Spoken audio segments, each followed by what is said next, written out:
Good morning and welcome to Chelmsford. As the umpires make their way to the middle, it's Essex against Hampshire in the County Championship. I'm Victoria Polly from BBC Essex and alongside Kevin James from Solent to bring you coverage of this game between Essex and Hampshire. The news from the toss is that Essex won and have elected to field first. And when it comes to any changes within the Essex side, it's just the one. Vian Mulder returns, having been away due to personal reasons. So Noah Thane, who was part of the side that drew against Surrey in the last Essex game, comes out, and in comes Mulder. Kevin, from the Hampshire point of view? Yeah, 3 changes from the side that were outplayed against Glamorgan last week. 2, I think we predicted. 1, we weren't sure about. So Liam Dawson, who's been suffering from a stomach problem, is back in the side. So too Jake Lehman, who was in Australia for personal reasons. They come in for Felix Organ and Fletcher Middleton, respectively. But Sonny Baker, who had a fitness test this morning, has not passed. And so James Fuller plays his first game of the season. Essex looking for a first win at Chelmsford then so far. It was the win at Hampshire to start off the season, then back-to-back defeats against Somerset and Warwickshire, and then the draw at the Oval against Surrey last time out. Green tinge on the wicket here, Victoria. I was interested to see whoever won the toss, what they would decide to do, and Essex obviously feel that there's something for that bowling attack that we've come to know so well, the likes of Sam Cook, Jamie Porter, to get something out of very early on. Yes, it's going to be a tough opening spell for the batters. As Jamie Porter is in from the Sir Alistair Cook end to Toby Albert, who leaves the first delivery of the morning alone. Yes, the wicket's cut quite well down the square, isn't it, towards the pavilion here. Cut well to the right, slightly down the hill. Lost her seat to reform. I lost because people voted for. We're going to update BBC Essex listeners very shortly on how things are set out here. We've got Toby Albert and Nick Gubbins out in the middle for Hampshire, as Porter is in to Albert, who just dabs that one into the offside to point. And we are still yet to see our first runs of the morning. Yeah, Toby Albert's playing his 3rd game in a row, having taken over from Joe Weatherly. Nick Gubbins has moved up the order to open this season.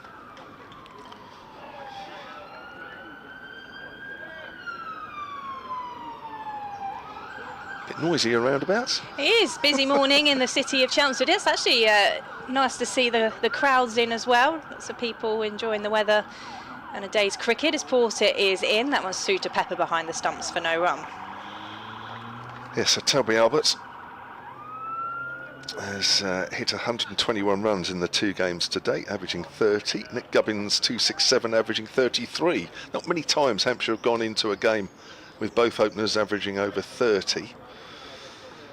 It's only this season.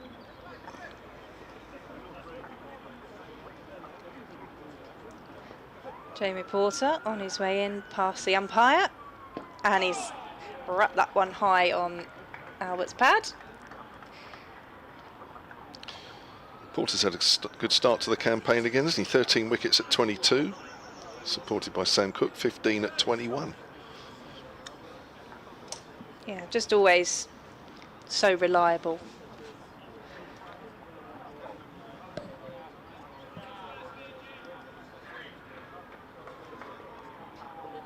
It's been a rather consistent line-up for the bowlers for Essex, as that one is in from Porter, played out into the leg side. It's being chased by Charlie Allison as the first run of the day is scored.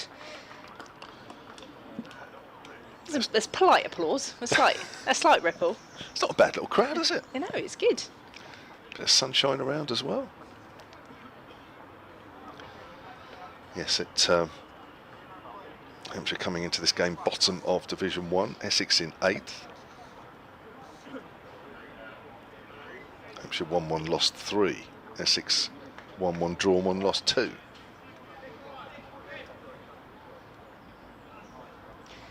Slight pause. Some resetting from Nick Gubbins. Porter is going to come around the wicket, and that one is played out into the leg side for no run. End of the first over. Let's update BBC Essex.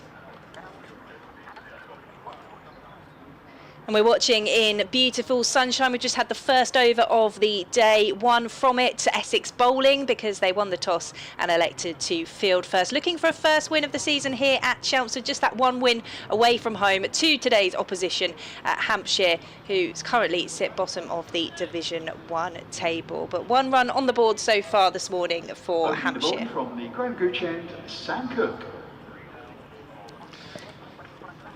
So it was a fairly steady over, really. Wasn't anything to get too much excited about. The ball just about carrying through to Michael Pepper. I think there was one ball there that sort of nipped back down the hill, but I just felt that was a bit of a gentle over, gentle loosener. Eased us in. Yeah, that's right, yeah. Ease in gently. 3 slips for Toby Albert. Wickets, we're almost in line, not quite, but about as much as you can do here in a first team game. That's outside the off stump. That's a better carry through to Pepper. Yes, these two sides have already met this season. First game of the campaign.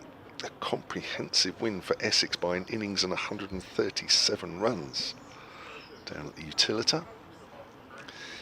Yes, that was a bit great for Essex. A bit of a hard watch for Hampshire fans, as was last week's game against Glamorgan. Sam Cook in again. Bowls and forward, that's nipped back, wraps Albert on the pad. Sam Cook this year, a little bit of talk about him and perhaps England calling, maybe. I think there's still every opportunity, and it was interesting to talk to him about the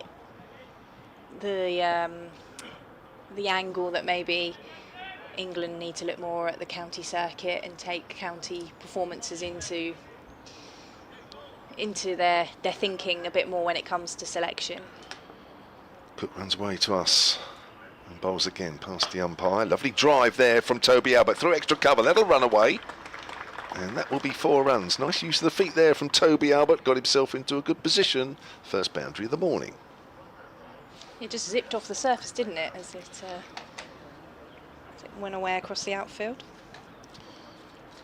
Passed 1,000 first-class runs in the last game against Glamorgan, did Toby Albert, playing his 26th first-class game, the 24-year-old, and has been entrusted to open after Joe Weatherly was given a couple of games at the start of the season. Didn't quite work out for him. As Cook comes in again and bowls, and that's left alone by Albert. Again, nice carry through to Michael Pepper, the sort of carry that you expect here, especially down the hill. I always think that far end, that's the Graham Gooch end, isn't it? It is, yes. The far end.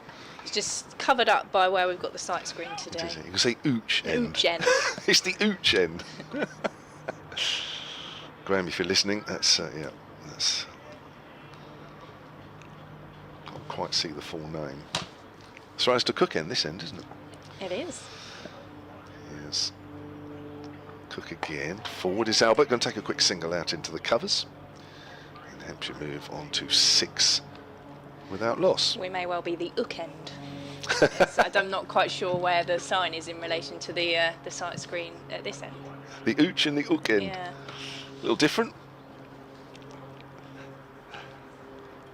Yes, it's a low stand at the far end because of the houses behind. Just imagine if there'll be the fairly healthy mix of balls hit into those gardens and on the roof tiles when the T20 starts. Usually 1 or 2, isn't it, every year? I think the residents of Hayes Close have got used to that over the years. Nowhere to park the cars. Yeah. Special insurance policies, I'm sure. Outside the off stump, left alone by Gubbins, who left alone one from Jamie McElroy last week. Nicola Morgan left arm seamer, and he saw his off stump cartwheeled out of the ground. But that was a good leave. Second over gone, 6 without loss. It's interesting though when I look at this Hampshire side, because I know there was the final day dramatic escape from relegation last season, but when you look down the list of players for Hampshire, there's a lot of them that have been around for a long time. There's a lot of experience in there. It feels a reliable team. So is it a surprise that they they have found themselves where they have, albeit quite early on in the season still? Yes and no, to be honest. Victoria, was the answer to that? As Jamie Porter is in, and Albert defends that one back past the bowler for no run. It is a difficult division even, to transition in, and I think, yes, Hampshire do have some familiar names in their lineup. The Liam Dawsons, your Kyle Abbott, your Nick Gubbins, Ben Browns, to name but a few, but they are accompanied by a few players that are younger, still unproven at this level, and Hampshire are trying to find out if they're worth. Porter is in to Albert. Oh no, did that carry through to Harmer, who slaps his hat down in frustration in the slips, because that could have been the first wicket in the morning for Essex. Edged through to the slips, and Harmer is still down, holding his head in his hands. He doesn't miss many in the slips. Straightforward, I have to say, for somebody of Harmer's ability in that area, that's straight to him. Well, it's just to his left, but it's a lovely height. You see the edge there on the picture feed. I mean, that should be taken 19 times out of 20. Essex still with those 3 slips in place as Porter is in, and this one is defended into the leg side along the ground this time from Albert. So a chance for Essex early on here, put down by Simon Harmer, who stands arms folded. Well, sometimes when you're a struggling side, as Hampshire are a little bit this year, then the breaks don't tend to go for you, but there's a break. It's just up to Toby Albert now to make the most of that.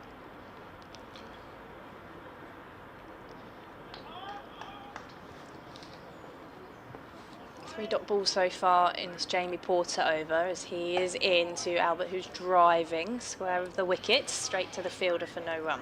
Yeah, so to go back to your question, Victoria, it's a tough division to be playing youngsters like your Tom Prests, your Ben Mays. I actually put him as very, very young. He's only 18 and he's been given a chance this year. It's a year where they're just going to let him play. It doesn't matter what he does. He's going to be a fine player in a few years, no doubt about it. But your Prests, your Toby Alberts. As Porter is in over the wicket, and that one has Albert forward and defending, back to the bowler. Fletcher Middleton's, who's not playing in this game but played in the last one. Sonny Baker, who failed a fitness test this morning. You know, Hampshire, amongst Eddie Jack, who's not in playing today, you know, and others, you know, Hampshire need to find out if these guys can play. In Division 1, you don't have a lot of time, because the pressure is on, of course, to avoid the relegation. If you're down in Division 2, it doesn't really matter. You just let them play and find out come the end of the year.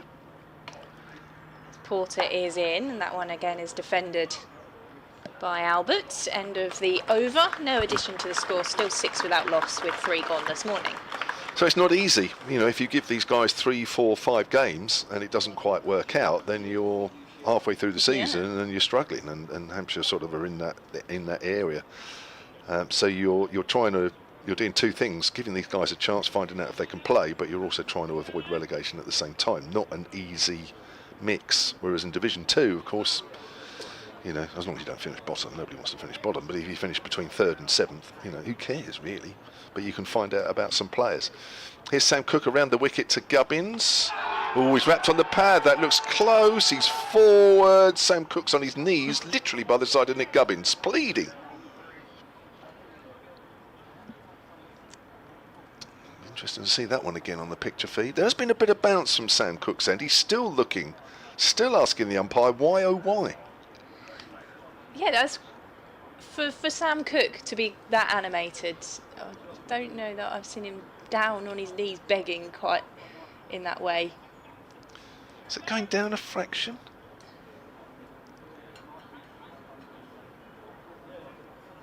Obviously enough doubt in the umpire's mind. Gubbins was a little way forward, not fully.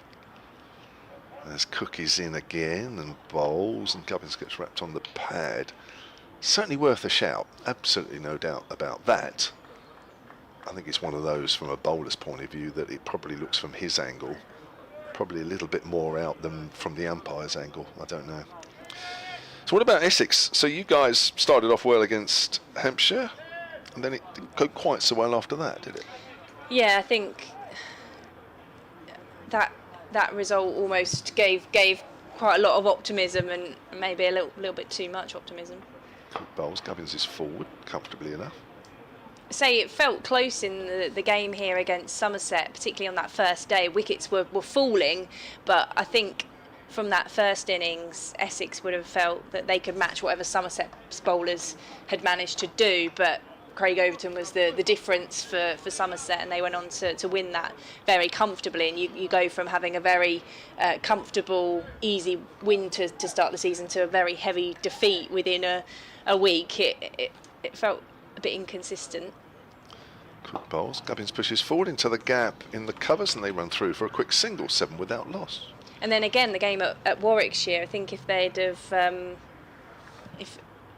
again, the batting on a pitch that actually at Edgbaston, maybe we didn't expect to see the wickets go in the way that they did. But if Essex had maybe not been batting last on it, again, it might have been different, or they could have just held on against Keith Barker, who took, I think it was 3 wickets in his first over the morning on the final day, in a game that you felt Essex could reach the target they'd been set. So again, a couple of frustrating defeats, but really good performance at the Oval against Surrey. Really good batting performance, which I think they needed. Cook in. Albert leaves alone outside the off stump. Yeah, I noticed in the Edgbaston game, no side got more than 220. That was Warwickshire in their second innings. Essex 409 all out at the Oval and 302 for 2 declared. So yeah, I think it was positive in that game at the Oval to get the likes of Dean Elgar, particularly with a century. I think he needed that this season, but to see Paul Walter with one at the top of the order, and Tom Wesley back from the injury he picked up at Hampshire as well, getting a century, all important runs. Cooking again. Albert's forward, goes out to backward of point. It was fielded by Jamie Porter, end of the over. Hampshire having been put in, 7 without loss, and Albert has already been dropped in the slips. Yeah, just wonder from that drop and then the LBW shout for Sam Cook, whether Essex will feel that there is enough in this pitch and their bowling to have some early success. That's what they'll be hoping for, having elected to bowl first this morning. I've got blue skies, but quite a lot of cloud cover. It does feel like it's maybe just clouded over slightly since we got here this morning. But we're expecting a reasonably warm day. I think the warmest of the week, if the forecast are to be believed. Jamie Porter is on his way in to start a new over to Gubbins, who is driving. Doesn't time it though, and it's to mid-on for no run. I've got an email, but I know we're using your emails mainly, aren't we? Oh, we can use yours as Shall well. we? Yeah. Would you want to give yours? EssexCricket@bbc.co.uk. And rather spookily, I've got Hampshire Cricket at bbc.co.uk, and Ian Ridpath has already emailed. Shall I come to that after this delivery? Jamie Porter's trudging back to his mark. And he's into Gubbins, who drives that one out into the offside, straight to the fielder for no run. So Ian says, last time I emailed in, I was watching the live feed from Rome on my way home from a work trip. This time, much to the chagrin of my other half, I'm watching from a beach villa in the Maldives. Oh. Some people have all the luck. Hopefully this outing is a better result than against Glamorgan. Well, let's be honest, it can't really be a lot worse. Keep up the good work, says Ian. Jet setter Ian. Oh, here we are in Chelmsford. Porter is in, and that one's left alone by Gubbins. Bounces through to Pepper. Bit of extra bounce, maybe. Love Chelmsford, though. Why would you want to be in the Maldives when you could be at Chelmsford? Not always an easy place to come for Hampshire. Although they did win here in September 2023. That was a great game, actually. And that was Essex were looking to finish third, I think, was it? Or was that when they were going for the Championship? I remember it having some say in the top of the table as Porter is in, just past the outside edge of the bat to Pepper. Good shape on that one. Straightening off the pitch. Always a dangerous one to the left-hander. Yeah, last year was a little bit of a difficult watch at times because it was a Kookaburra ball game, if you remember. It was, yeah. We went all the way down to the wire, didn't we? Yes, we did, yes. Hampshire did get a first innings lead, but struggled to bowl Hampshire out for a second time, and Tom Wesley and Michael Pepper, both with hundreds, made the game. I mean, not that we thought it'd be anything else, but certainly made the game safe. But that Kookaburra ball went soft, the pitch went flat, and it I think it was difficult to get the ball past the bat, let alone anything else. Porter is in, and that one flashes off Gubbins. A slight yelp of expectation, delight, surprise from the fielding side, but nothing to concern the umpire. This feels like a couple of big home games for Essex against the two sides below them, Hampshire bottom and Leicestershire, who sit second from bottom. You feel you need results to stop yourself getting pulled into any kind of trouble. It's easier to see now. Everyone's played four as Porter is in, and that one is driven, and it's driven in a gap and away to the boundary for 4 runs for Nick Gubbins. Nice shot, slightly over pitched, that last delivery from Jamie Porter, and positive drive from Nick Gubbins, but there is a little bit of movement out there. Not a lot at the moment, but there's just enough. And with these two experienced Essex seamers, you do have to be careful about which balls you pick to score off and which balls you don't. They'll certainly test the batters, as they already have done this morning, but so far from a Hampshire point of view, helped with that drop catch by Simon Hara in the slips, Hampshire are 11 without loss. And Cook will continue from the ooch end. That's all we can see. That's played back to him by Toby Albert. Josh Milligan has also been on the emails, hampshirecricket@bbc.co.uk. Let's hope we get a second batting point of the season today. Yes, they're very rare on the South Coast, batting bonus points. Only one so far. Thoughts on Ben Brown's captaincy, says Josh. Listen, when the side isn't doing fantastically well, and as I had mentioned earlier, with plenty of players that Hampshire are still trying to find if they've got it, what it takes at this level, not easy to captain a side made up like that. Wrapped on the pad, coming forward, always given. Now, Sam Cook didn't even bother looking back at the umpire as he ran down the wicket with his arm aloft, expecting a decision to be given, and this time it has been given, and Albert has gone for 6. It was a complete juxtaposition, wasn't it, of the appeal we saw in the over previous, but Essex and Sam Cook fairly confident on that one, and first wicket in the 6th over of the morning. Just watching this again on the picture feed. It's Cook bowls, and well, he's a bit forward.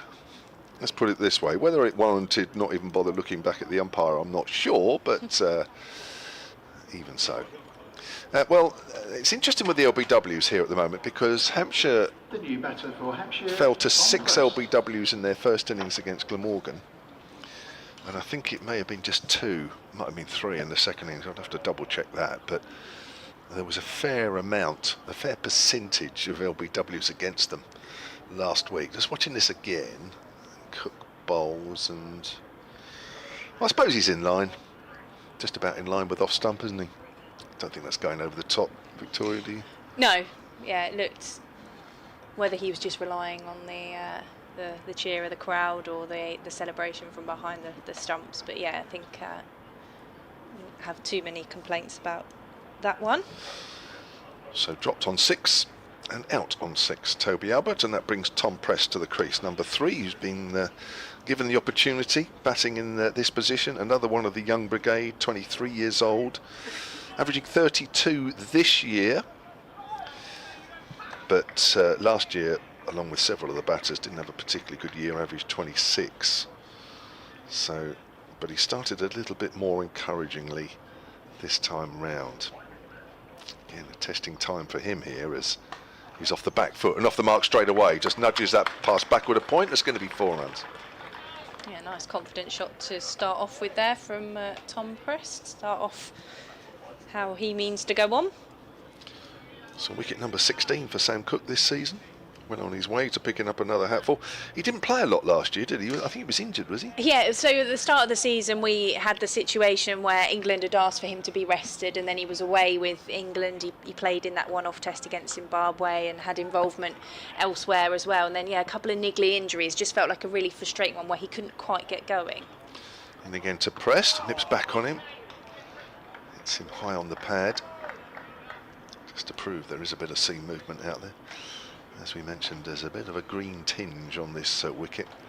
I'm sure Hampshire would have thought about bowling had they won the toss. But yes, a big loss when he's only playing 6 matches for you, isn't he, last year, Sam Cook? And they were just so light in the bowling department anyway, with had some issues with the various overseas players that they'd looked to bring in, and just in general they didn't quite have the depth, which they've certainly sorted out over the winter. Prest is forward, that goes out to point. Again fielded by Jamie Porter. Interesting, Jamie Porter's at point, that's an important position. Doing the bowling this end. Commentary end. So yes, Sam Cook looks like he's back to where he normally is. Sort of being talked about, isn't he, this summer, as we've been mentioning about England. Comes in again, right arm over. And bowled. Prest pushing forward, off stump, knocked out of the ground, 2nd wicket of the morning. And Prest goes for 4, Hampshire 15 for 2. No doubt about that, was there? Stump out of the ground and cartwheeling. And Sam Cook certainly is making the most of Essex bowling first here on the morning of day 1 for Essex. Yeah, I think it was going to be tough for the first hour or two for whoever's batting first. Just watching that again, yeah, right Tom through the Prest gate was there. bowled by Sam Cook. Just came back at him a little bit. Always not a good sight for a batter when you see the pole knocked completely out of the ground. Just watching it from behind the angle there, that's nip back. That's the perfect length. For a nip backer, that's a perfect length. If there's any gap between bat and pad, it's going to find it. And that's exactly what's happened. Just a great Key length. incoming batter, Jake Lehman.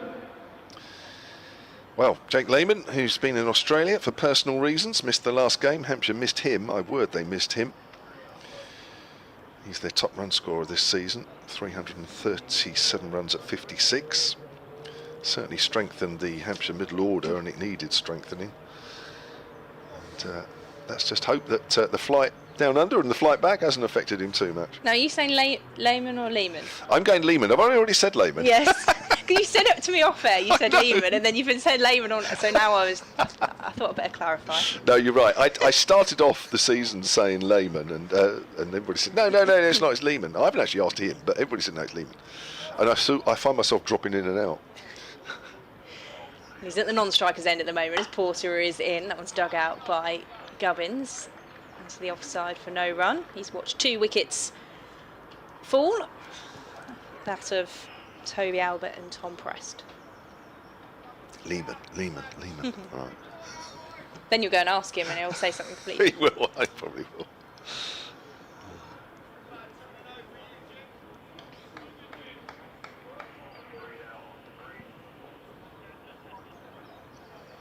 Essex with 4 slips in place as Porter is in. That one's driven into the offside. Well, just the start Essex would have hoped for here, Victoria. Yeah, they'll be really pleased to have seen 2 wickets in the first half an hour of play, both falling to Sam Cook. I think Jamie Porter will feel unlucky to have not been involved in the action. A drop in the slips from Simon Harmer coming off his bowling.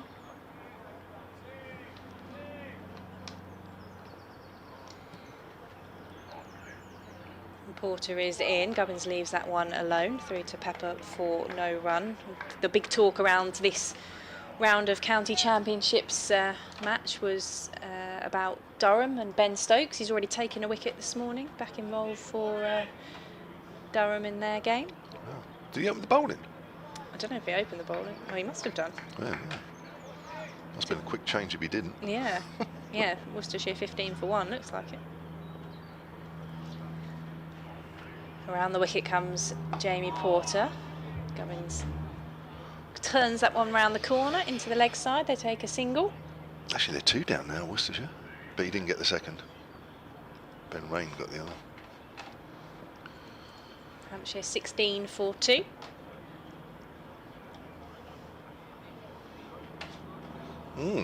So wickets falling early on in most games, actually, to have a quick look.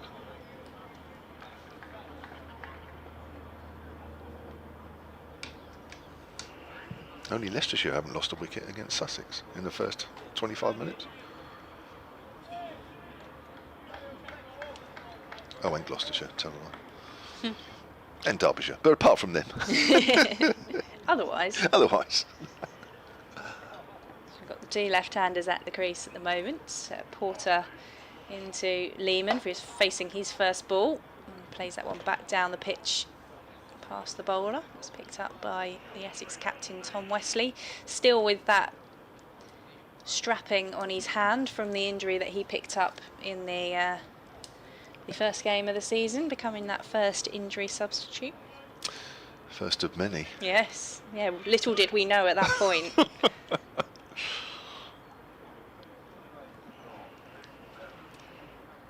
It's a single so far from the over as Porter is in. Lehman plays that one into the leg side for no run to finish off the over, just that single from it then. 16 for 2 after 7 for Hampshire. So Tom Wesley missed, what, a couple of games because of that? He missed the Somerset and the Warwickshire game. He's missed the 2 defeats, basically. Oh, right. Yeah, it was a painful blow, that one. Sonny Baker, who's not playing in this game, having failed a fitness test this morning. He's been bowling fairly rapid this year. I think Hampshire might miss him in this game. So, a difficult start once more for Hampshire, having been put into bat. It's a little bit of green out there, there's a little bit of movement, and Sam Cook and Jamie Porter are just the 2 men to extract whatever life is out there, and it's their home pitch, they know it well, know the lengths, know the lines, as Cook comes in and bowls to Lehman. Lehman pushes forward, gets well forward there, he's looking for the single, and I think that's Dean Elgar there, isn't he, at wide mid-off, making sure that the Australian Domestic Player of the Year still waits to get off the mark. And he's decided to concentrate, hasn't he, on playing the county game?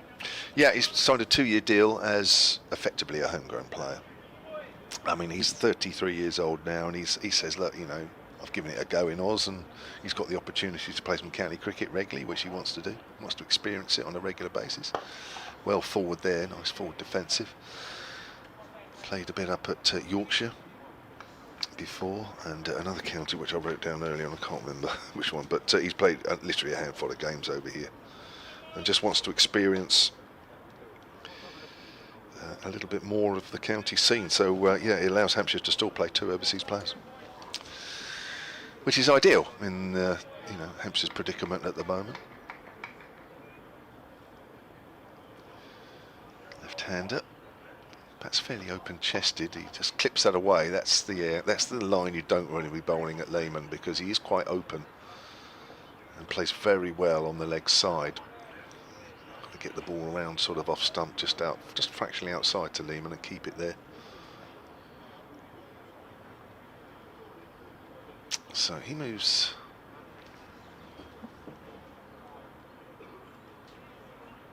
I thought he got a couple of runs there. Am I seeing things? Have I got it on? Did he get a couple there? No, just... Was it nothing? What was it? Didn't go. Didn't go anywhere. Unless he went to a fielder. Still facing. Cook in again. And the bowls. Then it gets wrapped on the pad. Ball balloons out towards gully. Obviously nipped around a little bit off the seam there. So Hampshire 17 for 2. A couple of wickets for Sam Cook, the man bowling from that Graham Gooch end. Hampshire struggling for form. They won 1 out of 4. That was up at Yorkshire.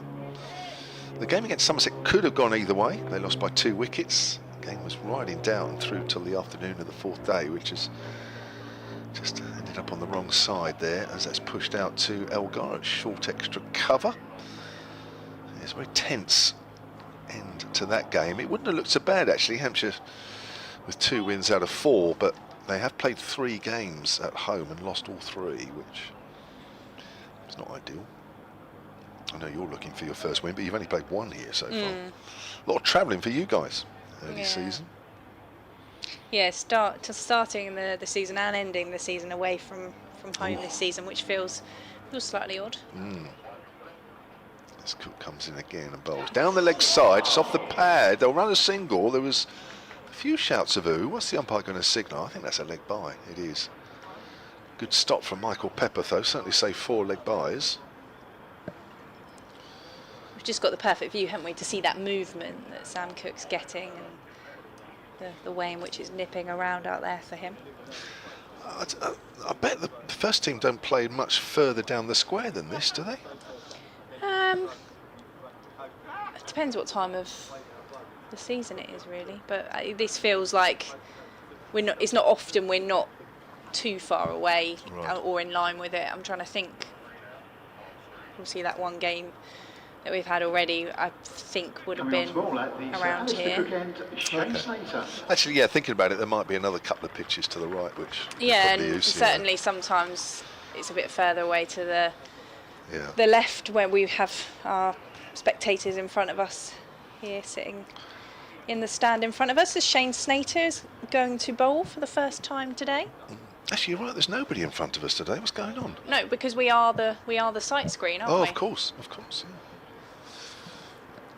Yeah. No sudden movements in the press box. Another of Essex's consistent performers with the ball then. Shane Snater is in. And Lehman plays that one back down the pitch towards him for no run. There's no filthy looks when I get excited over an Essex wicket. I haven't got to worry about that this game.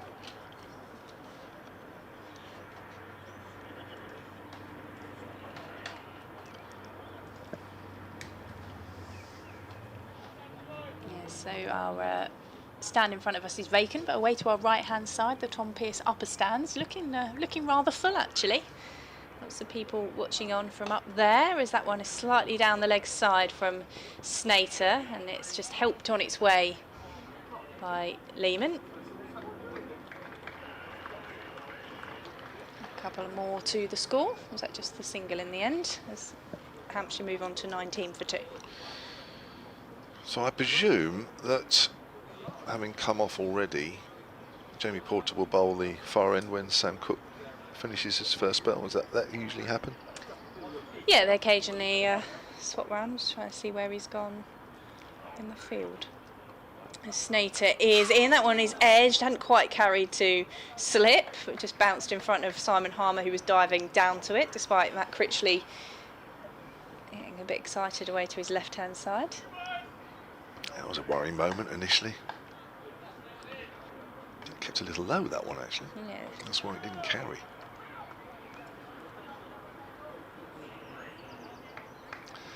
Tough going for the batters out there. It's definitely a line and length wicket at the moment. Snater's on his way in past the umpire to Gubbins, who plays that one out into the offside, no run. He's made a good start to the season, Shane Snater with the ball, hasn't he? 11 wickets at 22 apiece. Good backup to Porter and Cook. Yeah, you always feel that he can have an impact when he comes on with the ball, and I feel like last season, I think Chris Silverwood, director of cricket, will say it's a lot that I don't know how many games he played, but he just was in, and that one is off the pads of Gubbins for no run. Just with the injuries to Cook, I think Porter had a little bit of time out as well, and the rest of the bowlers around him were coming in and out of the team, and just Snater was a mainstay, and the amount of overs he must have bowled across all formats, he really had to go the distance for Essex.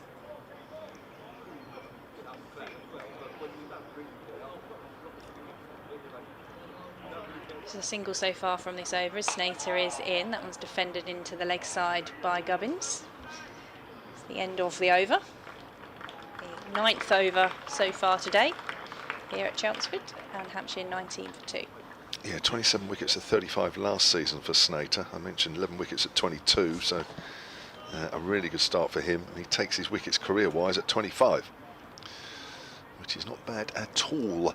David Holt has emailed hampshirecricket@bbc.co.uk. He was a regular to Hampshire home games and away games, which he says in his email.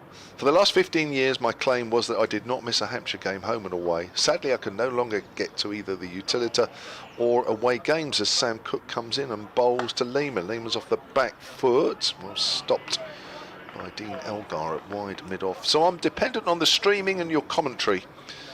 He said in brackets, oh damn, Tom's wicket has just fallen. That's when the email came. I can no longer shout, come on Hampshire, in my Yorkshire accent. Give those who know me my love, I'm still there in spirit, says David. Yes, well, one or two of your travelling supporters are here. I've already spoken to one or two of them this morning.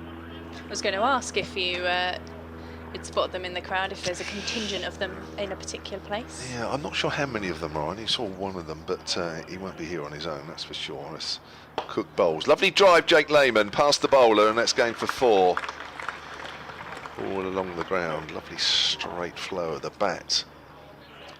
Encouraging shot. Lehmann moves on to 5, 23 for 2. I'm not quite sure where they're sitting. I'll have a look and try and work it out over the next however long. But it's nice to know there's some here. 23 for 2. Albert for 6, Prest for 4. The 2 that have gone, both to Sam Cook. Who comes in again now and bowls to Lehmann, and it's down the leg side. That's wrapped him on the pad past Michael Pepper this time, and that's 4 leg byes. 27 for 2. Boundary straight. Are not the biggest, so anything that goes past the keeper, certainly our commentary end, is 4 runs, no questions asked. And Michael Pepper had done well, hadn't he? Was it the previous over to stop a similar delivery, but that occasion just nipping further away from him. That's right.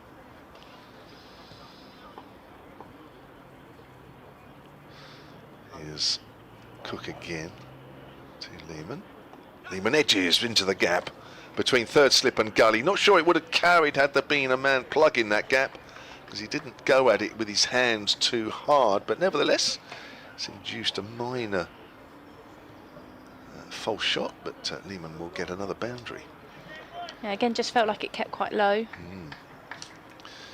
It's been a feature actually, isn't it? 1 or 2 have gone through nicely, especially from Cook, and yet 1 or 2 have kept a little low. It's been the same this end as well. Just adding another layer of challenges that the batters face out there. 31 for 2 then. We're in the 10th over of the morning. Hampshire given first use of a greenish tinge to the pitch as Lehmann gets wrapped on the pad. Ball just comes down the hill fractionally. Tim Williams has emailed hampshirecricket@bbc.co.uk. He says, would love to say great coverage. Actually, when I read that, I was thinking, what's coming next? I know, I was thinking, I'm not going to read that out. But I'm watching through my hands, as I always am when we bat these days. Have you got an update on Ali Orr? He was meant to be playing for Scotland this week, so I assumed him not being included there meant he would play here. I don't know the actual ins and outs of that. I know the Scottish side was announced and he wasn't in it. As Lehmann drives powerfully. Good stop from Dean Elgar there at wideish mid-off. It's quite close as well, and that was hit well by Lehmann. End of the over 31 for 2. Did get 100 for Scotland A 2 or 3 weeks back, which I think everybody assumed he'd be named in that Scotland squad for some upcoming internationals, but no, he wasn't. I know Ali Orr's been scoring some runs in the second team, but as I've sort of alluded to in the last 2, 3, 4 games or so, that when you are giving guys a chance, it's a bit difficult to only give them 1 game and then drop, or 2 games, even 3 games is a little difficult. So he hasn't had his chance yet, but depending on what happens with the top order, I assume that his chance won't be too far away.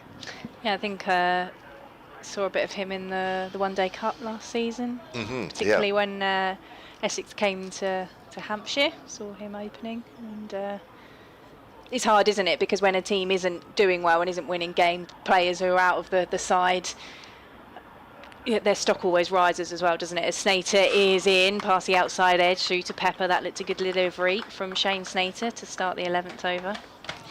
Yeah, it is tough because, you know, people will say, well, look, such and such isn't doing that well, so why isn't such and such play? But you've got to choose somebody out of a group. And then having chosen them, you've got to give them a chance to either play themselves into the side or play themselves out of it. You know, 1 game, 2 games, say even 3 games is sometimes not enough. So having decided that they're the ones that should play, got to give them a go. The Snater is in, and that one is well wide of off stump, left alone by Gubbins. No addition to the score.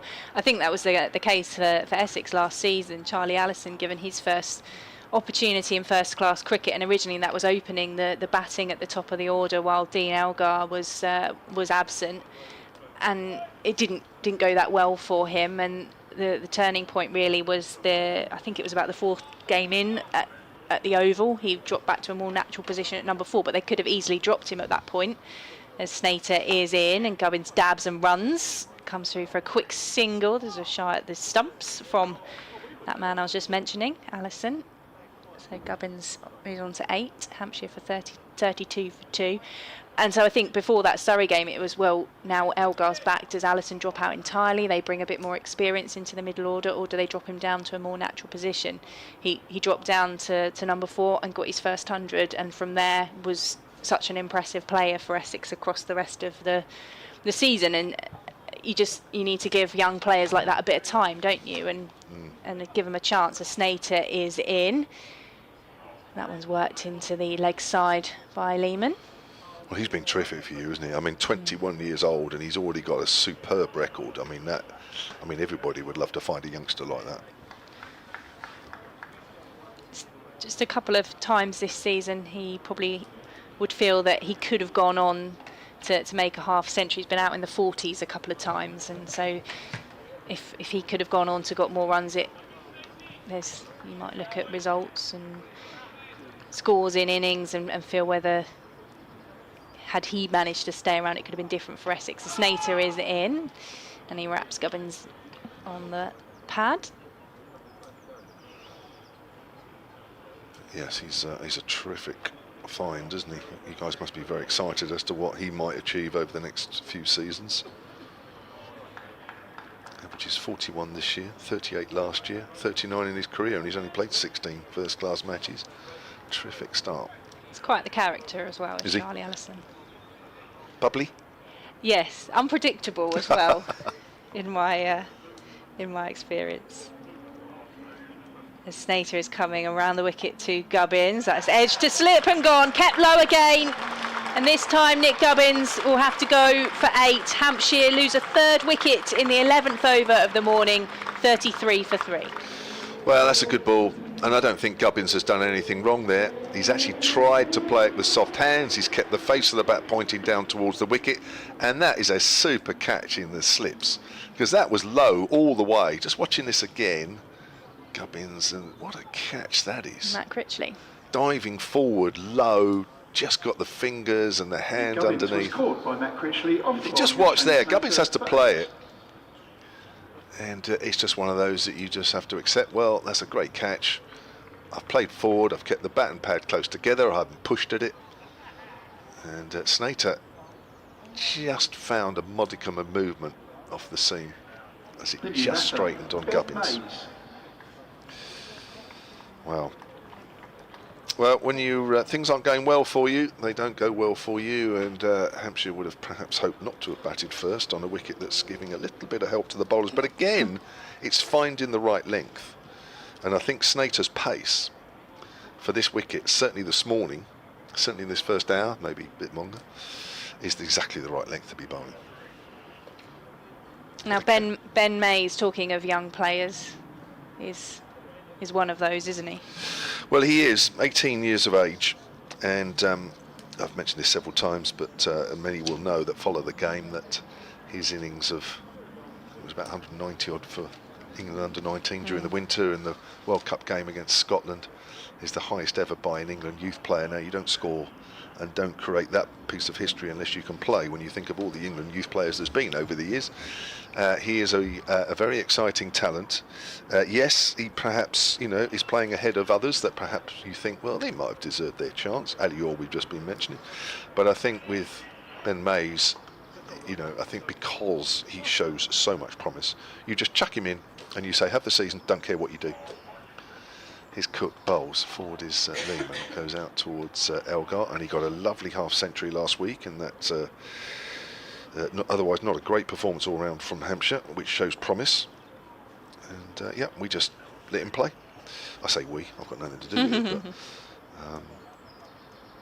but yeah, I don't know if you've seen him play before, Victoria, but let's hope he sticks around for a while anyway. I'm trying to remember who would have been in the team I saw last year.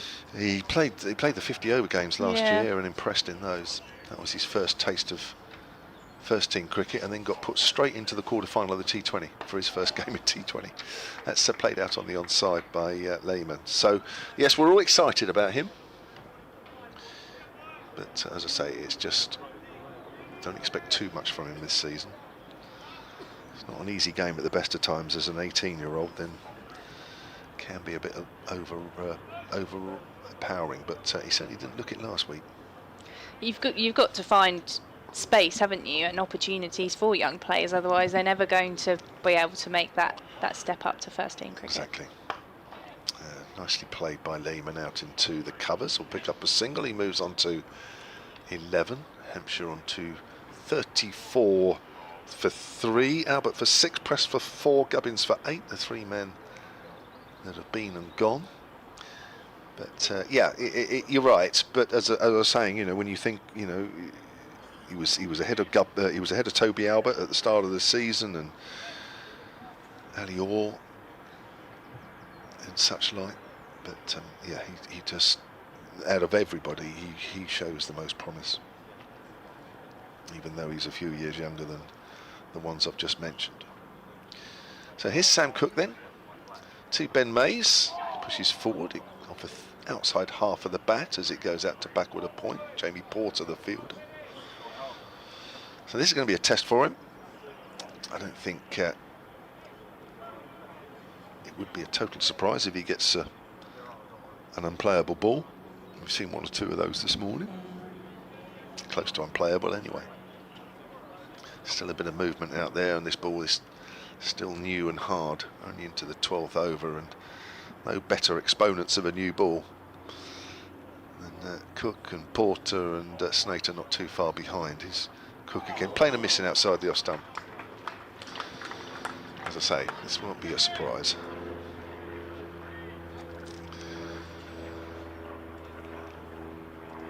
So a tough start for Hampshire here. Essex will be happy having taken 3 wickets in the first 50 minutes of play. What do you think the Hampshire bowlers will be thinking looking at the pitch? Hope it doesn't dry out. Get that sun in.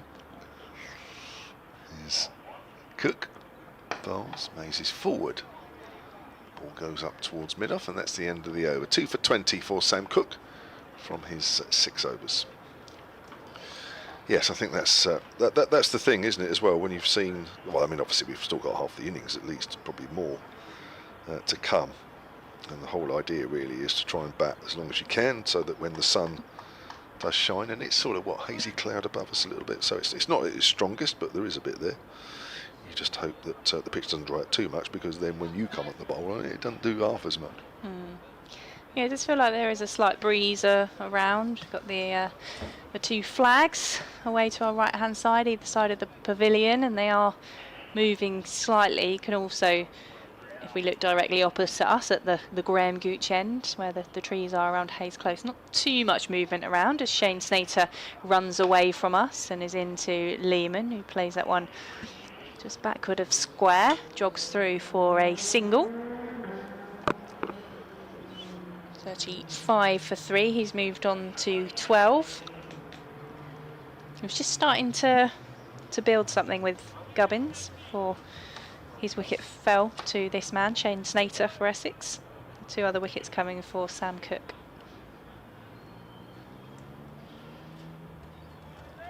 I know Essex will probably be disappointed with their position in the table. I know it's a little early days yet in 8th, but realistically at the start of the season, Essex hopes in the Championship. Snater is on his way in, and that one is played into the leg side by Mays for no run. I think more optimistic than the position they found themselves in last season. They did gather some momentum towards the end of the season, but there were worries about relegation, particularly after the defeats they had. I think Yorkshire is the one that stands out for me when they went away and lost that game against, you know, a side who was struggling. Snater is in, and that one is defended away by Mays. The slips behind the stumps, like what they see from Shane Snater. I think, as every team probably say at the start of the season, they want to win silverware. They want to win the championship. I'm not sure I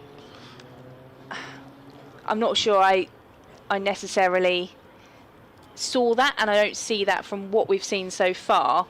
But I think they should be challenging with the potential of the players that they have in the side, as Snater is in, and that one is driven nicely by Mays. That should go all the way for 4. Charlie Allison is in hot pursuit. He might just get there as it slows up in the outfield. He does, just stops that inside the boundary. So the boundary is prevented, but nice shot from Ben Mays to get himself off the mark. 3 runs, 38 for 3. Yeah, nice start from the youngster. Yeah, it's an interesting one, isn't it? Because some of the stats, especially batting-wise last year from the top-order Essex player, I mean, I don't think there was many counties that could match that. But again, at the start of the season, I think you mentioned the bonus points earlier. I think we got 3 or 4 games in, and they'd only passed that once. But I do feel they definitely have got more depth now. It felt very light last season, and even at the moment they're without Jordan Cox, who's away at the IPL. Vian Mulder had come in, but he's been absent for a couple of games as well. So they have had to look to their youngsters in the likes of Noah Thane and Luke Benkenstein being involved as well. I think it's important they get some wins on the board and look at the right end of the table. Is it your over or mine? Oh, that was Shane Snater, wasn't it? I got carried away talking about the the hopes and dreams of Essex, but that last ball was a dot ball. It was quite a wideish delivery there from Shane Snater to Ben Mays, but to end of the 13th, 38 for 3. Yeah, just a reminder of the team news. If you're just joining us, Wian Mulder back from South Africa. He is, yeah, back from his absence. In for Noah Thane, and for Hampshire, 3 changes from the side that lost to Glamorgan. Jake Lehman back from Australia, we knew that, so that's fine. He's in for Fletcher Middleton, who was in for the 1 game. Liam Dawson is back after suffering a bit of a stomach injury, so he's in for Felix Organ, who stood in for him in that last match. And Sonny Baker, having a fitness test this morning, didn't pass it, and James Fuller is into the side for his first game of the season. Here's Porter, and forward is Mays. Scott Curry actually is the other one that's missed out.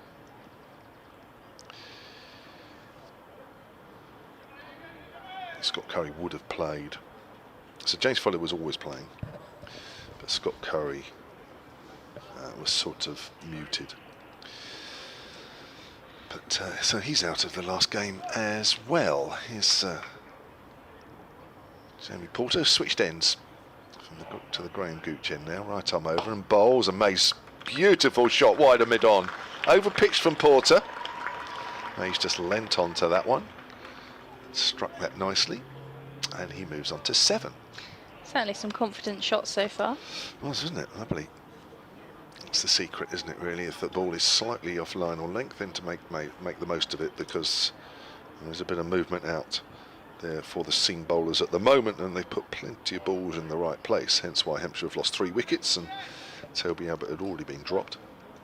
A fairly simple chance in the covers, in the slips before he was out. Here's Porter again, bowls to Mays. Mays is on the back foot. Email here from Mohammed Riaz, hampshirecricket@bbc.co.uk. Interesting your comments earlier about giving players enough games to bed themselves in a team. Some years ago I did a bit of digging and found that in tests 10 to 15 games was enough to discover if a player was going to make it in at that level.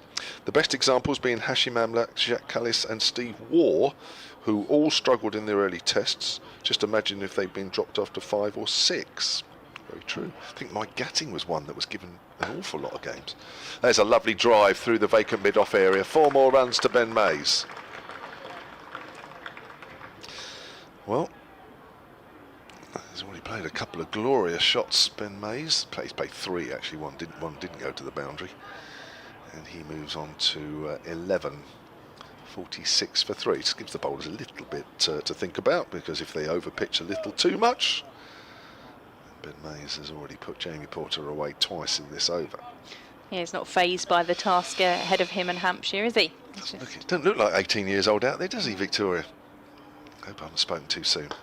Just works away that on the onside. As I say, there's some balls that are moving around out there, and it would be a total surprise if something happens. But at the moment, while he's out there, he's batting nicely. I think that email takes me back as well to the early conversation we were having about Sam Cook. He's had that one chance with England, and you hope that isn't all he ever gets to prove himself, because we see what he can do so often in the Championship. He's got a proven record, hasn't he?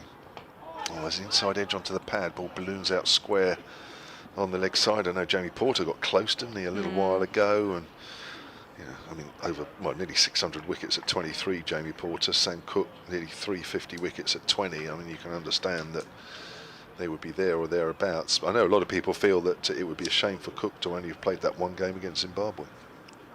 Yeah, definitely. I think as well, he's been away with the Lions, and he's done well in Australian conditions previously, and you hope that at some point he'll get a chance. Maybe we'll get on to whoever the new selector ends up being. Is it Marcus North? And that's who's been talked about.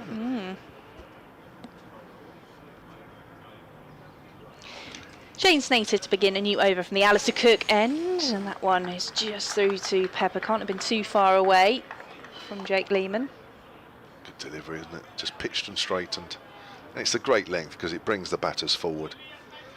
We saw that was a feature of the game last week, where Glamorgan tended to pitch the ball up a little bit further than Hampshire, hence why they got a lot more decisions go their way, a lot of LBWs I mentioned earlier. And this feels like this is a similar type of pitch. Get the batters coming forward and the ball will just nibble. Snater is on his way into Lehman, who drives that one nicely. No chance of Dean Algar stopping that one in the covers. It's all the way to the boundary for 4 runs. But don't overpitch. That's the secret. Maybe be prepared to be driven, but don't overpitch too much. We've already seen in the last couple of overs, both batters have been able to pick up boundaries where the ball has been pitched up that little bit too much. But it doesn't require much of an adjustment. Just bring it back by 3 or 4 inches. 50 for 3.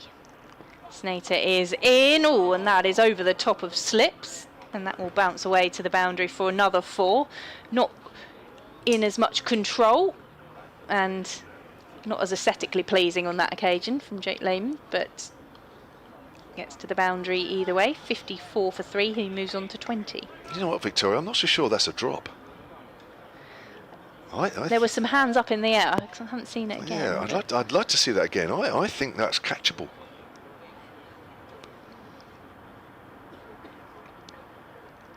And there are 4 slips there for Essex.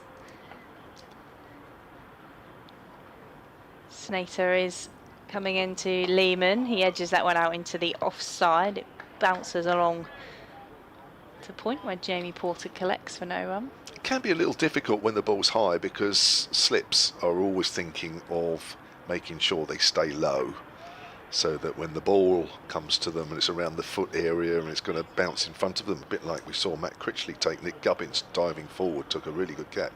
Then actually then when the ball's a little higher, you've got a little bit further to travel, takes a little bit longer, but I think that's gone through the hands.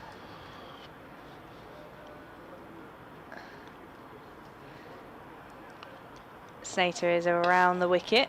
That one is tucked off the hip by Lehman into the leg side. Charlie Allison comes off the boundary to field it for no run.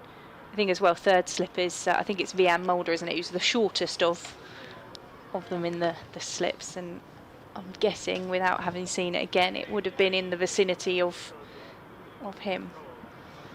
Have you got it again? I'll have a look at it. I think this is it. I can see it. Whether it's coming up on the replay. Yeah. You see it? I've got it on my screen. I'll play it again for you at the end of this ball.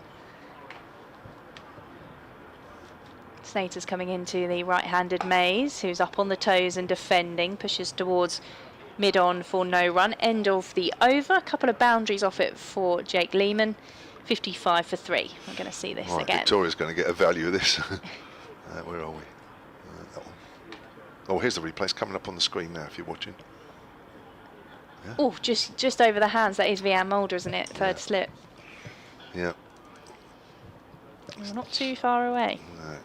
Probably just above head height. Just watching this again, and yeah, it has gone through the hands. It's a difficult one, but it has gone right the way through the hands. But it's because they're coming up and you're not still.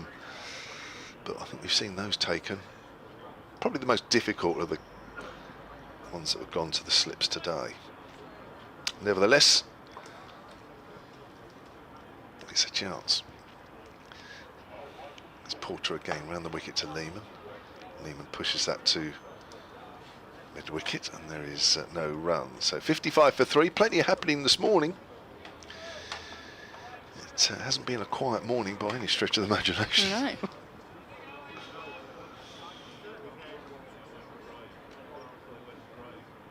think Warwickshire have lost 3 wickets against Yorkshire. They're 49 for 3. Worcestershire are 46 for 3 against Durham. So yeah, Hampshire are equal most. This morning Stokes have taken 1 out of those 3 actually. For Durham, that's played quietly up towards mid-on. I was just reading that he bowled 4 overs, and that was the end of his spell, and maybe they're just managing his workload, and you think how many overs we saw him bowl over the winter. Ease him in gently. It's a busy summer, isn't it? For men and women. Yes. Women's World Cup. Going to any of those? Working at any of those? I'm working at Are a you? couple, I thought you yeah. might be working. Yeah, I thought you might be. Here's Porter again. Lehman's on the back foot. Doesn't time that one as it goes out to mid-wicket, fielded by Allison. Looking forward to that. It must be excited. Really excited. England-Scotland as well, which I'm really looking forward to. Where's that one? Headingley. Okay. So not far. No, I say I'll just give you a bit of a trip. Is that the only England game you're doing? At the moment, yes. Think yes, possibly. I can't remember the others off the top of my head, but maybe Australia and India. Not against each other, but games involving them. That's all right. Porter again to Lehman, gets wrapped on the pad. Not a convincing shout, that one.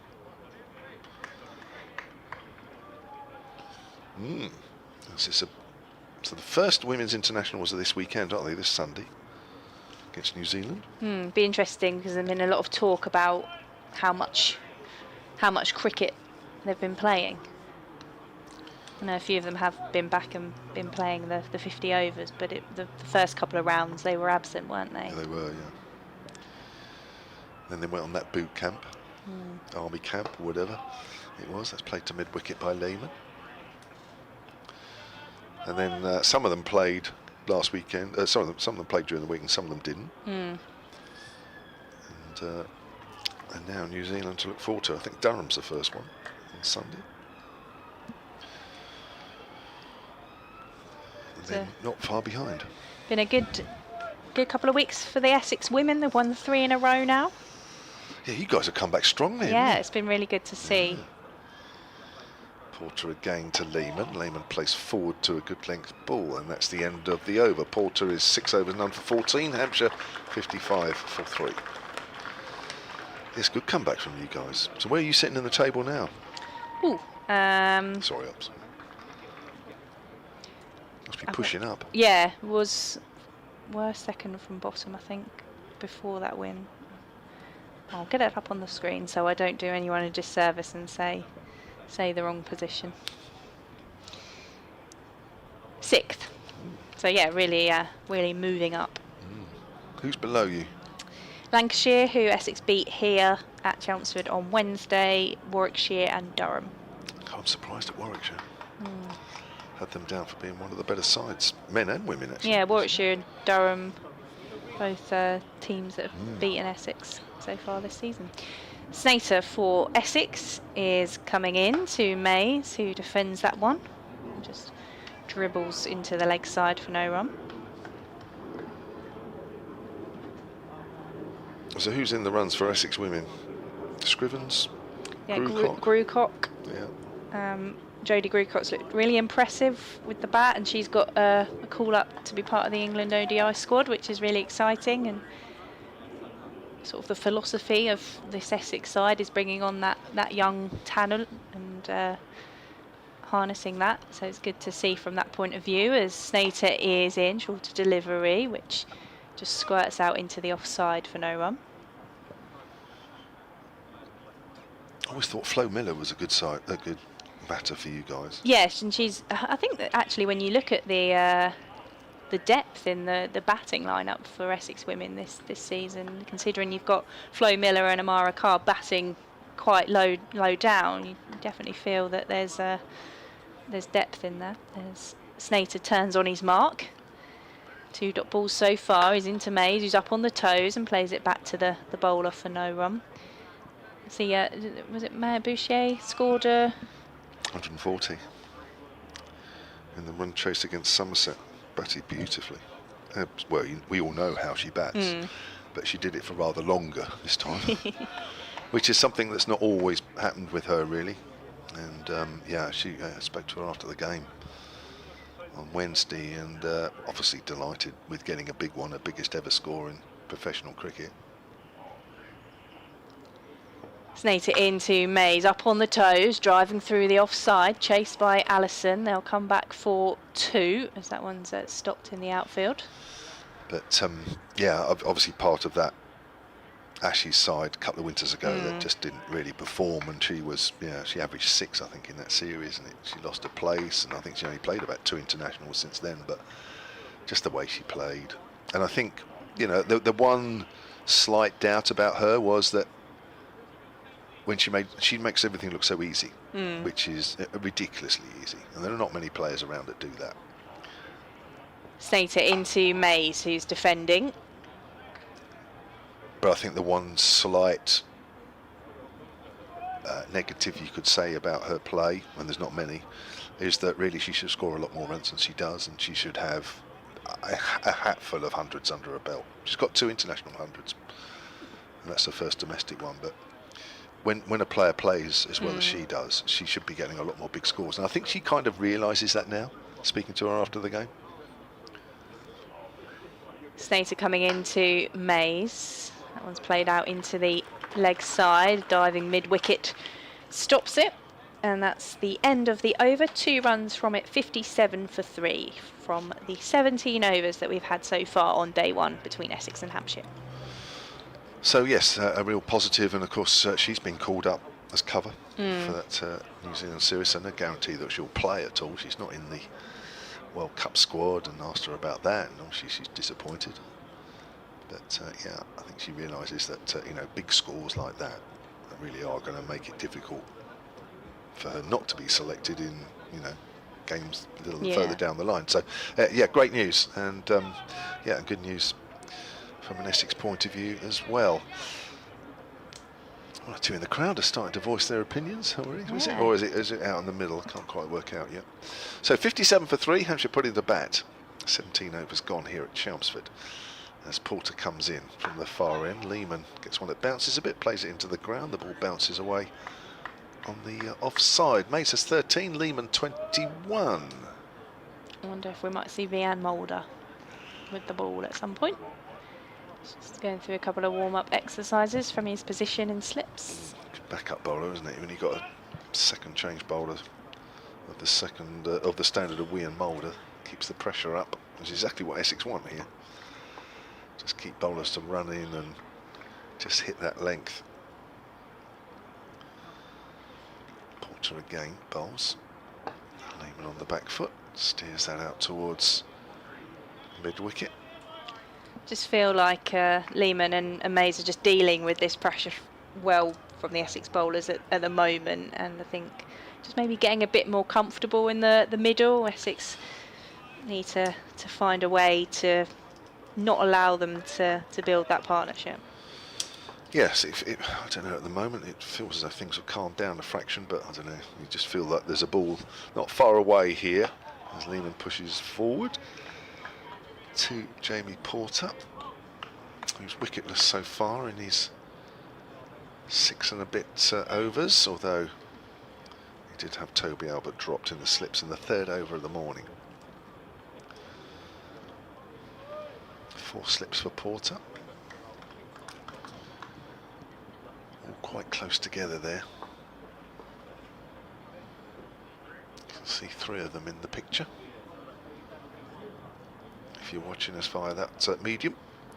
It's on the line of leg stump, and Lehman works that ball down to fine leg.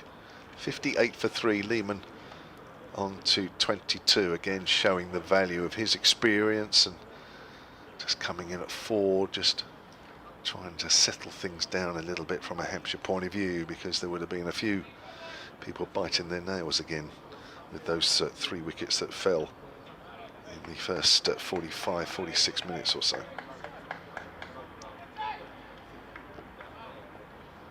These two doing a good job so far. It's still early days as Porter comes into Mays, who pushes forward, not quite out in the middle of the bat, but comfortable enough. Nice straight bat from the 18-year-old. The sun's just disappeared. It's a bit of hazy crowd. It's quite high up.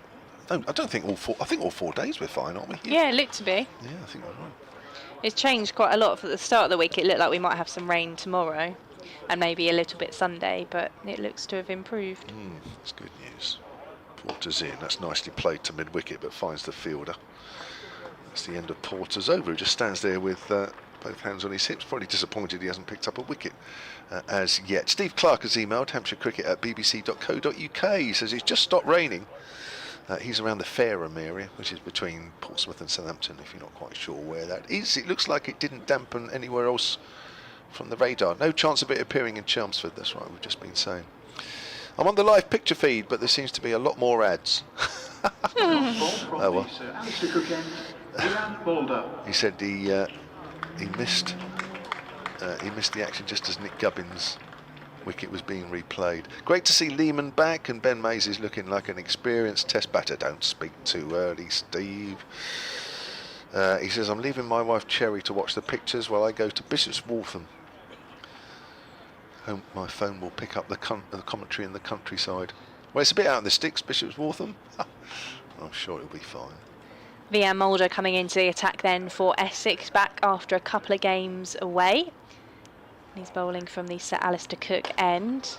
It's defended by Lehman. Just the 1 wicket so far for him this season, having played the 2 games, the first being at Hampshire, and then during the Somerset game as well, struggling with a back spasm, which saw him back down the order in the 2nd innings as well. He's been away for personal reasons back in South Africa. We weren't sure whether he would be returning for this game, but good to see him back involved in the squad. Number 74 on his back. So he runs away from us and into Lehman, who's driving, but straight to Snater in the covers for no run. Good shot for none. Just picked out the fielder straight at him. Talking to VM Mulder in the lead up to this season, he said he was close to joining Hampshire. Yes, there was talk. Yeah, there was, and well, there was talk between his representatives, I presume, and Hampshire. But I think, as I quite understand it, Hampshire couldn't commit at one stage.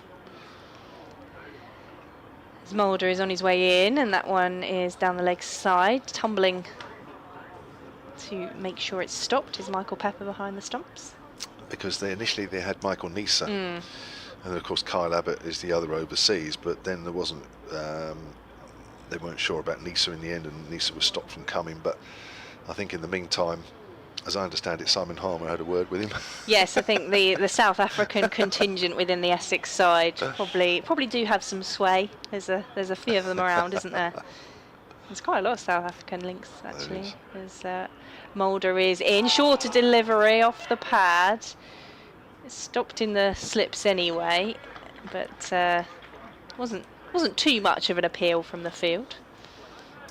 So Mulder's around for this game and next game, and is that the end of his stint? T20, bit of T20 as well. But from what he said to us before the start of the season, if things go well, he would like to think that this might be something he can do again. But I just guess it depends on all parties and circumstances, as Mulder is in, and that one's flushed away into the leg side by Lehman for no run.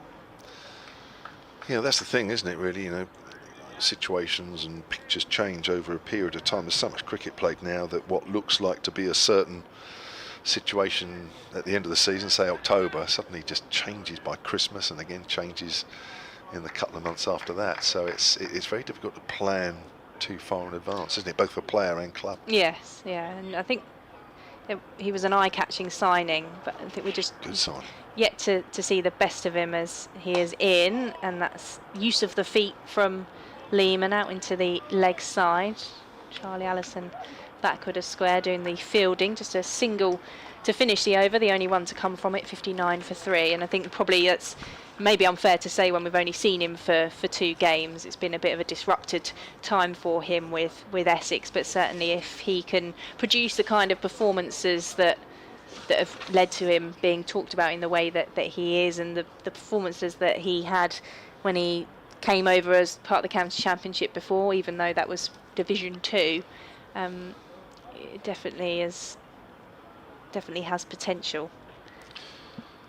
Well, he averages 39 with the bat and 26 with the ball, 24 test matches as well in that.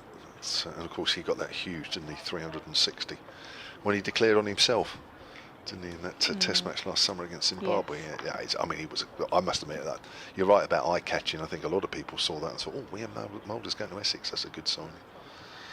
Porter to continue from the Graham Gooch end, as Lehman is on the back foot. Score remains on 59 for 3, and Lehman remains on 23 with young Ben Mays on 13.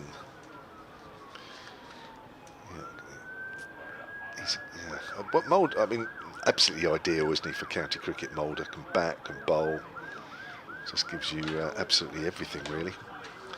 And there's a little bit of swing for him, just a little bit of shape into the left-hander when he's bowling from our commentary end. Porter working hard to get his first wicket of the day as Lehman pushes forward. Goes back to the bowler. So 4 bowlers used so far by Essex in this Hampshire first innings. Cook bowled 6 overs, 2 for 20. Snater 5 overs, 1 for 18. Mulder's just had the 1 over for 1, and Jamie Porter none for 15 in his 8th over. That is very loud, that siren, as Porter comes in again. Lehman drives, stopped by Porter. He threw out his right hand, or his left hand actually, on his follow through. Yeah, we're not too far away from the centre of Chelmsford here, are we? No, we've got Parkway, which runs through the city centre, just behind the stands away to our left-hand side, so you get all the noise of the traffic. And then we've got the river just behind us. Yeah. There's Porter again, staying round the wicket to Lehman, who gets wrapped on the pad. There's a shout. Cook not quite so vociferous, let's put it that way, as he was for a big shout earlier in the. So it's Porter, isn't it? Not Cook. So yeah, that fraction high. Do you think on quick thought? Yeah, I'd be interested to see again, just because we're behind the ball. Lehman's just going out to pat an area of the wicket in front of him. Just composes himself again. I thought the umpire was about to make a late decision, but I think he just adjusted his hat at the last moment.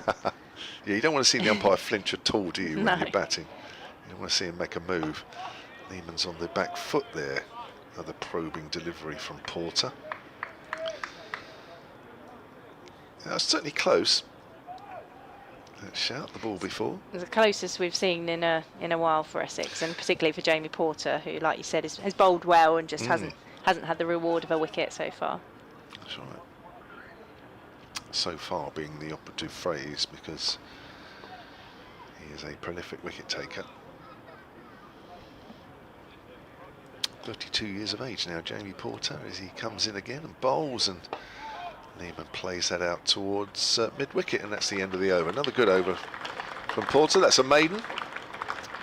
None for 15. I haven't had any emails on Essex Cricket at bbc.co.uk, but I did spot on the live page on the BBC Sport website and app, following all the county championship action, that Peter from Dagenham has been in touch with them. He's messaged into the live page and says, Sam Cook consistently bowling a probing line and length with the new ball, taking wickets and always asking questions of the batsman.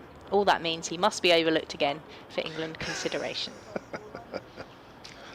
Have you guys spoken to him? Has he sort of been talking about this summer and aspirations? Yeah, I spoke to him on the media day ahead of the season. He's talked quite a lot to the media actually at the start of the season, having been standing captain while Tom Wesley was away, as Mulder begins a new over just outside the off stump, left alone by Mays. And I asked him the question I mentioned earlier about county championship performances being rewarded, the hopes about that, and he said he tried not to watch too much of the Ashes over the winter. You know, like anyone, he was interested to see what the score was, but he didn't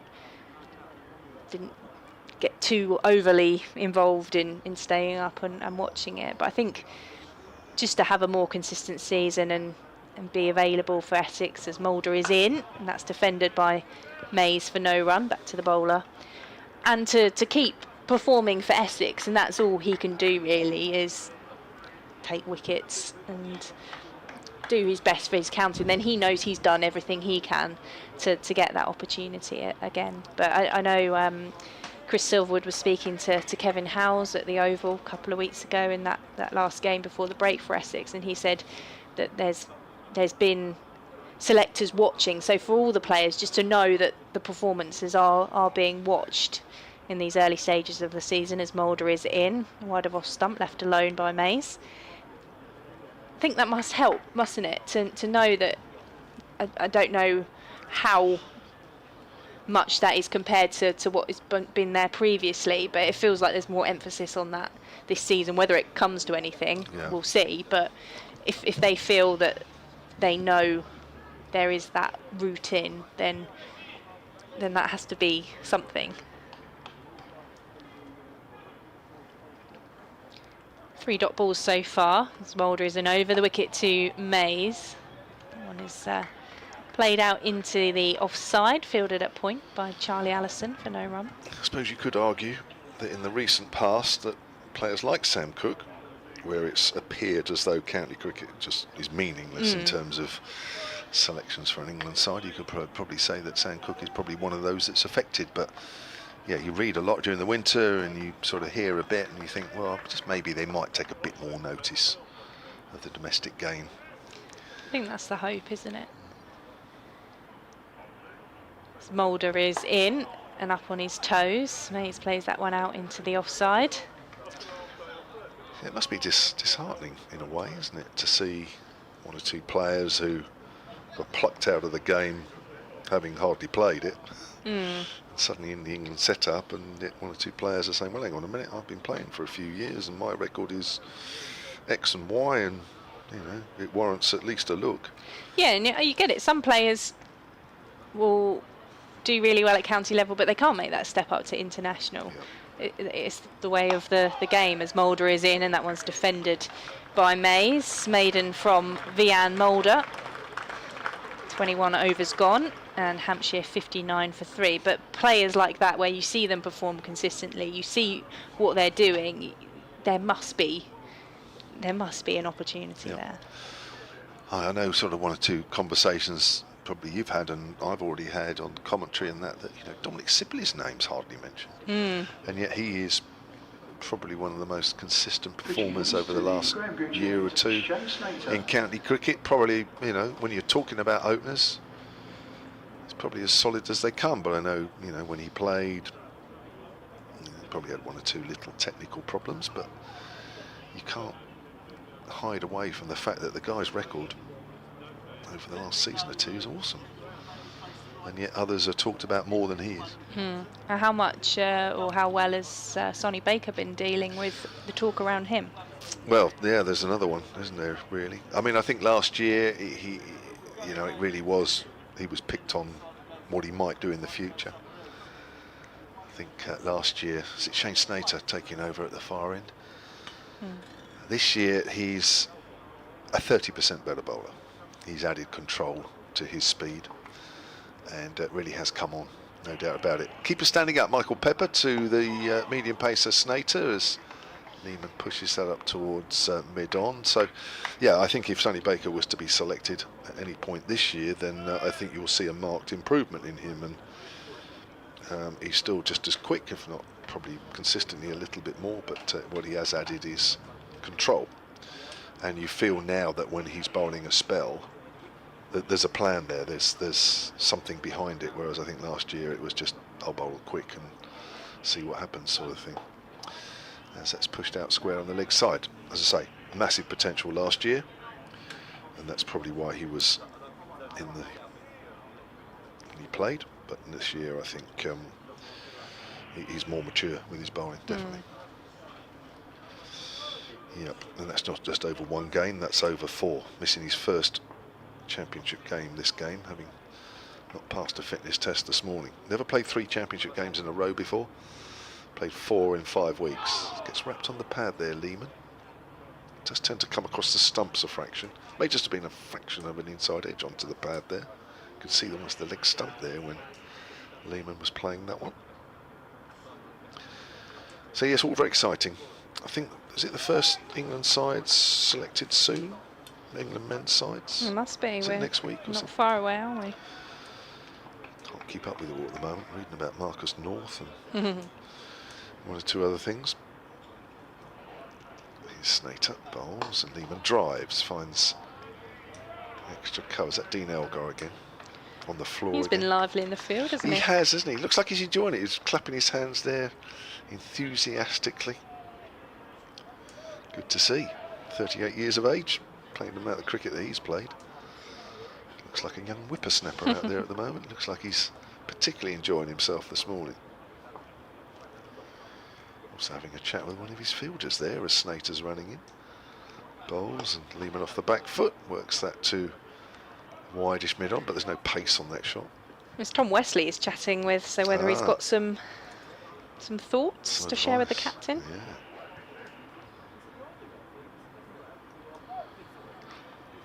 So Hampshire are 59 for 3 here, having been put into bat. And we've got half an hour until lunch.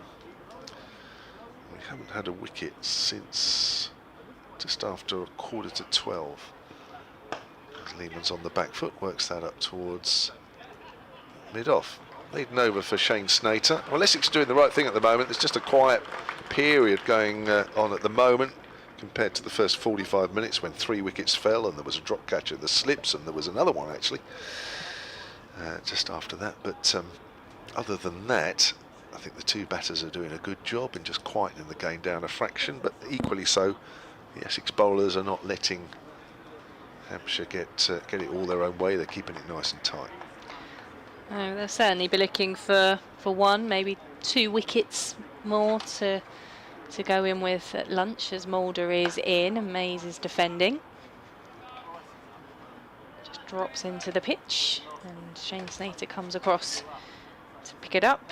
He's taken the wicket of Nick Gubbins. That was the last wicket to fall. He was caught in the slips by Matt Critchley for 8. Prior to that, Tom Prest was bowled by Sam Cook, and the first wicket of the day was Toby Albert, who was LBW to Sam Cook.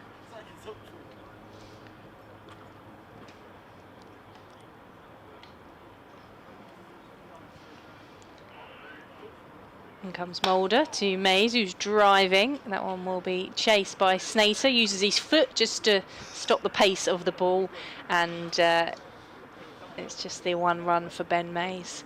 See, he's done that rather expertly, but I've seen that in club cricket where people try and do that, and all sorts can happen, can't it? Tread on the ball, roll the ankle over the ball. Yeah, you've got to be a little careful when you do that. Do you know, I don't know about you, but I'm seeing more players do that this year, actually using their feet. I don't know whether I'm imagining that, but I can think of a few instances this year. In comes Mulder, and that one, the wideish delivery, which is just dabbed into the ground by Lehman. A single so far from the over, 60 for 3. It's the kind of thing my dad does in the field when he doesn't want us to get down to field the ball. Well, it used to be, a more mature generation thing, didn't it, really? You didn't expect that of younger players, but it's almost as if now it's accepted as long as you obviously get it right and you don't look silly doing it. I think if you know the pace of the ball, it's quicker, isn't it, to get your foot there than to get down to get the hand there, as Mulder is in, and that one's whipped into the leg side. It's missed by Snater, but he's being backed up by Wesley. And a no ball signalled as well. I think it was, as I looked back to the umpire. Thought he had his arm out. Yes, he did. No ball. The trick when you're doing it with your foot, though, is to let it come off your foot so that you pick it up in your hand. It sort of bounces off. Flick it up. Yeah, that looks quite neat. Looks quite cool when you do that.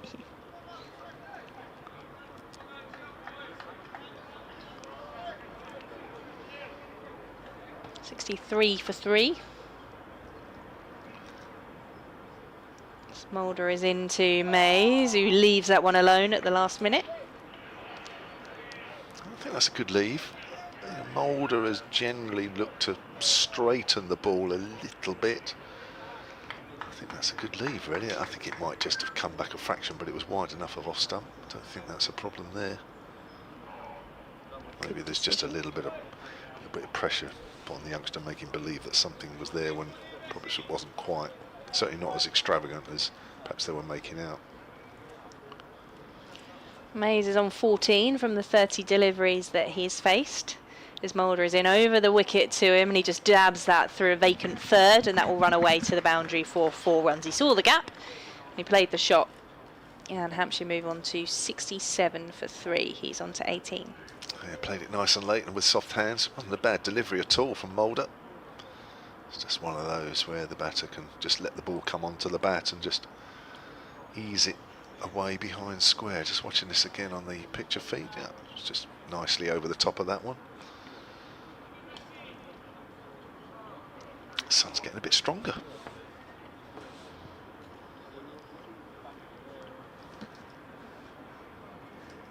Mulder is on his way in, and that one is defended by Mays out into the offside. Final ball of the over. So 67 for 3 from 23 overs, and we have got just under 25 minutes to lunch. Yeah, and it does feel like that sun is beating down now. Lots of baseball caps out on the stand away to our right hand side. Perhaps a few people either getting up to find some shade or maybe an early lunch as well.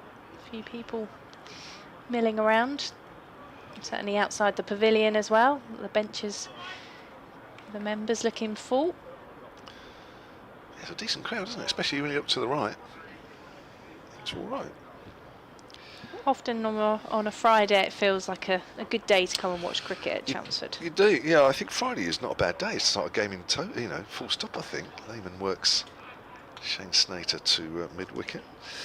Email here from Ralph Brooker, hampshirecricket@bbc.co.uk. Ralph is in France. He says, "Hi Kevin, Victoria, but this is mainly for Kev. We all." I'm just reading it out word for word. At least he's name checked you, which is good. Normally when I get opposition emails, they go, "And the other bloke." We all as long as they're not saying that to me, I'm fine. I'll come to that in a minute as Snater comes in. Lehman drives past a diving Dean Elgar this time, but I don't think there's enough on the shot to take it all the way to the rope. Tom Wesley runs back to deep extra cover. Lehman will pick up 2. Hampshire move on to 69 for 3, having been 33 for 3. He says, "We all agree that Hampshire are in transition, but does this mean how the club adjusts to the loss of Vince, red ball, definitely, and Abbas, yes. Or does it mean the transition from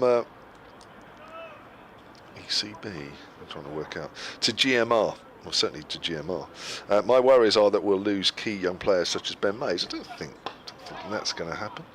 That's played back to the bowler. I'm not quite sure I see that, but obviously, what would I know anyway?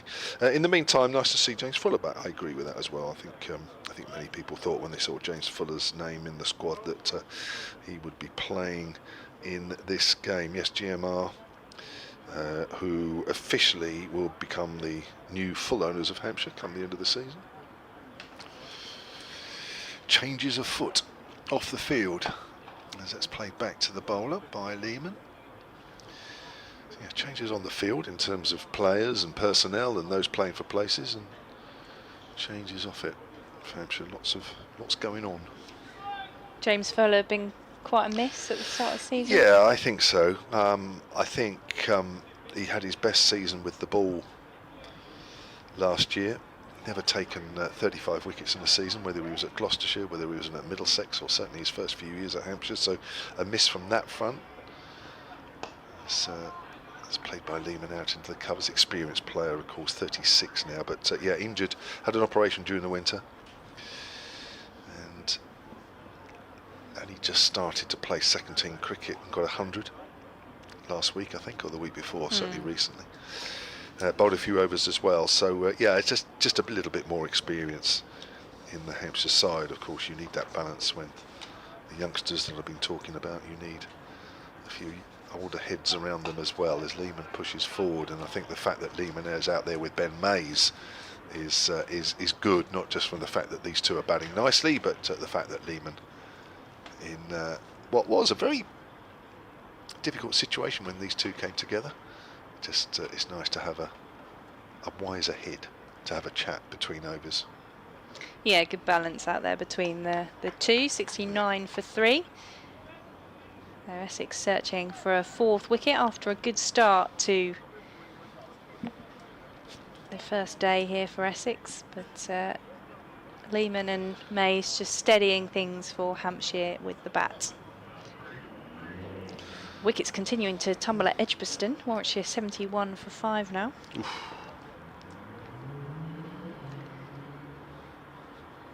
Mulder on his way into Mays, who leaves that one, just watches it through to Pepper. Good ball, good leave. Who's got those then? Victoria. Let's have a look. Interesting as well to see that James Rue was opening the batting for Somerset, but only lasted 7 balls. So the experiment to see if there's England credentials for him in that position. Jury's out. A couple of wickets for White. 1 for Cliff, 1 for Hill, and 1 for Van Beek. So shed it around a bit on the pitch at Edgbaston as Mulder is in, and that one is clipped into the leg side by Mays. It's fielded in the deep by Jamie Porter. Single on the board. So the 70 comes up for Hampshire. I think, did Rue open in the last game as well? I can't remember. So he's failed in this one. Oh, first innings, obviously there's still a second. I can't remember if he opened. Possibly, because did Thomas Rue play in that one? Isn't that the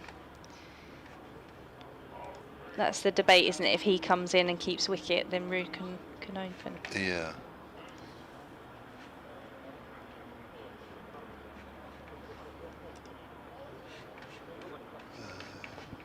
Frantically looking, aren't we?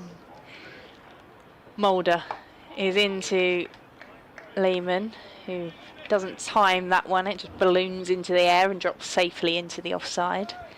So a wider delivery from Mulder, which Lehman was just having a waft at. No. So Somerset played Yorkshire last week, didn't they? Is that right? Yes. Yeah. No, he batted 4. James Rue. So they've just moved him up for this game.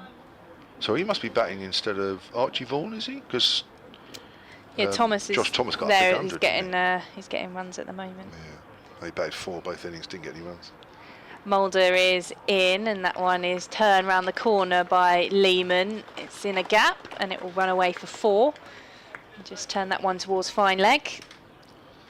74 for 3. He's moved on to 30. And this partnership is starting to prove a frustrating one for Essex. Yes.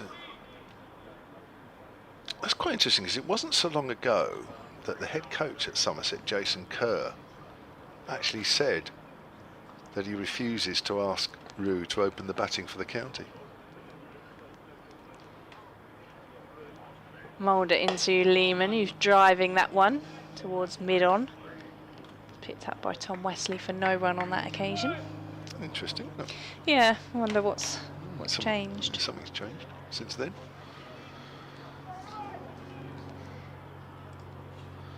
That was, just reading the whole article, that was 20th of April. Just finding the exact comments.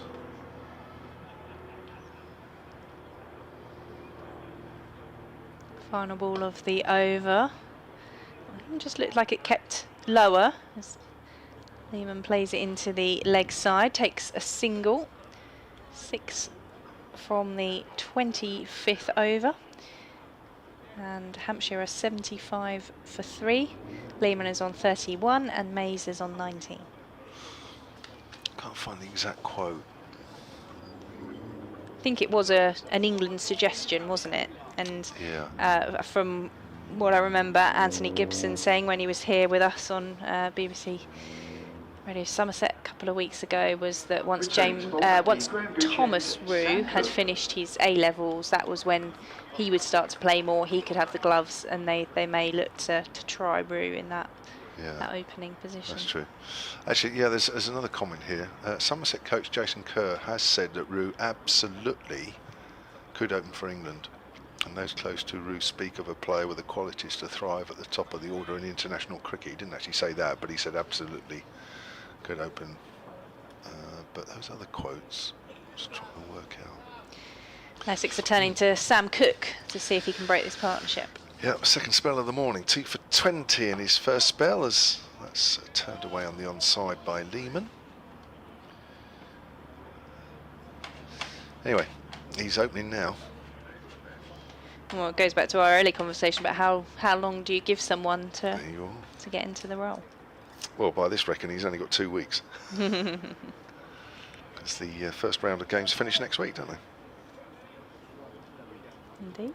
First chunk of 6 matches. So by the end of next week, we'll be virtually halfway through the championship season. How time flies. Whoa. Cook round the wicket to Lehman again. Lehman pushes forward.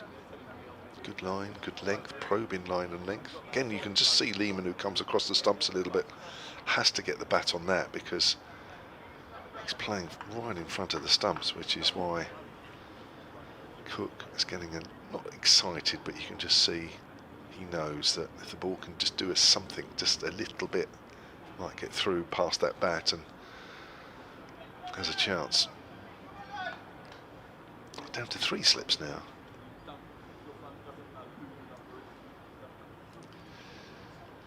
There's Cook's in again, bowled way down the leg side. Could stop Michael Pepper. That is a long way down the leg side to Lehman. So these two now have put on 42 for the 4th wicket. Hampshire on stage 33 for 3. Don't see too many balls like that from Sam Cook. No, it's unusual. Again, just the keeping low, the bounce is interesting to see. That was a good stop from Michael Pepper. That was awkward. That's bounced a bit on Lehman. Keeps it down well as the ball runs out to backward a point. Yeah, it's very awkward for the keeper. Low down to his right. Just picked it up one-handed. Made it look easy. So how long have we got till lunch? We've got 13 minutes or so. Lunch on day 1 here at Chelmsford. Lehman and Ben Mays fighting hard here to get the first innings back on track for Hampshire as Cook bowls. Lehman drives, doesn't time it, it goes just in front of square on the offside, and they'll jog through for a single. 76 for 3. So all the Essex bowlers this morning have been on the money. But just Sam Cook with those 2 wickets and Shane Snater with 1, the successful bowlers so far. Mulder's had a go, Jamie Porter's had a go. No Harmer yet. Do you think, are we going to get the obligatory 1 over from Harmer? Squeeze one in before lunch, just maybe. Get one, see what happens. That's down the leg side to Mays this time. And that ends Cook's over, just the 1 off it. 7 overs, 2 for 21. Not sure that's quite what you would have hoped for, coming back into the bowling attack just before lunch as Essex try and find, what did I say about 20 minutes ago? I said maybe 2 wickets before lunch. I think with just over 10 minutes to go they'd take 1, but I'm seeing some pads being brought on for Charlie Allison, and the jumper has been removed by Simon Harmer, so you've predicted well, Kevin. Well, a bit earlier than I thought. Couple of overs before. Yeah. But when you've got Simon Harmer in your side, you can't leave him on the sidelines for too long, can you? And this is his end, isn't it? This is the end he likes bowling at, isn't it? He just seems to get a bit more bounce this end than the far end, from what I remember in previous Hampshire matches. Yeah, this is the trademark Simon Harmer end, and it's yeah, Charlie Allison just getting padded up and helmeted up.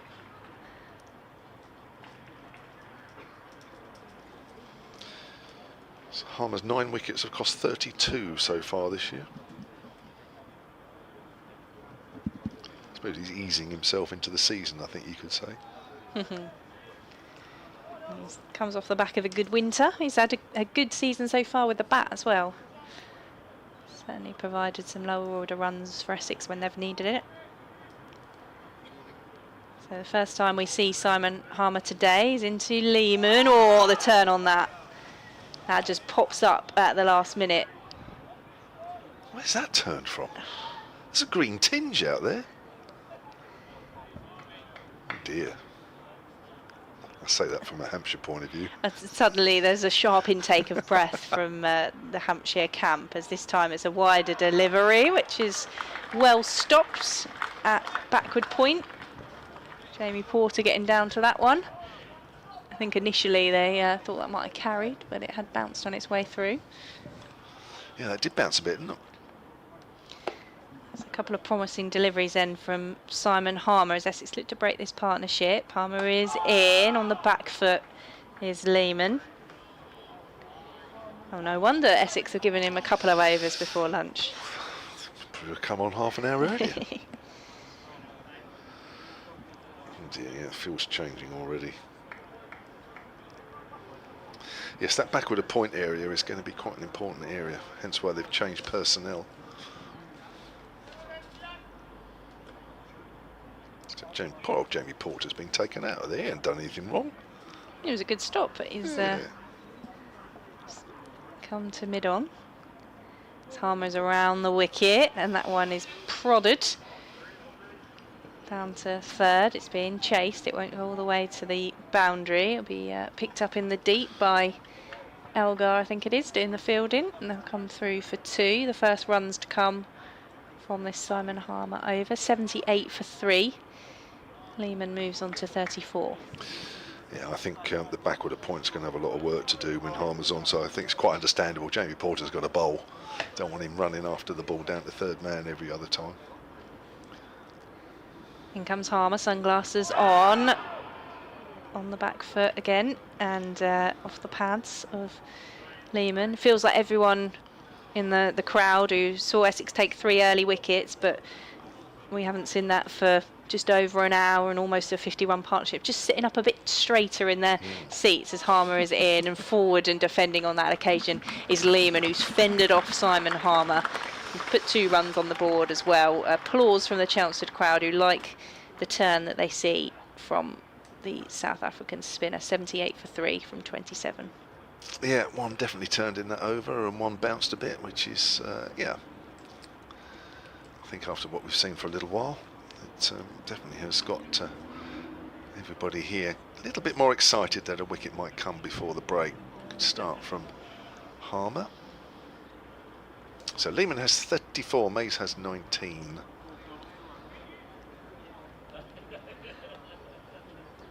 And it's going to be St Cook to continue from the Graham Gooch end. Right arm over to the young Ben Mays, who works it away wide of mid-wicket. Have to hurry here, Jack Lehman, he's all right. Jack Lehman. Once you get it in your head, it's difficult to forget. Lehman. Right, Mays moves on to 20, 79 for 3. Oh, Hampshire having been put into bat.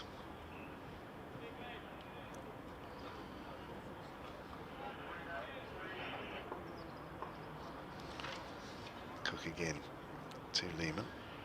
Bowls, and Lehman just pushes out defensively out on the onside. Charlie Allison is in quickly.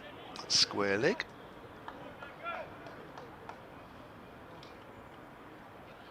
So we might see a bit more of Harmer this afternoon, I think, after that first over. I think you're in for another marathon Harmer spells from this Alistair Cook end. Just operate the seamers from down the hill, mainly. Lehman again gets a length ball, plays it back to the bowler. As I was saying earlier, very open Lehman with his stance. Most players are a little bit more side on. Lehman preferring the more chest on look at the bowler, but actually when you see him play his shot, then does sort of turn a little bit more sideways at the last moment.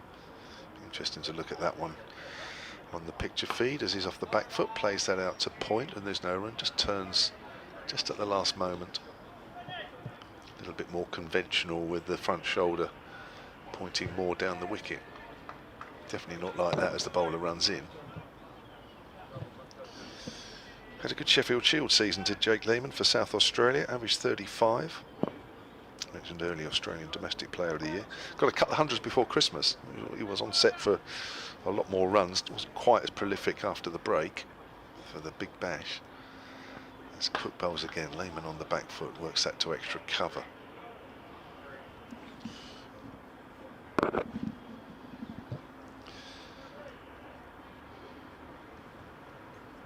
.79 for 3.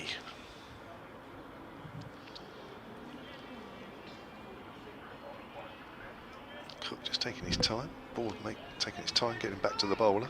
School children making their way out for lunch. Are they? Just disappearing. Oh, they're in green.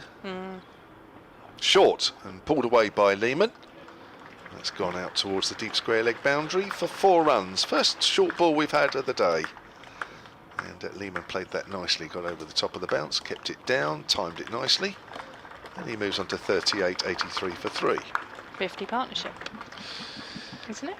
I think you're right, yes, it is. 33 was the Nick Gubbins wicket, yeah. Well, that was something that looked a long way off when Hampshire lost Nick Gubbins, and nicely played to those two. Have you got a few, is that a few scores in today, or is that the only one? That's the, I hadn't actually spotted them, but usually if there are schools in, they're in the Felstrad school stand over in the shade. Right. But it was just them making their way out of the stand that caught my eye. But quite often there's school trips in on the weekday, but it's always around about 2:45 you see them all disappear for the end of the school day. Second over from Simon Harmer, who is into Ben Mays, which is scooped away over towards fine leg. Come through for a leg by. Just popped up off the pad. So Ben Mays faces his first delivery of Simon Harmer and manages to get off strike. That ball looks as though it just bit a little bit as well. I think already in the 7 balls that Simon Harmer has bowled, I think he's going to be hard work again on a pitch which doesn't look as though, appearance-wise anyway, that should give him much help. Harmer into Lehman, who was pushing to get forward at that one, and then it just turns into the gloves of Pepper for no run. Well, if we see some turn and movement for the spin of Simon Harmer, then we may well see a A bit of leg spin from Matt Critchley a bit later as well. See if that provides any success. As Harmer is in, a bit more flight in that one, wraps on the pad, and a big appeal, no movement from the umpire. No, I think you've got to get on the front foot to Harmer if you can here, because he's getting a bit of bouncy, he's getting the odd one to turn a bit. I think if you get on the front foot, it's difficult for the umpire to give LBWs. Not quite sure what it's going to be doing.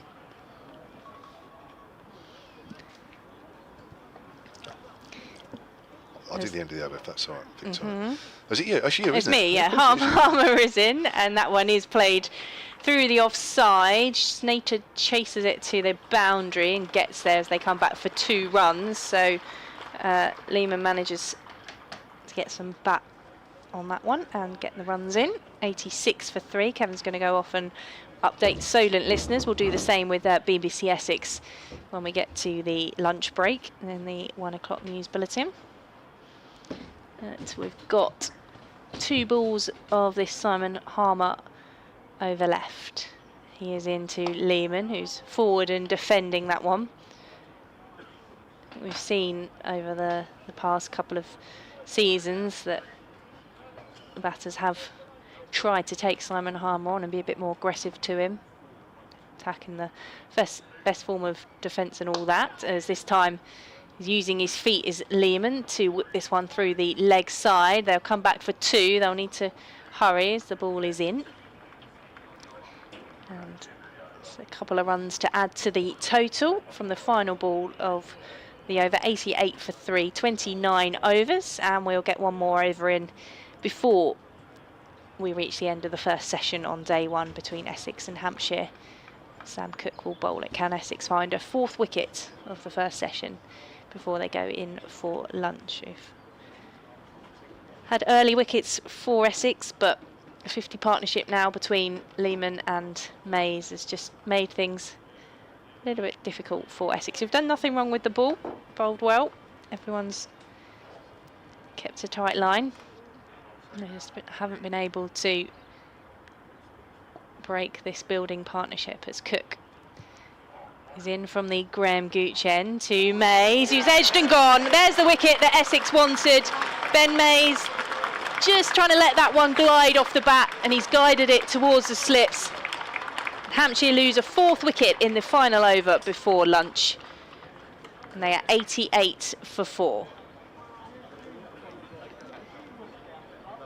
And that will be the lunch break with that first ball of the Sam Cook over, and it was caught by Simon Harmer in the slips. We saw him drop a fairly regulation one early on off the bowling of Jamie Porter, but this occasion he held on to a ball that just comes off the edge of Ben Mays' bat, and he has to depart.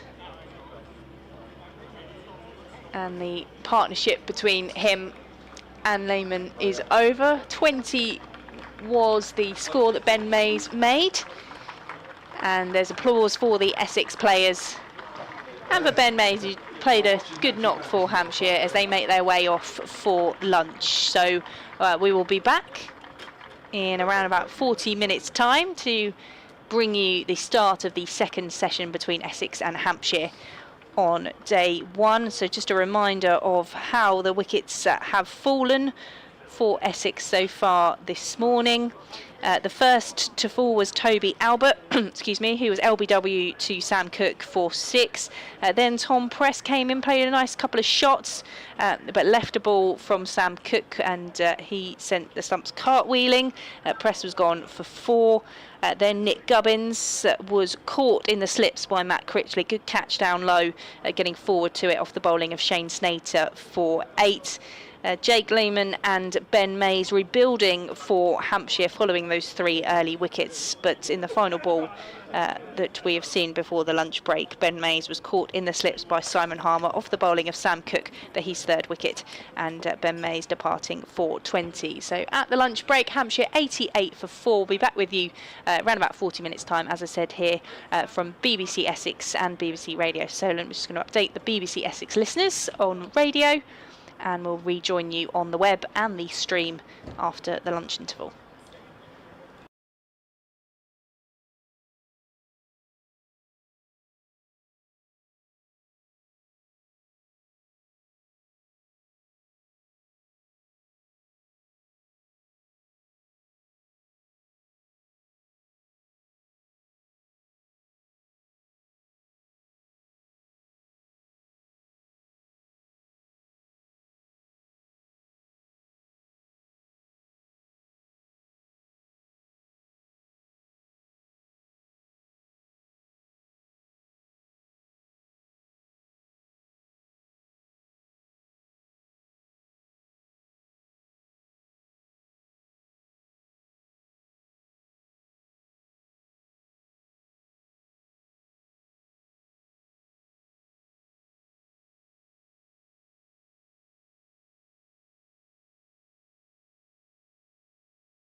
to take that wicket with the first ball before lunch, and then a couple of good deliveries there as well up against the new batter in Ben Brown.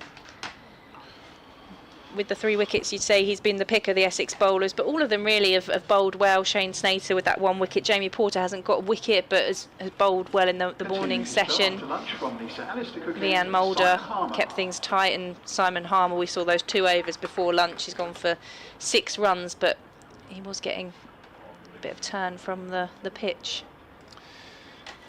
Yeah, it's not ideal what you want to see as a batter. The seamers have bowled well and have tested the batters this morning with a little bit of seam movement, and then the spinner comes on and you see a couple turn as well, and you think, oh dear, there's no respite. What must Liam Dawson be thinking though, watching? Well, I think he's delighted. I'd hope he is delighted.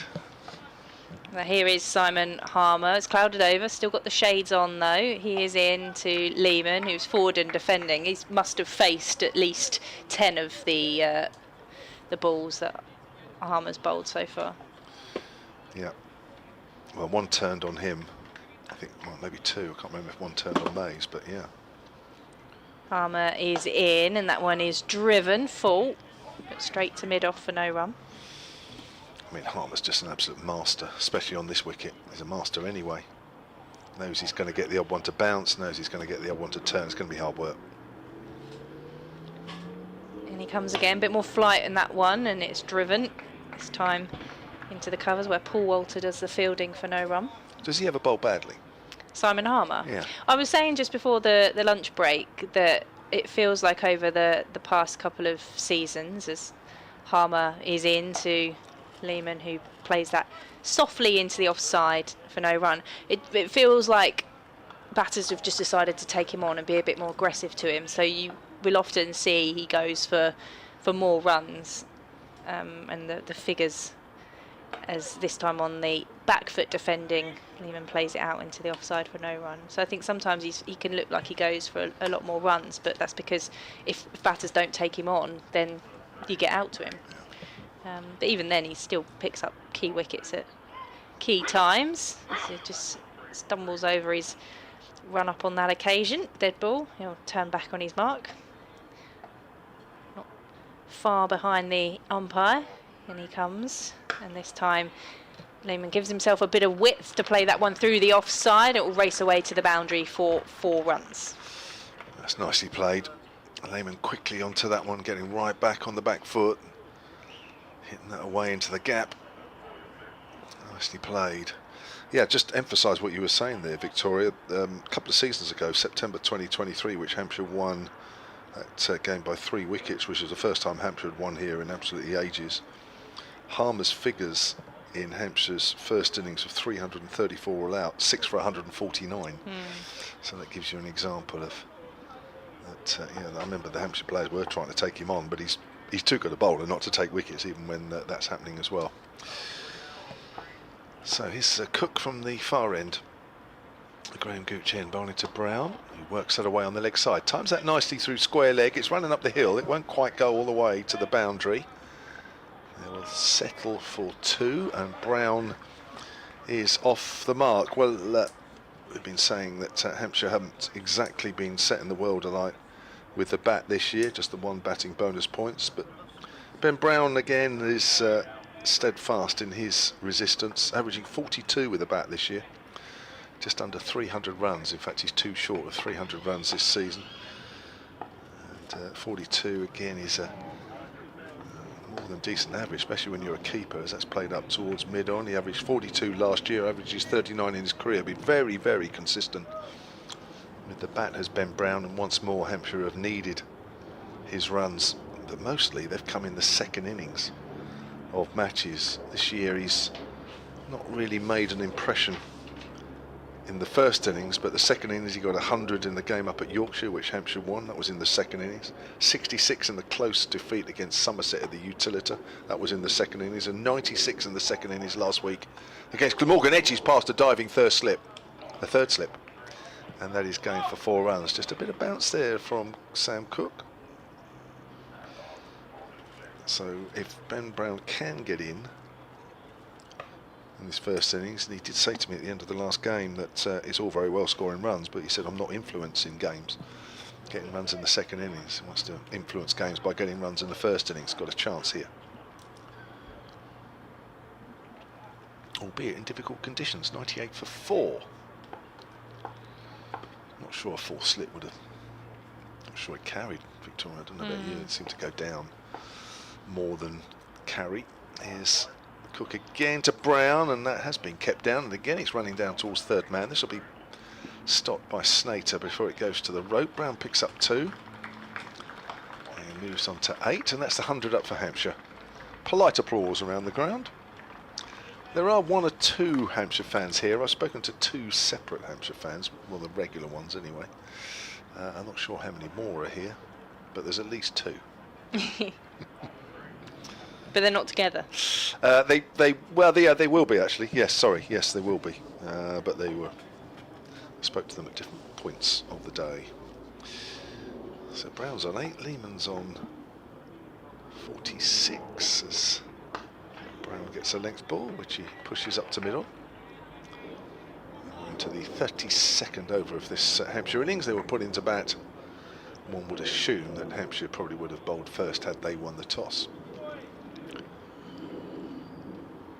I'll tell you what, this is not a bad crowd today, Victoria, is it? It feels a healthy crowd. Yeah, I do think it often is on a Friday, and it'd be interesting to see as well after tea if anyone decides to slope off work early and pop in for the final session. Is it free entry after tea? I think so. It used to be. They do, yeah. Cook bowls and Brown works out again through square leg. Again, I don't think it's got quite enough legs in it to reach the rope. It doesn't, but again it's 2 to Ben Brown, who moves into double figures. 102 for 4 at the end of that Cook's over. He has 3 for 36 from 10. Not sure where there was a school trip we saw on the morning session. Not sure if they've returned or whether they've had to go back to the classroom for the afternoon. Or still out for lunch. Yeah, all that.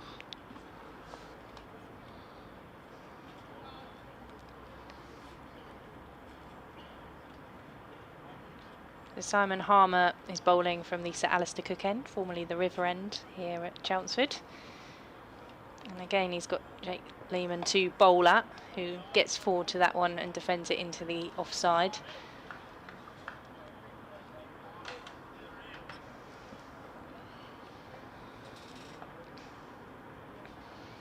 Into his 10th season with Essex is Simon Harmer. And he is in, this time on the back foot. Lehman whips this one through the leg side. It's being chased by Jamie Porter as they come back for at least 2. It will just be the 2. A little bit short, that one. That's one thing as a spinner. On this ground anyway, don't we want to be bowling too short. Ball just stands up.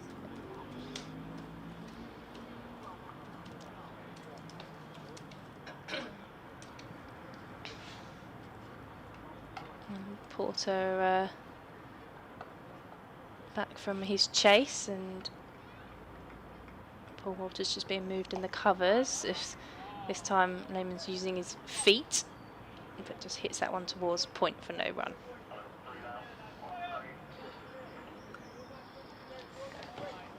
Everyone in fairly close, or is there a fielder I can't quite see somewhere out in the deep? As Harmer is in and Lehman defends that one. Just dribble into the leg side for no run.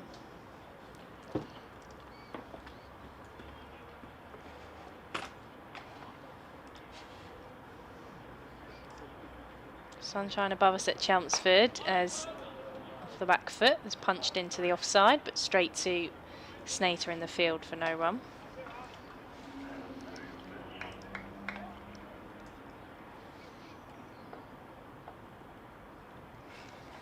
.104 for 4. As Harmer is in, that one is whipped into the leg side past the fielder at mid wicket, and that will be away to the boundary for 4. 6 from it, and that is Jake Lehman's 50. It's come from 98 balls, and he's hit 8 fours in the process. 8 fours. And that's his 5th consecutive half-century in Championship cricket this season. Missed the Glamorgan game last week. Got a couple against Somerset, a couple against Yorkshire.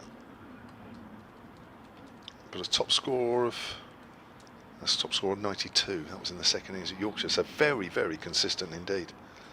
Just what you want from your number 4.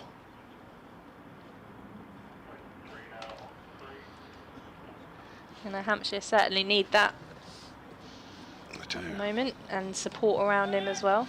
They do. They need a bit of solidity in that order, and Lehman's been providing that. And Ben Brown in the second innings of games anyway, as I mentioned earlier. It's Cook again. Past the umpire and bowls, and Brown drives up to mid-on. That will be picked up by the fielder. Throw has hit the stumps at the bowler's end. The score remains on 108 for 4.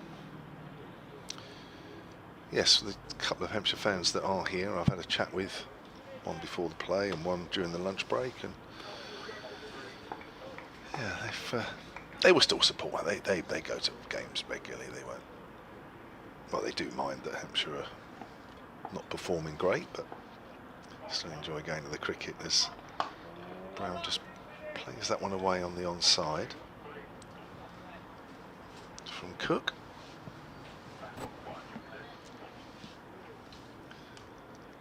So Brown has 10, Lehman has 52. Yeah, I think there was a slight doubt initially when Lehman went back to Australia. Went back to Australia for personal reasons, that initially there was a doubt that he might not be back in time for this game, but I think as sort of the weekend wore on, I think everyone was pretty confident he'd be back. It's played out on the onside once more, no run. And how Hampshire missed him last week. He's a good guy as well, actually. I spoke to him a couple of times, actually. Over here with the family. His dad. Good cricketing background. Yeah, his dad, head coach at Northants. I did ask him during the winter. I said, well, how comes you're coming over here and want to play some county cricket, and yet you're not playing under your dad at Northants? As Brown pushes forward, that's not out the middle of the bat. And one of the lines he said is, well, I'm not sure if the father-son working relationship works. I can imagine it be keep things separate. Yeah. It's a bit like Essex have Luke Benkenstein here, but obviously Dale's been head coach most recently. He was at Lancashire, wasn't he? But he's been around elsewhere. Yeah. Gloucester first, and then, well, us first, then Gloucester, and then Lancashire. That was a couple of seasons ago now, wasn't it? Or was it last season? I can't remember. Always playing and missing outside the off stump. Good delivery.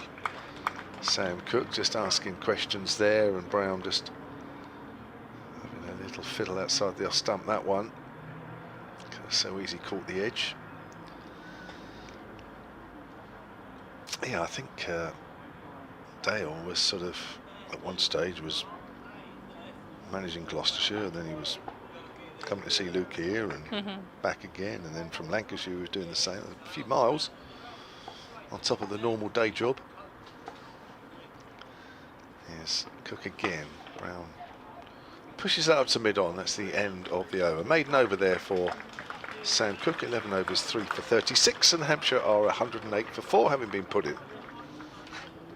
I'm going to see Simon Harmer continuing from Sir Alistair Cook end. Sam Cook bowling at the Graham Gooch end.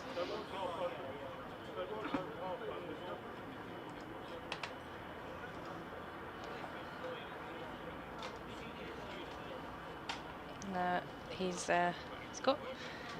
got some movement, got some turn, but can he convert that into wickets? If you want to get in touch, email from an Essex point of view, essexcricket@bbc.co.uk.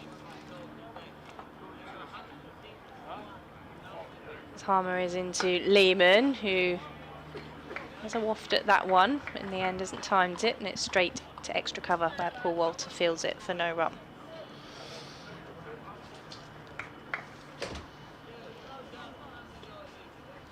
Harmer is in, using his feet is Lehman.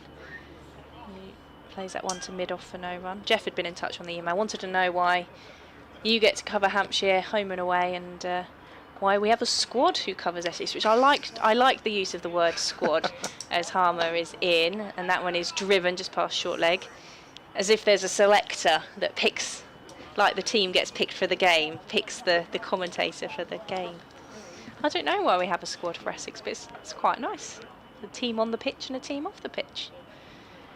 As Harmer is in, and that one is played out into the offside, straight to a field. Picking out the fielders at the moment is Lehman, 4-dot balls. Keeps you all fresh. Does, yeah. Talking of which, James Patient's going to come into the commentary position in a moment. Another of our BBC Essex squad as Harmer is in, and that's just past a diving Allison at short leg. Put out your own cricket team. Good. I'm much better from this point of view than out on the pitch, though. As Harmer is in, and that one's defended by Lehman into the ground. So maiden over from Simon Harmer, no addition to the score, 108 for 4. The crowd quite like that. And shall I make way for James and I'll leave him in your capable hands for a little while, Kevin? Yep. Yeah, I was just looking at Simon Harmer during the winter, managed to squeeze in 3 games for Northerns in the Cricket South Africa 4-day series and took 12 wickets in those 3 matches. A best of 4 for 136. Those 12 wickets coming at 27 apiece.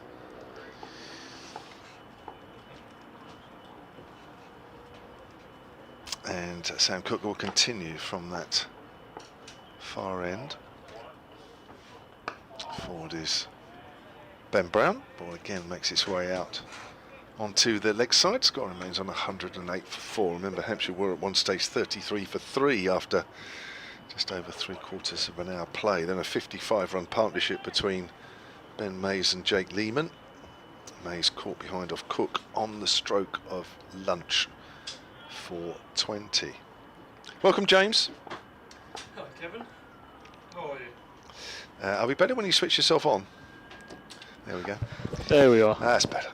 Here comes Cook and bowls. Brown is forward. That's not out in the middle of the bat. You haven't had a chance to. You've been working, haven't you, really, in the office? I've been working. I've been getting our football show ready this evening on BBC Essex. Fans Football Phone in the last regular show of the season. So is it? It's that nice overlap in the year, isn't it, when the football and the cricket coincide, but it does make life a little bit busier for us. So you got a packed show tonight, all sorted? A packed show tonight, a bit of a review of the season. So we'll have Colchester United, Southend United, a bit of Braintree Town. Here's Cook again. Bowls, and Brown leaves that one alone. Last minute decision. Anything exceptional happened at any of your local clubs? Well, Southend United missed out in the playoffs. They lost to Scunthorpe, but they are in the FA Trophy final next Sunday, so they got Wealdstone, so it means a day out to Wembley, and so they'll be hoping to finish on a high. Are you going? I'll be going, yeah, myself and Victoria and the rest of the BBC Essex squad will be there. Yeah.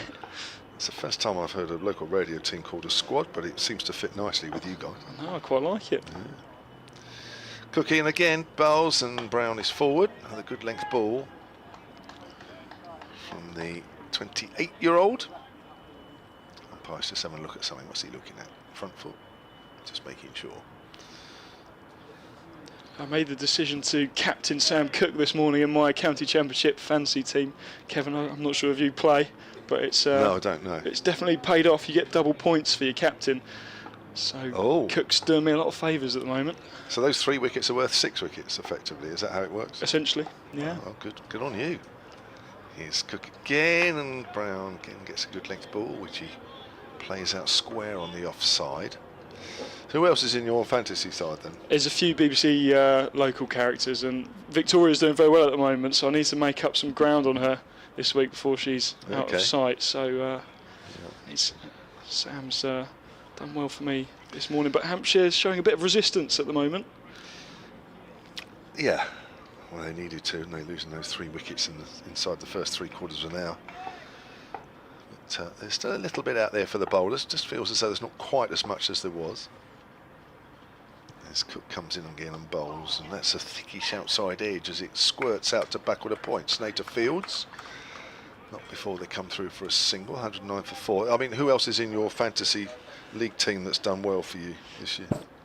This season, Ryan Higgins always does well. He's usually one of my first picks at Middlesex. Ollie Robinson did very well for me last week with the bat rather than the ball. Well, he got 100, didn't he? He got 100, and then I think he got 40 odd in the second innings. Oh, okay. Obviously, it's a time when the England selectors have definitely got their eyes on him at the moment. I think that runs with the bat come as a big bonus. I saw a social media piece actually with Ollie Robinson. You probably saw it, I don't know, but I think there was not a school team, but a village team or something like that had a session with him in the nets, and every ball he bowled, he got him out. But that's how it was cut anyway. Simon Harmer resumes at the Sir Alistair Cook end. That's just worked into the leg side for a dot ball. No, I haven't seen that, but if he's bowling against the school side, you would hope that I was going to say, yeah, do quite well, wouldn't you? Yeah. The way it was edited, he was getting a wicket with every ball, but of course you can cut the middle stuff out. Harmer in again, and as Brown advances down the track and launches that over cow corner. I think that's gone all the way for 6. It has. That's a big 6 from the Hampshire captain. Simon Harmer turns around and shakes his head and have to get that thrown back from the stands. Good intent from Ben Brown. Yeah, well, that's one way to play Harmer, isn't it? I know when he's been bowling this end, I mean, he obviously bowls this end and he gets lots of scalps and he has a lot of success, but you do see players do try and take him on, and that's generally an area, that wide, deep mid-on area that players look to hit with the spin. And he does get hit there from time to time, doesn't he? He does, but I think with Simon Harmer, the Essex fans will forgive him getting dumped into the river now and again. He's been so prolific for the county over the last 10 years, his 10th season at Essex. But that was a marvellous stroke from Ben Brown, real intent, not letting Simon Harmer settle, which is always the danger if you're a batter here at Chelmsford. Don't let Simon Harmer get on top of you. Easier said than done, though, Jones, isn't it? Quite. Just looking at Harmer's record here, 522 wickets at 23 apiece.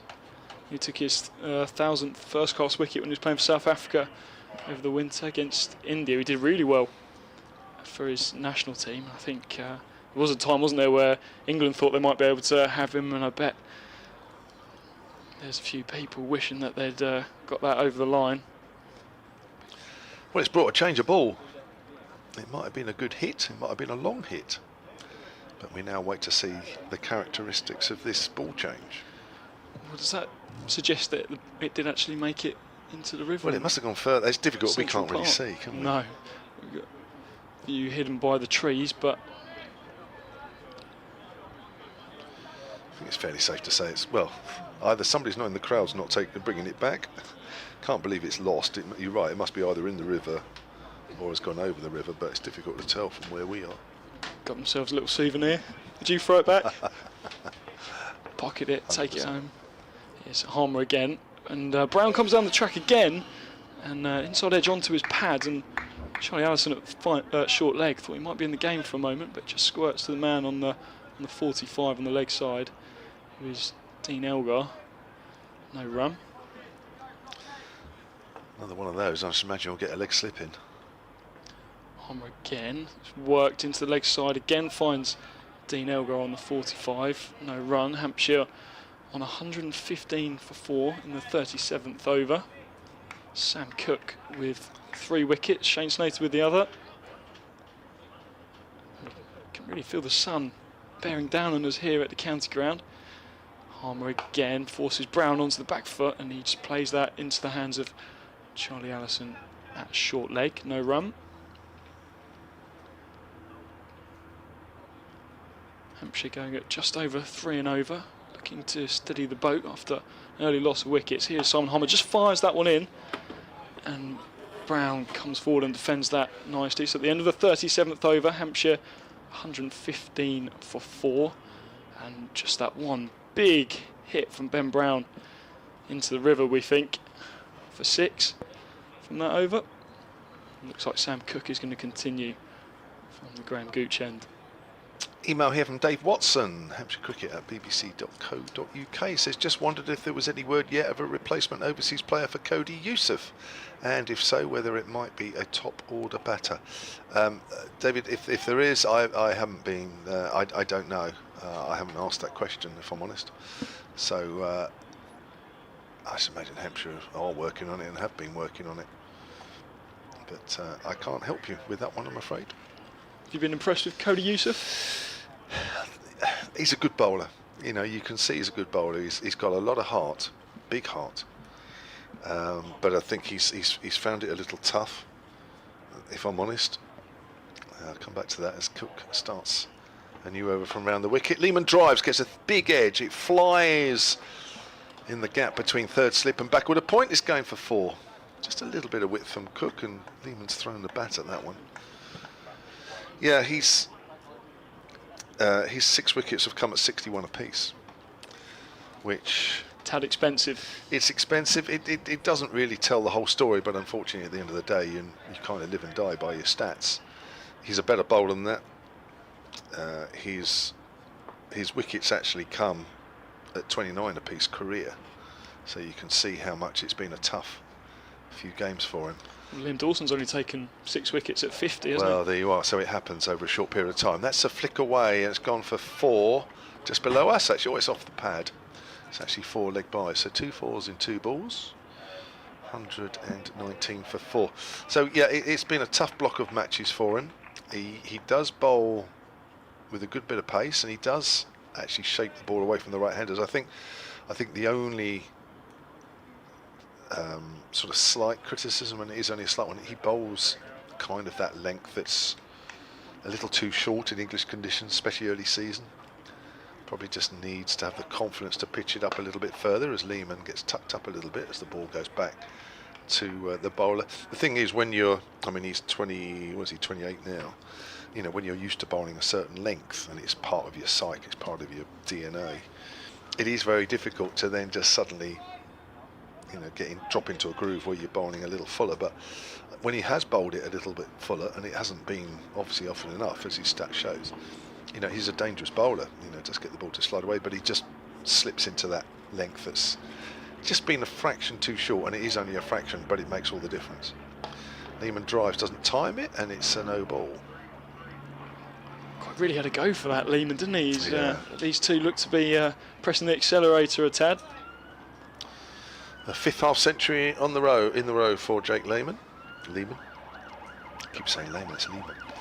Very impressive, touching what, 400 runs now already for the season, and he missed the last game, of course.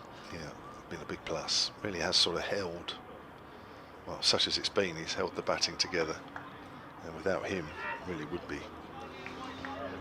tough. So just noticed there Sam Cook just checking with the umpire as to where his front foot is landing. He's clearly very close most deliveries. It's unusual for Sam. Is it? Comes in again and bowls slightly short, and that's flicked away. That will be 4 off the bat. Signalled by the umpire. The thing is with Lehman, because he comes slightly across, balls which would be straight to some other players are actually a little bit too leg side, and Lehman's very good on the leg side. He moves on to 60, 129 for 4 now, Hampshire, having been 33 for 3 at one stage. Good recovery. It is. Cook again, bowls, and Lehman, it's a better line. Lehman pushes that out into the covers. Yes, it just feels as though the ball, which he wasn't doing loads this morning, but it was always doing just enough. Put Hampshire under pressure. Albert not only was LBW, but he was actually out, dropped in the slips by Harmer, which wasn't a difficult chance at all. It's not something that happens every day either. No. Simon Harmer drop catch. That's right. Collector's item. Very true that. Again, that's on the line of the pads. Goes out square on the leg side. 129 for 4 at the end of that over. And Jake Lehman went on 16. Ed Snater to Wian Mulder in the slips, and it went through the hands. It was high-ish, but it went through his hands. I was wondering when I saw Mulder was back in the squad whether they'd stick with Noah Fane. Obviously, he did so well against Surrey, and it's almost seems a little bit harsh, but I guess when you're overseas, is signed for just the first 6 games of the Championship, you can't really afford to leave him out, and he's got a lot of experience, Mulder, so but it hasn't really got going for Essex so far this season as Simon Harmer gets ready at the top of his mark to continue. And that's just worked by Brown into the leg side. Slight misfield from Elgar, and that's a bit sloppy, and they were going to hurry through for a single. That is such an important position there. Backward a square on the leg side for the right-hander to Harmer. Get a lot of balls there. Yeah, I don't think Simon Harmer will be too pleased with that fielding from his South African teammate as he's in and bowls, and that's on the pads of Lehman. He just works that to leg side again. Sam Cook this time fielding at sort of backward square leg to the left-hander. Harmer's coming around the wicket to Lehman. And Lehman just takes that little shuffle onto off stump, doesn't he? And he plays that defensively into the leg side with no run. He's quite an awkward customer, isn't he, to bowl to? Never quite sure the line. You want to bowl straight, but when you do, you find it more leg-sided to him. Again, worked into mid-wicket, no run. Harmer gets through his overs so quickly until someone smashes him out of the ground for 6, and then that does inevitably cause a bit of a delay. But 3 dots in a row, and that's just punched into the offside this time off the back foot by Lehman, fielded by Tall Paul. No run.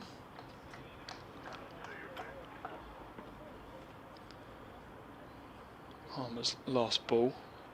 Oh, and that is, again, just straying onto Lehman's pads, but he comes so far across his stumps that I thought he might have got himself into a bit of trouble there, but just misses everything and goes through to Michael Pepper. So 1 run off the over.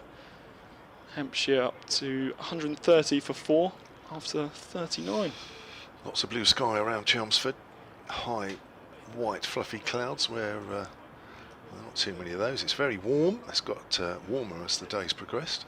Are you playing some club cricket? Maybe last year I was talking to you. You were playing. Yes, I'm playing my first game of the season tomorrow for Writtle, just a village on the outskirts of Chelmsford, where Sam Cook started life as a cricketer.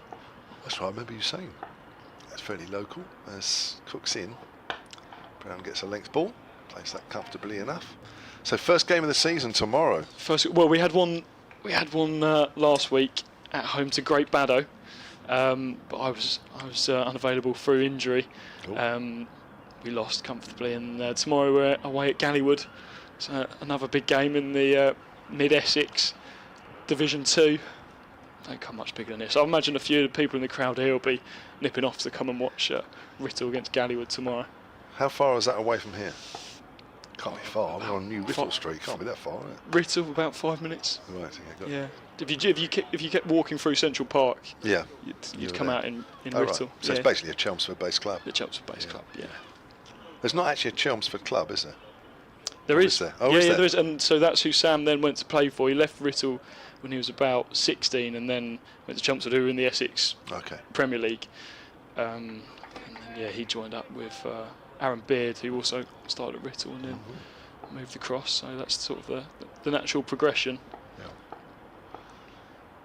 Here's Cook again to Brown. Brown off the back foot, steers that through the gap, and that's 4 runs. Lovely timing.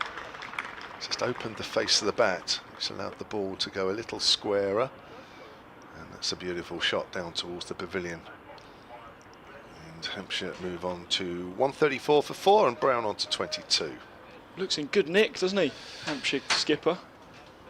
Yeah, well, as I say, second innings has been his forte this year. Very much wanted to make the first innings more of a telling knock, and that already is his top score in the first innings this year. As in comes Cook again. Brown drives, doesn't time that as the ball goes up to mid-on. He made an impressive 100, didn't he, against Yorkshire? Yeah. The second innings helping Hampshire to victory. Yeah, he's been a consistent performer, both for Essex, both for Sussex before he joined us, and has continued that since his time as well down on the south coast. 37 years of age now, Ben Brown. Averaged 42 last year, averaging 42 this year, has a career average of 39. All pretty steady figures. Not bad. Brown pulls that away through mid-wicket, and that might just run away. I got the feeling it wasn't quite out of the middle of the bat, but it's hit well enough, and that is 4 runs. Quickly onto that one as well. Wasn't that short from Sam Cook, and Brown moves on to 26, and Hampshire on to 138 for 4. He's just a bit out of rhythm at the moment, isn't he, Sam Cook? And, that last over went to the fence a couple of times, and again, Hampshire's batters just capitalising and him missing out on his length. Slightly just a bit too short on that occasion. 3 for 26 at lunch, and he's about 0 for 29 now as that's played up towards mid-on. They're going to scamper through for a single, 139 for 4. He bowled 1 ball, I think I'm right in saying he bowled 1 ball of his 9th over when he picked up Ben Mays. So he has actually now gone for 30 in this spell since the break. And I think he's completed about 5.5 overs for those 30 runs, and there was a 4-leg buys as well in there as well, which don't count on his figures. So yeah, a little bit, maybe for him a little bit messy, but by his own standards it is anyway. By his very high standards, yeah. Doesn't give out too many freebies, neither him nor Jamie Porter. I'm sure Sam will be eager to impress the England selector ahead of the upcoming Test series against New Zealand. Simon Harmer just tweaking his field slightly. Tom Wesley coming out sort of cow corner, between cow corner and long on, just a few yards off the boundary actually, so enticing Brown to maybe go again, as Brown just leans onto the back foot and works that to deep square for a single. Hampshire move up to 140.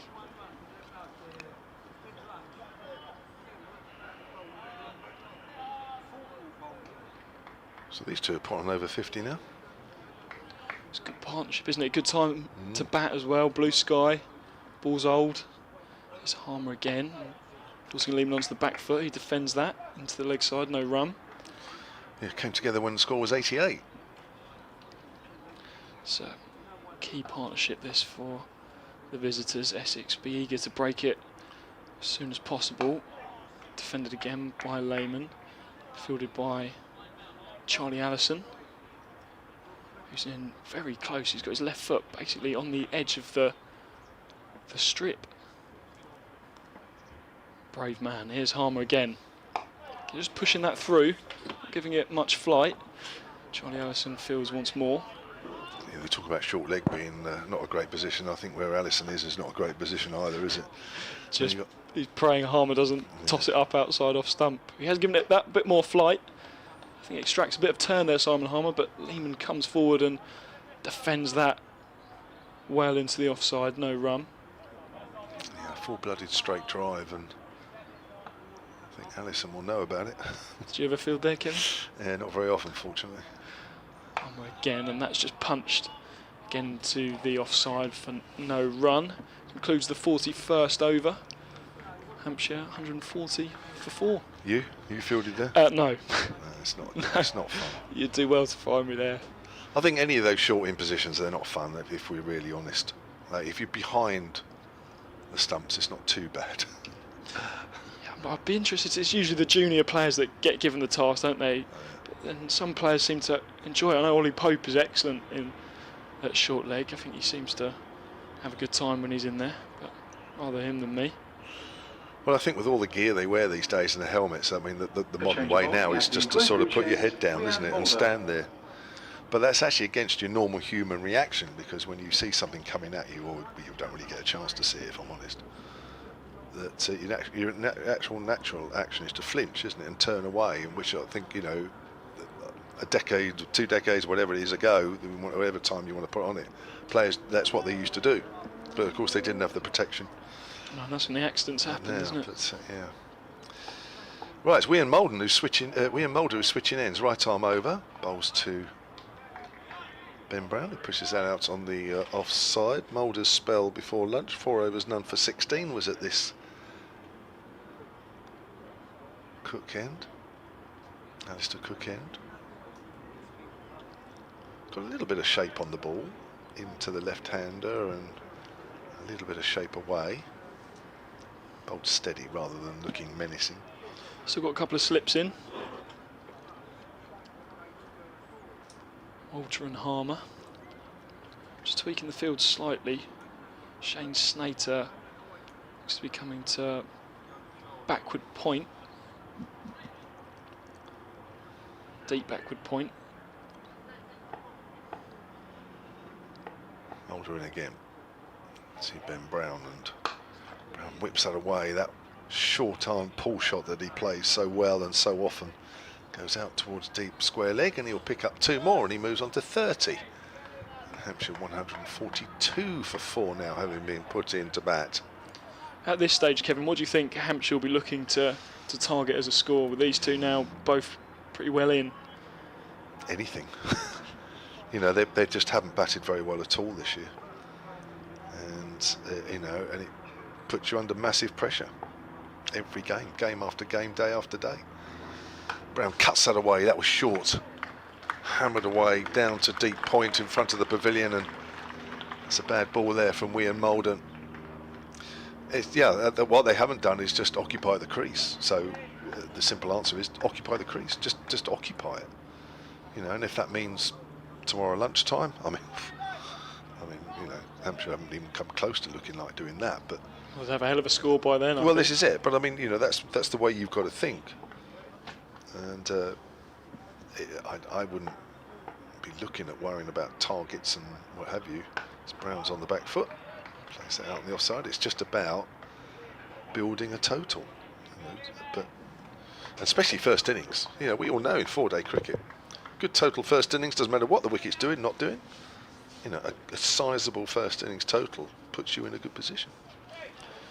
These two are just jumping on anything short of a length at the moment, possibly not as much pace in the wicket. They're punishing Essex for any loose deliveries. They are. Yes, Mulder comes in again. Brown plays it back to the bowler. So, for example, this year, in the game where you guys beat us at the Utilita, Hampshire in their first innings, 156 all out. In the game at Yorkshire, which Hampshire won, okay, 251 all out. In the first innings against Somerset at the Utilita, a game which could have gone either way, but Hampshire lost it, 232 all out. And in the Glamorgan game, 214 all out. So, you know, not big totals by any stretch of the imagination. Mulder's in, bowls. Brown works that to mid-wicket, end of Mulder's first over after the break. None for 21 from 5, 146 for 4 Hampshire. I'm sure there's a few Essex fans here waiting for Liam Dawson to come in and bat. It's just something about Liam Dawson and playing against Essex. He seems to always get runs and take wickets, but he really hasn't got going at all with the bat this season. But if there's a good time to do it, it would be today. Well, you're too young to remember. He played here on loan. He did. We're 20. Couple of weeks. 2016 was it? 2017, yeah. Somewhere around there. Yeah. Not for very long, was it? No. I think it was going to be a month, and then after about 2 weeks, he got recalled. Oh, I do remember it, Kevin. I was, do you? Yeah. I was at the grand old age of 17. It's Harmer in again, round the wicket to Lehman, who just comes forward and tentatively prods that back to the bowler. So Harmer giving it a bit more flight to the left-hander and sort of darting it in to the right-handed Ben Brown. Here he comes again, tossing it up, straighter this time. And Lehman defends once more.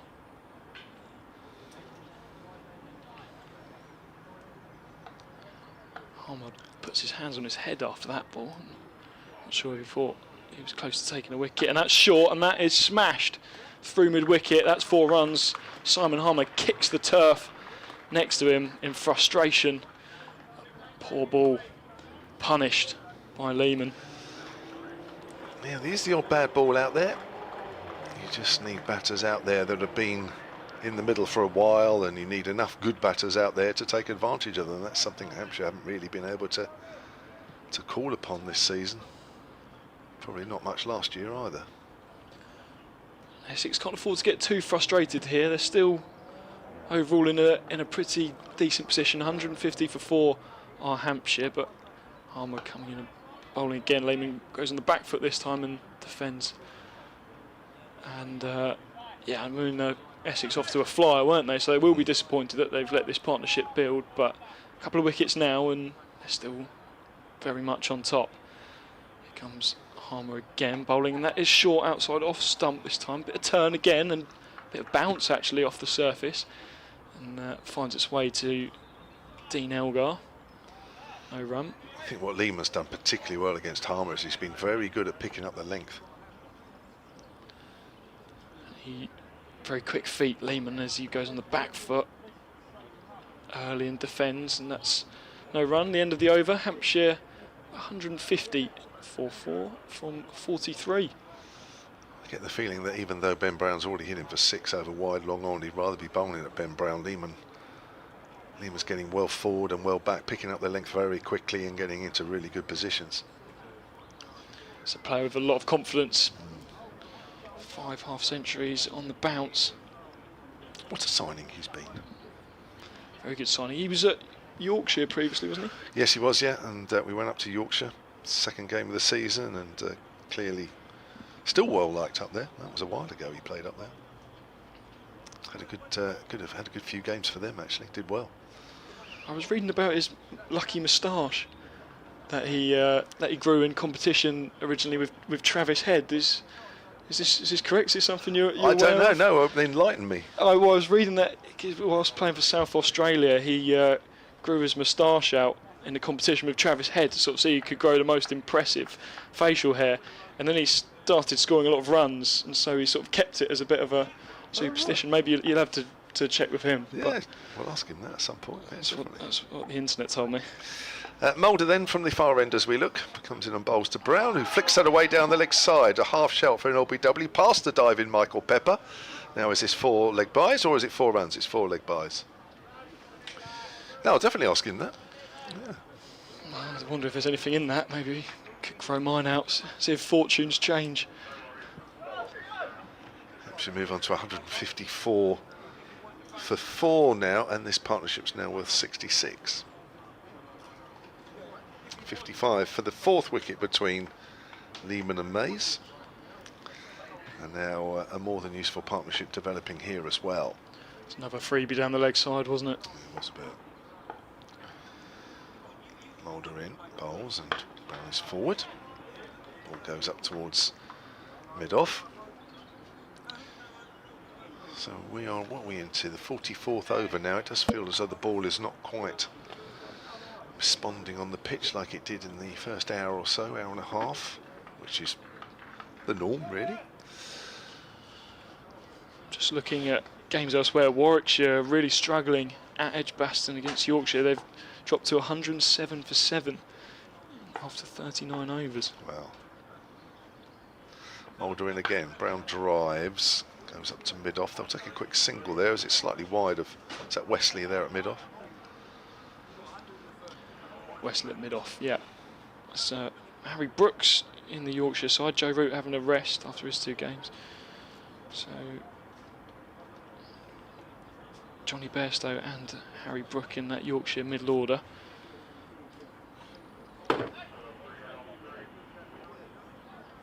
Somerset 159 for 3 against Glamorgan. Rallied quite well after the early loss of James Rue. Another one being widely tipped for an England spot. Opened the batting, didn't he? Opened the batting, yeah. Hasn't worked out. Mulder around the wicket to Lehman. Lehman has a little cut at that and misses. A few played and misses for the Australian. Didn't really get up that one, did it? Didn't really, no. Yeah, you wonder, Somerset surely have put him up there deliberately with all the speculation over someone coming in to replace Zach Crawley, giving him the best chance. More runs for young Josh Thomas. He got 100, didn't he? Big 100 in the last game, 71 in that one. Run into some form. Mulder to Lehman. It's a leg slip in for Lehman. Works that to mid-wicket.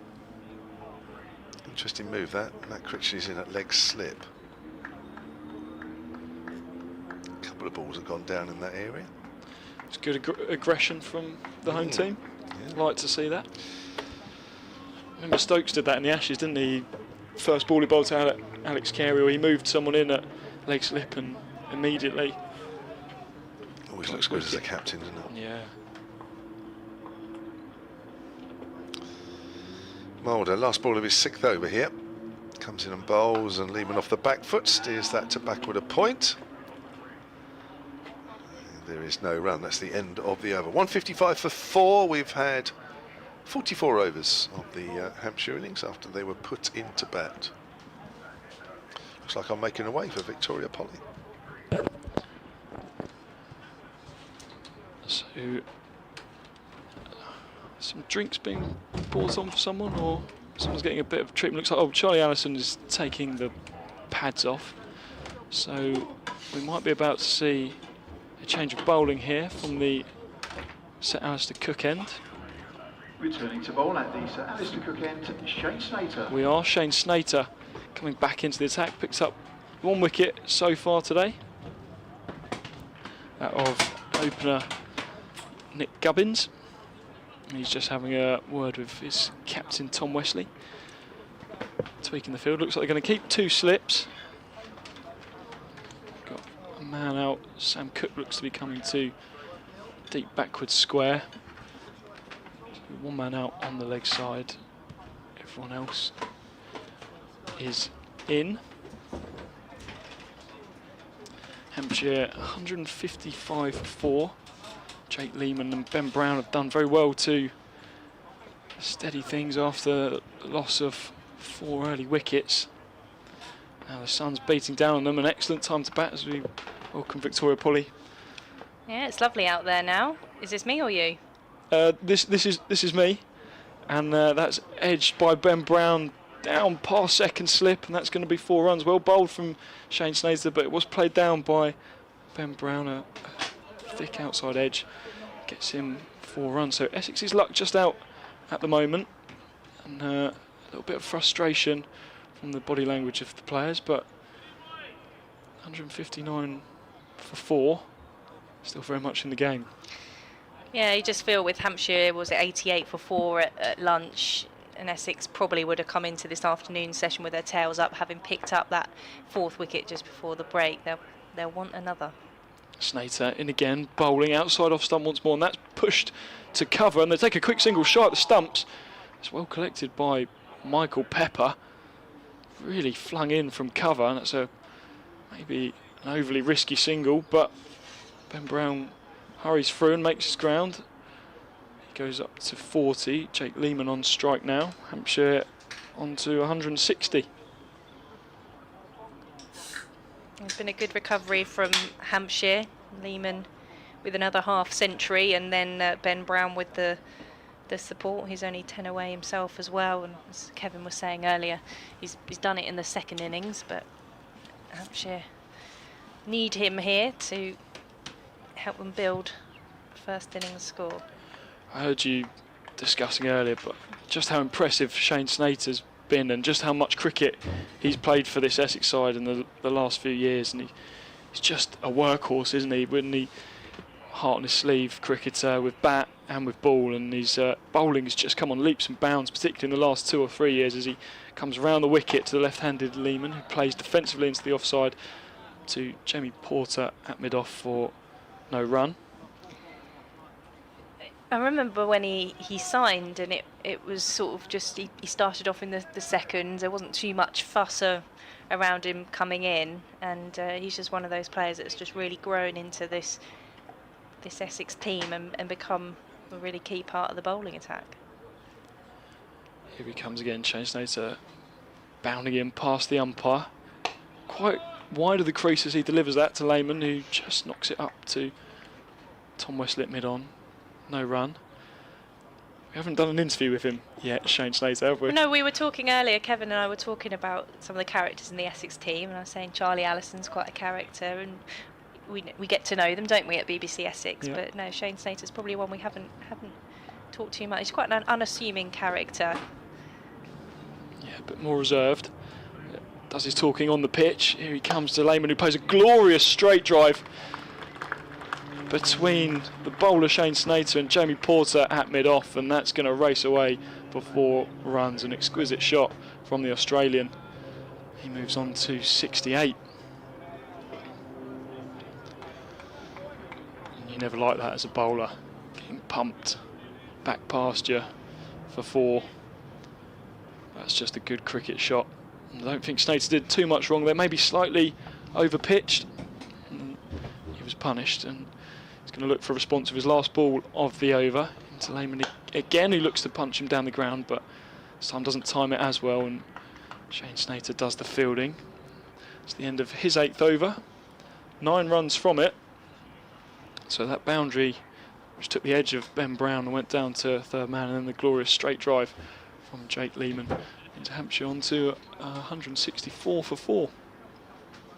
Yeah, it just feels like the pitch isn't maybe doing as much. The Essex bowlers aren't doing a lot wrong. There's the occasional delivery that's been short or over pitch that has been put away. They're not doing much wrong, but Hampshire are just fighting back with the bat at the moment. And the longer these two are here, I think the more dangerous for Hampshire. Vian Mulder's going to continue from the Graham Gooch end. He's into Brown. That comes off the bottom edge of the bat and squirts out into the leg side as they come through and take the single. But Essex need a win here, don't they? I mean, of course, Hampshire do as well at the bottom of the table, but we heard Tom Wesley say on BBC Essex in the week that they need to start winning at home and put a little run together. And obviously Leicestershire coming here in the next game feels like 2 big matches in the context of Essex's season.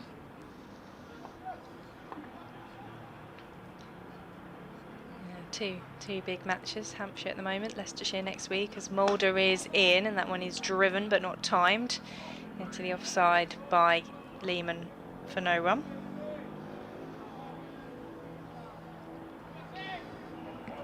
Just played the 1 game at home so far this season, Essex. That was against Somerset, which they lost by 10 wickets, and the other 3 games have all been away. So I know, pleased to get back to Chelmsford, and I'm sure the Essex faithful are pleased to be watching some cricket in the sunshine. Yeah, and it's a good turnout. We were saying earlier, it seems Fridays are quite popular here at Chelmsford as Mulder is in, and that one is played out into the offside, just enough room for them to take the single.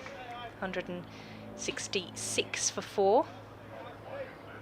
I think the crowds have been growing in general across the country. We know when Essex were at Surrey, they were talking about breaking a record attendance, weren't they? I'm not sure they quite got there, but there was the work from home initiative, or the work from Oval. Yeah.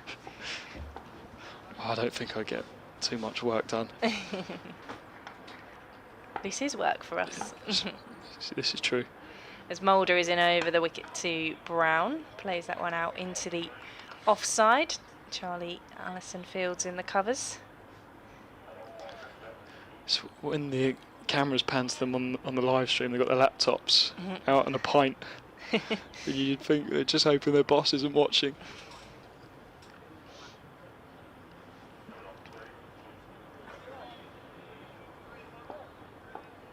There's plenty of people making the most of this. Is probably the best part of the day for sunshine at the ground. As Mulder is in, and that's past the outside edge of the bat through to Pepper. It's the closest we've seen in a while for Essex. Can't have been too far away from Ben Brown's bat as he just comes down the pitch to do some gardening. I think the weather's going to be okay for the next 3 days. Maybe a bit overcast, particularly tomorrow, and a bit of wind on Sunday. But hopefully, I'm going to jinx it, shouldn't be much rain in Chelmsford over the weekend. No, we will get the maximum amount of play for whatever is needed in this game as Mulder is in, and that's defended by Brown. Got him tucked up a bit there. Good deliveries from Vian Mulder to finish the over. A couple of singles from it, 166 for 4. And we've had 46 overs so far between Essex and Hampshire. You're listening on the BBC Sport website and app, or you may be watching along with the club stream as well. Victoria Polly and James Patient from BBC Essex with you, and Kevin James is here from BBC Radio Solent as well. Theo Mulder, this is his penultimate game for Essex in the county championship. Do you think they'll be looking to replace him, or will they just say, like for like, give Noah Thane a crack? Did very well against Surrey in the last game. Yeah, and then at some point, hopefully we'll see Jordan Cox. Hopefully, I mean, he's not getting much of a game out in India for World Challengers Bangalore. Well, I think we had a similar debate to the one that's been going on nationally about Jacob Bethel, didn't we? About Jordan Cox's involvement as Snater. Oh, sorry. No, you can have it if you want. But Snater sends it down the leg side. Michael Pepper is up to the stumps, and Jake Lehman is on strike. And Pepper, quick hands there, whips the bails off, but Lehman is well within his ground. Yeah, I mean, I'm sure all Essex fans who have an interest in the IPL will want to see Jordan Cox have a go. Obviously, Jacob Bethel's been struggling. He was out in the first over for 4 again yesterday. There's Snater once more, and that's played back defensively to him. No run. He's got so much talent, Jordan Cox. Certainly one of the best bats I've seen at Chelmsford for a number of years. I think it was that T20 game comes to mind, particularly last season against Hampshire, where he scored that magnificent 130 odd. But he hasn't been given his chance in India, and Essex will be desperate to get him back here. Help the team. Snater in again. That's slightly short, and that's hooked around the corner nicely by Lehman, and they're going to hurry back for twos. It's fielded out at deep square. Who's that? Charlie Allison does the fielding, and a good throw. They do come back for the second, which moves Hampshire on to 168 for 4. Lehman on to 71.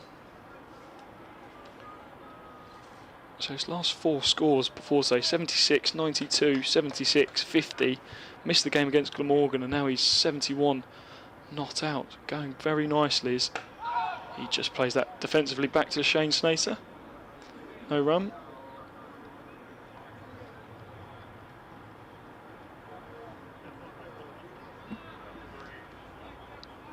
Sun's just disappeared slightly behind the clouds. Just lost it for a moment, but hopefully just passing by. A few Essex fans shouting some words of encouragement to Shane Snater. Hungry for another wicket. Here he comes, striding past the umpire. And that's just played to Dean Elgar at mid-wicket. No run.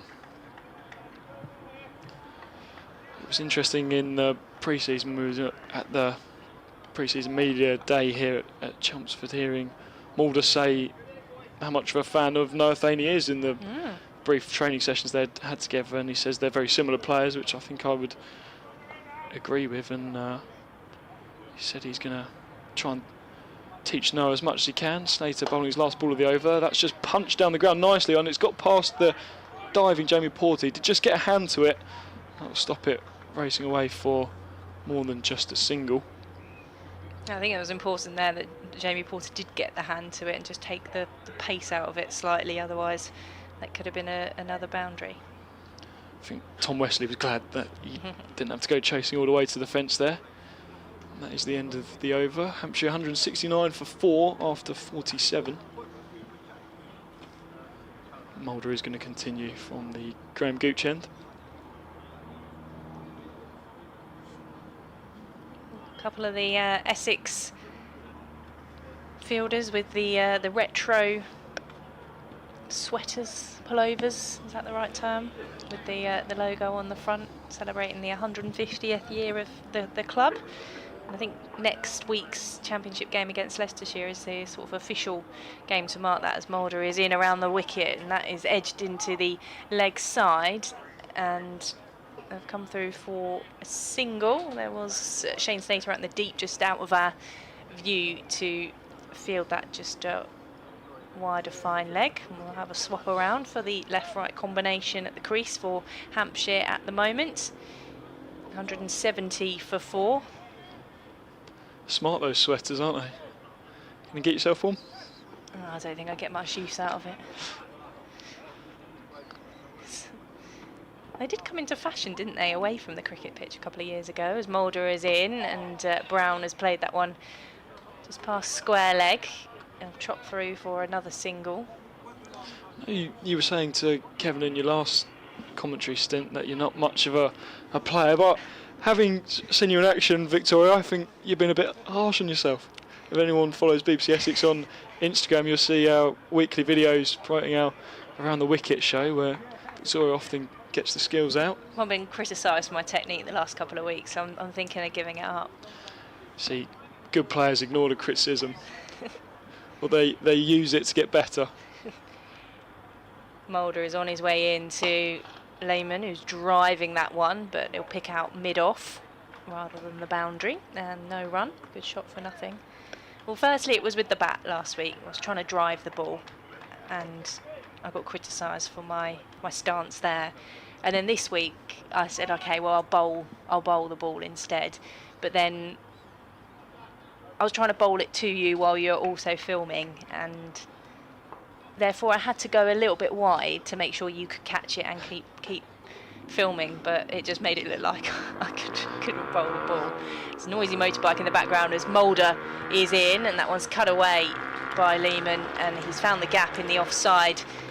Through for 4 runs, continually adding to the total here for both himself and for Hampshire. They're on to 175 for 4. Lehman is on to 77, only a few short now of the 100 partnership for these two. I think, to be fair, your bowling was fine. I just kept spilling it. Too much multitasking going on. Too much multitasking. And we do use a tennis ball for health and safety reasons. To fill out a risk assessment form for the cricket ball. Mulder's in around the wicket to Lehman, who just lets that one run off the face of the bat. Didn't need to do too much to that. Played it with soft hands, and again, it's through point and away for 4 back-to-back boundaries for Lehman, who moves on to 81 now, 179 for 4. Since lunch, Essex have just been a bit too short, and credit to Hampshire and but these two, Ben Brown, Jake Lehman, they've punished anything that hasn't been on the money. But just Essex straying off their length slightly, and they've been punished. There's a bit more of a breeze blowing around the county ground at the moment.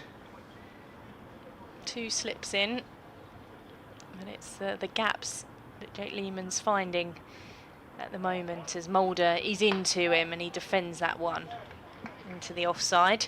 End of the over, 48 gone, and Hampshire 179 for 4.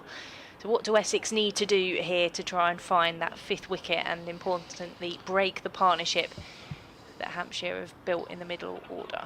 Well, I'm wondering if Tom Wesley will turn to some of his other bowlers, the likes of Matt Critchley, even Paul Walter, just offer something a little bit different. I think Paul Walter's bowled 1 over. Not a lot. This season. He doesn't bowl a lot anymore, no. He doesn't bowl a lot anymore, which I think is a shame. I think it's since he's started opening the batting, but it was a bit of a golden arm for Essex, wasn't he? Just his height being left-handed as well. Often confused batters. I think Tom Wesley, I mean, he's got a dodgy finger, hasn't he? So I'm not sure we'll see him bowl, but he's often got a wicket in him. But maybe his captain a bit reluctant to give himself a go. Shane Snater is going to be to continue. Dean Ilgar's in at short mid-wicket. Ben Brown faces up. Oh, that's a great ball from Shane Snater, just on a good length, and it pops up off the surface. Catches Brown by surprise a tad, but does well to pull his hands away in the nick of time before he could feather it through to Michael Pepper. Just every so often there is that ball that will do something, or the delivery that just shows some encouraging signs for the bowlers. Bit of life in the pitch, tinge of green on it. Shane Snater making the ball talk there as he comes in again. Bowls to Brown, that's slightly fuller, and that's driven but not timed to Charlie Allison at cover. No run. You just sees frustration there that he'd picked out the man in the field. What would you be doing if you were Tom Wesley? I don't know. I think the fact that we were just talking about changing it up and then Shane Snater comes and bowls a ball like that, I wouldn't mind seeing a bit of Matt Critchley. I think you're right, sometimes a change just helps things. Snater again, bowling to Brown, who plays defensively into the offside. Charlie Allison fields again. Yeah, that's the exact sort of spot that Snater hit the first ball of the over that Matt Critchley would be looking to chuck it into. I don't think it'll be too long before we see him have a go. Maybe Jamie Porter back for another spell at some point. 3 dots to start the over for Snater. He's in again. Bowling to Brown. Oh, and that pops again. Brown just takes his bottom hand off the bat there. And he does well to keep that down. So just as we're talking about Tom Wesley possibly making some changes, maybe Shane Snater's heard us. And he's proven us wrong. He's bowling very nicely here. He's just put the pressure on with those full deliveries, dot balls. At the top of his mark again, comes hurrying into the crease, bowls, hits that spot again, but this is worked away into the offside behind square by Ben Brown. Does well to open the face and runs it down through the gully region and takes a single. One ball left in the over, which Lehman is going to face. He's on 81 from 147 balls. Brown's moved on to 43 from 58 deliveries, so going at a good strike rate. The Hampshire skipper really leading from the front. And Snater's going to come back around the wicket to the left-handed Lehman, and that's well bowled again, just bringing Lehman forward. But he does play that well in the end, defends it into the offside, no run. That concludes the 49th over. Hampshire 180 for 4. And Essex won the toss and elected to field first here at Chelmsford in this county championship match against Hampshire, and they got early wickets through Sam Cook. He got Toby Albert LBW for 6 before bowling Tom Prest for 4. Then Shane Snater with the 3rd wicket of Nick Gubbins. He was caught in the slips by Matt Critchley for 8. A 55-run partnership followed then for Jake Lehman and Ben Mays as Mulder begins a new over, which is played out into the offside by Brown for no run. Ben Mays was caught off the bowling of Cook just before the lunch break for 20, but since lunch Jake Lehman and Ben Brown, the captain, have added we are 92 runs and have been frustrating the Essex bowling attack, who are still searching for that 5th wicket. And it's Brown, who's on 43, who's facing as Mulder is in, and he moved the bat out of the way of that one through to Pepper for no run. That's where he needs to stay. Mulder just been a bit too short in this spell. That was more of a good length. Just trudging ever so slightly back to his mark. He hasn't got going, has he, for Essex? So far, obviously he had to return back to South Africa for personal reasons, but he'll be hoping to put in a couple of big performances. As he is in over the wicket to Brown, who just dabs the bat down on that one to point for no run. It's been a disrupted start for him, having played the first couple of games, but even in that second game here against Somerset, he was suffering with the back spasm, which saw his involvement in, particularly in the second innings, limited, and then having to return home. So it hasn't quite been the consistent start with Essex that he would have been looking for. Still plenty left in this game though, and the time he's got left with Essex to make an impression, as he is into Brown, and that wasn't far away, just past the outside edge. A couple of those deliveries we've seen now as it's through to Pepper, and Harmer beside him does a couple of keepy-uppies with the ball. Yeah, that was a really top delivery, just in that corridor of uncertainty. Forced Brown to play at it, and just took a little bit of seam movement off the pitch. beat the outside edge. Well bowled, Vian Mulder. No runs from this over so far. And he told us, didn't he, he's keen to hopefully extend his stay at Essex in the seasons to come. Well, yeah, if circumstances line up, he seemed keen on this being a long term, as this time it's a bit wider of off stump, still left alone by Brown and through to Pepper for no run. It's a good South African contingent we've got here at Chelmsford at the moment. Dean Elgar, Simon Harmer, Michael Pepper. Simon Harmer said he was going to be taking Vian Mulder out to see the delights of Chelmsford at some point. I think he was keener to show him London. But then he did. There's plenty to see in Chelmsford and around Essex. Some beautiful spots. More than enough. As Mulder is in, and that one is defended by Brown, coming down the pitch to meet it. End of the over. It's a maiden from Vian Mulder with a couple of tempting deliveries in there. 180 for 4. Lehman is on 81 and Ben Brown is on 43. We can just look at some of the scores from elsewhere in Division 1. Somerset 171 for 4 against Glamorgan. Notts 173 for 3 at Trent Bridge. They're hosting Surrey. And Leicestershire going okay down at Sussex, 154 for 4. Warwickshire 117 for 9 against Yorkshire. Oof. So really struggling at the moment. I tell you what, talking of nice spots in Essex, we heard about a nice one this week on Around the Wicket, didn't we, on BBC Essex, our cricket show.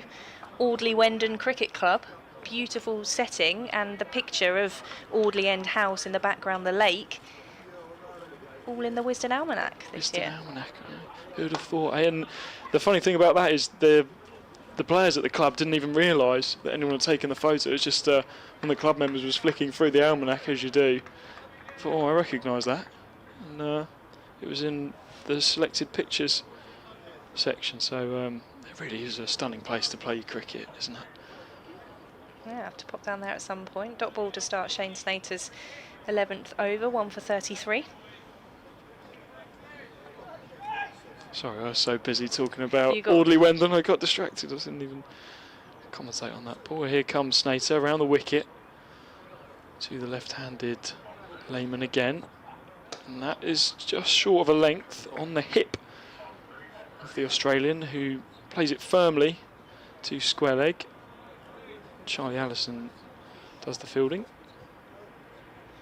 I did ask them how many balls they lose in the lake, but actually I think from the picture, beautiful for those who are not familiar with it, stately country house. Audley End, isn't it? Yeah, set on the sort of Essex-Cambridgeshire border, but it's got the lake round it, and from the picture it looks like the lake is in quite close proximity to the cricket pitch, but I think they said you're actually more likely to use it if it rolls towards the lake rather than if you might not reach it if you hit for 6. You've hit a massive 4. They've got a big net, they said. Snater. Change of angle, he's coming over the wicket now to the left-hander, and that is played off the back foot defensively into the offside. Dean Elgar does the fielding at cover. I like that. Shane Snater clearly thinking about it. Just changing things up, trying to unsettle Lehman, who is, well, he's looking pretty solid at the moment. He'll be eyeing up his first century of the season. 5th half century. Snater bowls again, and that's just played back to him on the back foot. He just takes that little shuffle across his stumps at the last moment, doesn't he? And imagine as a bowler that can be quite off-putting. And but Snater keeping him pinned down for the time being. 4 dot balls so far in this over.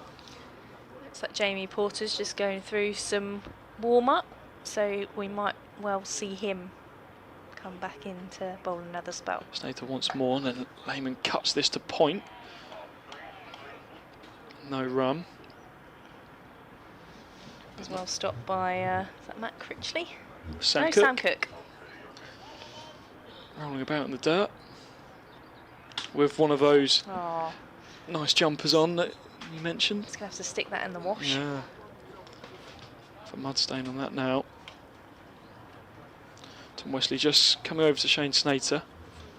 Having a bit of a discussion. Another change of angle, coming back around the wicket. It's the Essex bowler. Oh, and his false start. The umpire just sort of stuck his hand out as Snater was approaching the crease, so he's going to have to do that all again. Reload. Tom Wesley giving the ball a good old shine. It's practically 51 overs old now. Not seeing too much lateral movement since lunch. Here comes Snater again to close out the over, around the wicket, and just again straight down the leg side, worked off the hip for Jake Lehman, and that concludes the over. So Hampshire go on to 181 for 4 from 51 overs. I'm going to make way and pass over to Victoria Polly, and Kevin James is going to come back into the commentary box. Thanks very much, James. That's James Patient from BBC Essex. It's great to have you with us here on BBC Essex, part of the Around the Wicket team. I'm going to send him back to BBC Essex now to get ready for our football show a bit later, between 6 and 7 on the radio. But commentary continues here on BBC Sport website and app, and I'm just going to quickly do a musical microphone swap so we can bring Kevin James back in as we see a change of bowling. Jamie Porter is returning to the attack. There we go. Like nothing ever happened, seamless. There's a meeting of minds at the far end for Jamie Porter. Can see if he can find the breakthrough that Essex need, but from the point of view of Hampshire, Kevin, I think after the early wickets fell, you said they'll be lucky to get to 250, but they've rather recovered that now. Well, it's nice to enjoy a decent partnership, not just a decent partnership though, but the way they're both playing. I haven't been able to enjoy too much about the Hampshire batting this year. They've played well up at Yorkshire, they've played well in parts against Somerset, but yeah, this is proper batting. Just occupation of the middle, but putting bad ball away. Well, you can take Porter from the Ooch end. Thank you. From the Ooch end, no G, because it's behind the white sheeting at that far end. So yes, this partnership worth 91, I think, if my calculations are right. He's around the wicket, and Lehman works that to wide mid-on. And there is no run. Yes, they came together with a score at 88 for 4 on the stroke of lunchtime when Ben Mays edged Sam Cook behind. 55-run partnership then for the fourth wicket between Lehman and Mays, and now actually it's not. I got this wrong, haven't I? So it's how many partnerships? 90 something, isn't it? Lehman pushes forward. Yeah, what were they? 88. 88. So what is it? 93. 93. Yeah. See, I'm not used to these big numbers partnerships. You can tell this season. But yeah, it's good to see. Good to see. Yes, the pitch does feel as though it's easing up a little bit. Ball's getting softer and perhaps not quite as much seam movement out there for the bowlers. It does feel as though maybe there's a little bit of pace gone as well. Not sure there was that much pace, but what there was. As Porter's in again. Lehman drives handsomely through extra cover. Now there's a chase on.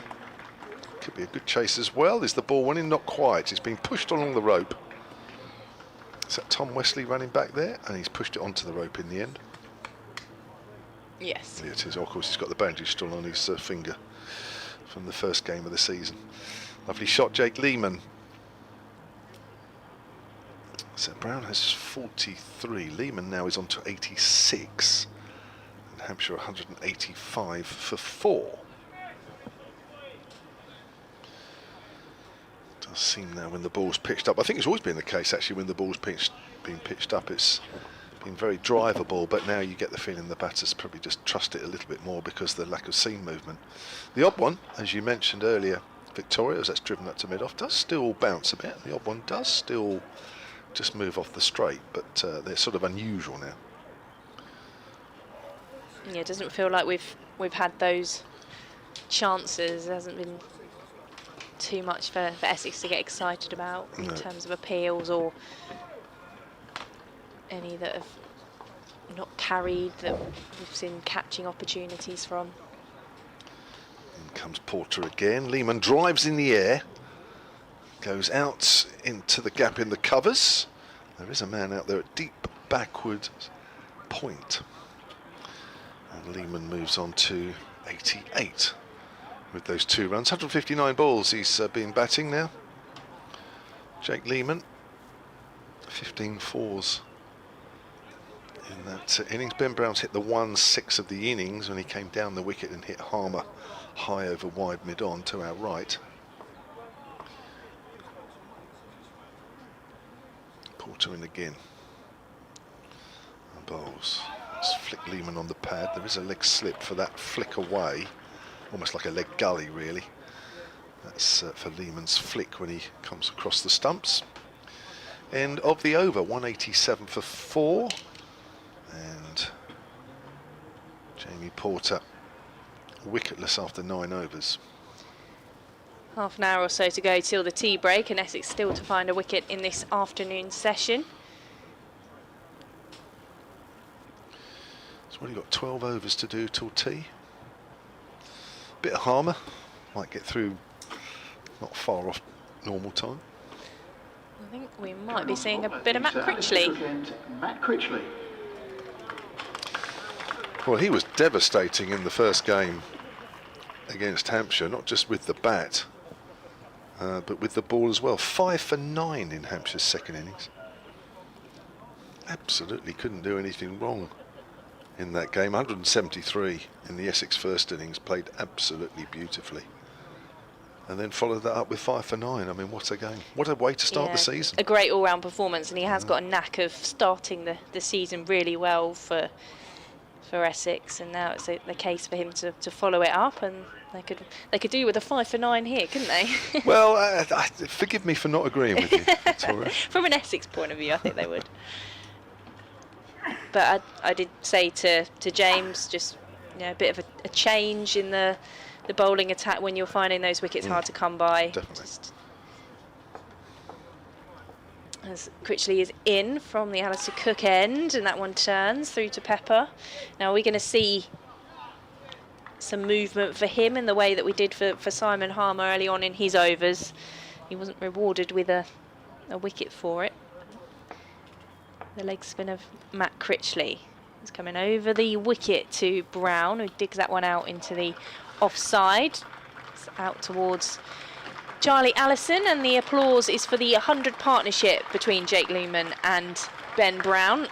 Our screen has gone off with the scores on, but I'm sure we'll hear scorer Paul Parkinson give us the details of that 100 partnership.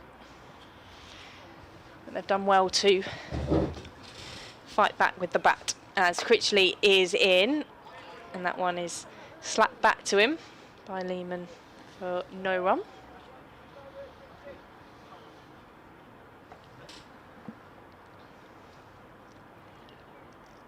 In comes Critchley. That one's turned into the leg side by Lehman. Square of the wicket. They'll come through for a single, so he moves on to 89 and Hampshire 189 for 4. Now, the Hampshire captain Brown waits as Critchley is in, and he's turned that one backward of square and away for 4 runs. That's one way to play your first ball facing him. Gets a little low actually as well, didn't it? Ben Brown sort of bent his knees as he swivelled around with that shot. Well played. Just a little bit short there from Critchley. Interesting he's come on. I don't disagree with it, but I think it shows how well these two played Simon Harmer. That they've turned to Critchley here. Brown is on 48 as Critchley is in, and he defends that one back to the Essex bowler. His first over goes for 6, and Hampshire 193 for 4. Yeah, Harmer's first couple of overs, it looked like he could be really hard work. certainly one turned, a couple bounced, and you thought, right, here we go again. But the way that Brown and Lehman dealt with him, didn't take him apart at all. He only went for just over 3 and over, but just the way they played him, it just looked as though they, for that spell anyway, had the better of him. Hence why Critchley's having a go now. Here's Porter again around the wicket to Lehman. Lehman flicks that away. There's the leg gully in play once more. Good position that actually for Lehman. No hint of a catch, but good position nevertheless. Mulder's got down to a couple well, hasn't he, to stop him finding that gap. He has. Yeah, the fact that Lehman just sort of comes across the stumps a little bit means that he does flick away a lot on the leg side, that for other batters the ball would be a lot straighter and they would play it straighter. Here's Porter again. Bowled! Oh, he's made the breakthrough and he's enjoyed that one as Porter. And that one's come out of the blue. Looked like it just hit the top of off and middle. Have to look at it again, but Lehman goes for 89 and Hampshire are 193 for 5. You can see Jamie Porter enjoying that celebration, and that will just lift the Essex field a bit, because it's been a frustrating afternoon session for them with this partnership that Lehman and Brown built. And great innings from Jake Lehman. You can clearly see why he scored the runs that he has for Hampshire and how important he's been for them in putting runs on the board. That could be a really important innings as well from a Hampshire point of view when it comes to the whole context of this game. 89 for him. And did you get a chance to watch that back? Yeah, it's gone in between bat and pad. Just looks it's come in with the angle. Oh, here we go. Can see it again. Yeah, top of off. Perfect dismissal from a bowler's point of view. You can see why Jamie Porter's enjoyed that one, and you can never write people like Jamie Porter off for too long. You can never write off Ben Brown with the way he's playing, and Liam Dawson always someone that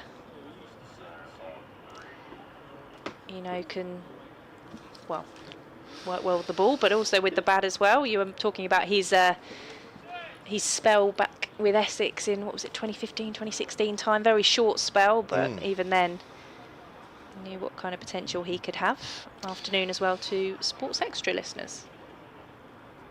Yes, just seen the demise of Jake Lehman, who was playing very, very nicely for his 89, 105-run partnership with Ben Brown, broken by Jamie Porter, who just squeezed a good length delivery between bat and pad as Lehman pushed forward, just played through the line and hit the very top of off stump.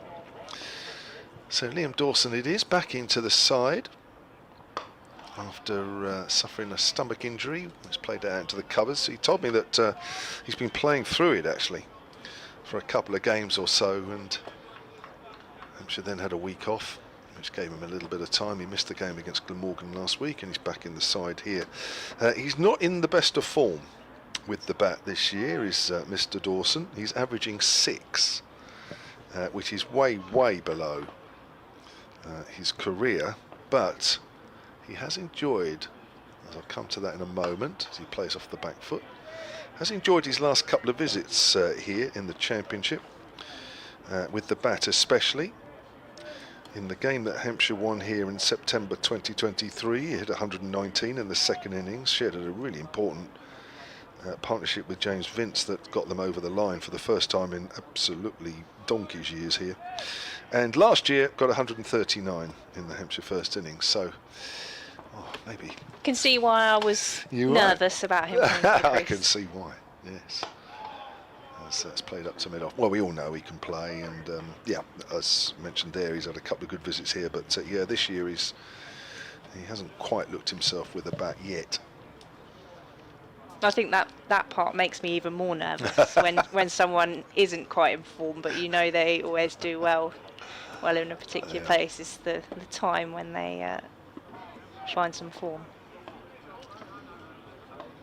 Yeah, it'd be important to keep Ben Brown company, because Brown's playing nicely at the non-striker's end as Dawson pushes forward to a good length ball from Jamie Porter. So a wicket for him in his 10th over, 1 for 21.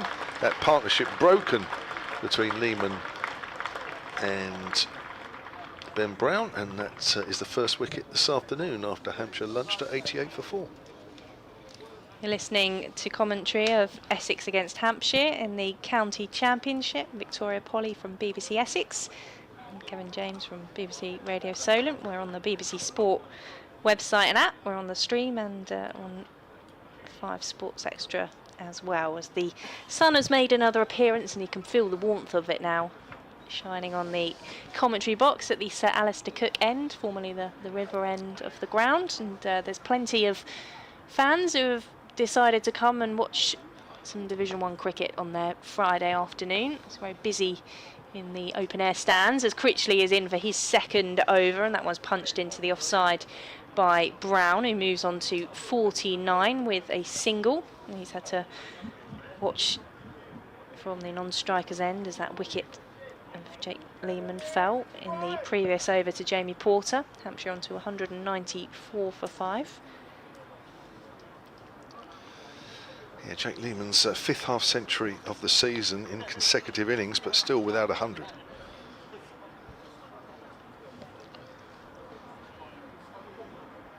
And comes Critchley, and that one's dabbed through the vacant third. It's going to be chased to the boundary. It will just plug as they come back for 2. Sam Cook, I think, out there in the deep, has taken 3 of the wickets to fall so far, 2 early on, that of Albert and Prest, and then just before lunch Ben Mays, while Shane Snater has chipped in with the other.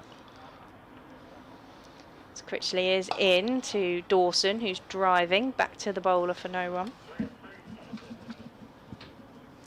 Yeah, he's bowled well, Sam Cook, hasn't he? Well, in fact, all the seamers have put in a good shift, to be fair. In comes Critchley to Dawson, a bit more flight in that one, and he whips it into the offside, just a single. Just Cook's benefited the most out of all of them. Porter 1 for 21 from 10. Snater 1 for 34 from 11, bowled well as well. In comes Critchley, and that one is through the covers. It's just missed by the man in close, which was Snater. Picked up though by Allison, and that is the half-century for Ben Brown. He's done it in 70 balls. He's hit 6 4s and 1 6. Half-century has come off 70 deliveries, including Important 6 4s innings and for 1 him 6. in a first innings for Yes. Hampshire, and a captain's innings as well. You're right, the 4th time he's passed the half-century mark this season, but the first time in the first innings.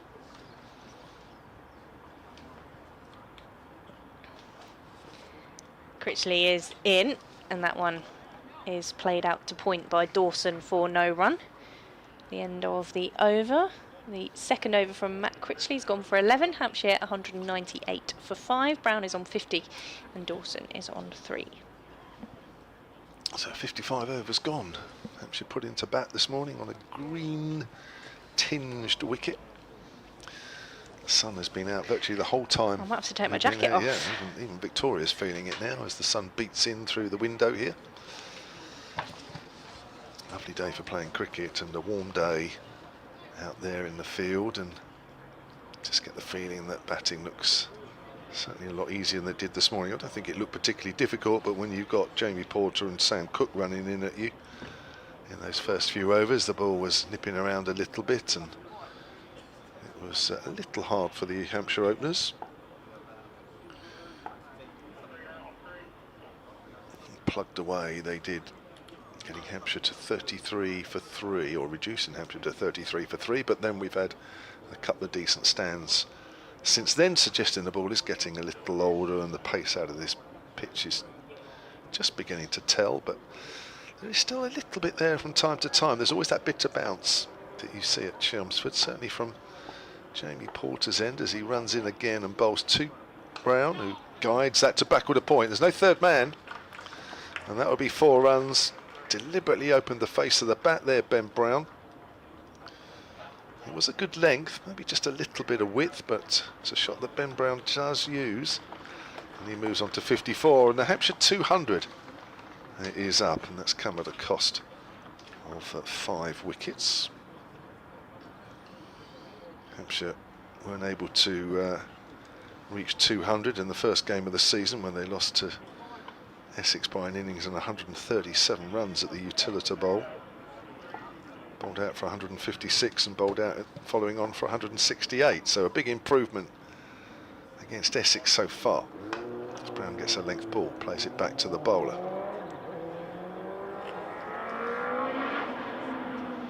Noisy.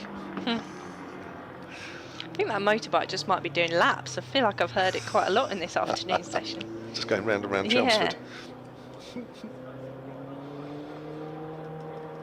Jamie Porter into his 11th over, 1 for 25. Picked up the big wicket of Jake Lehman in his previous over. 2 slips still for Ben Brown. As Brown just nudges that away square on the offside. There is no fielder there. They jog through for a single. Well, there we go. Charlie Allison flicking it up and doing some keepy uppies. That was what you were referring to earlier about fielding with the feet, but being able to flick it up and make it look cool. It does, doesn't it? I think it's quite fun. If you get it right. It does, yeah. It looks silly if it doesn't. Especially if the ball goes past you and the batter's run another single when you haven't even bothered bending down. 203 for 5 then. Porter in again. Bowls and Dawson is forward, and that's gone to backward a point. No run.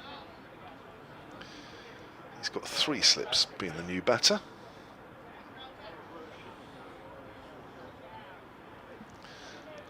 So at the end of this over, we've got 13 until tea.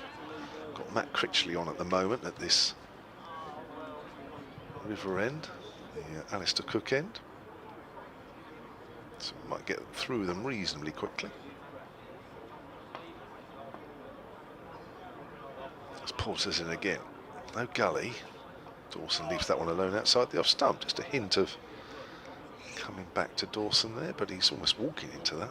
He does do that, Liam Dawson, from time to time, to sort of walk into his shots.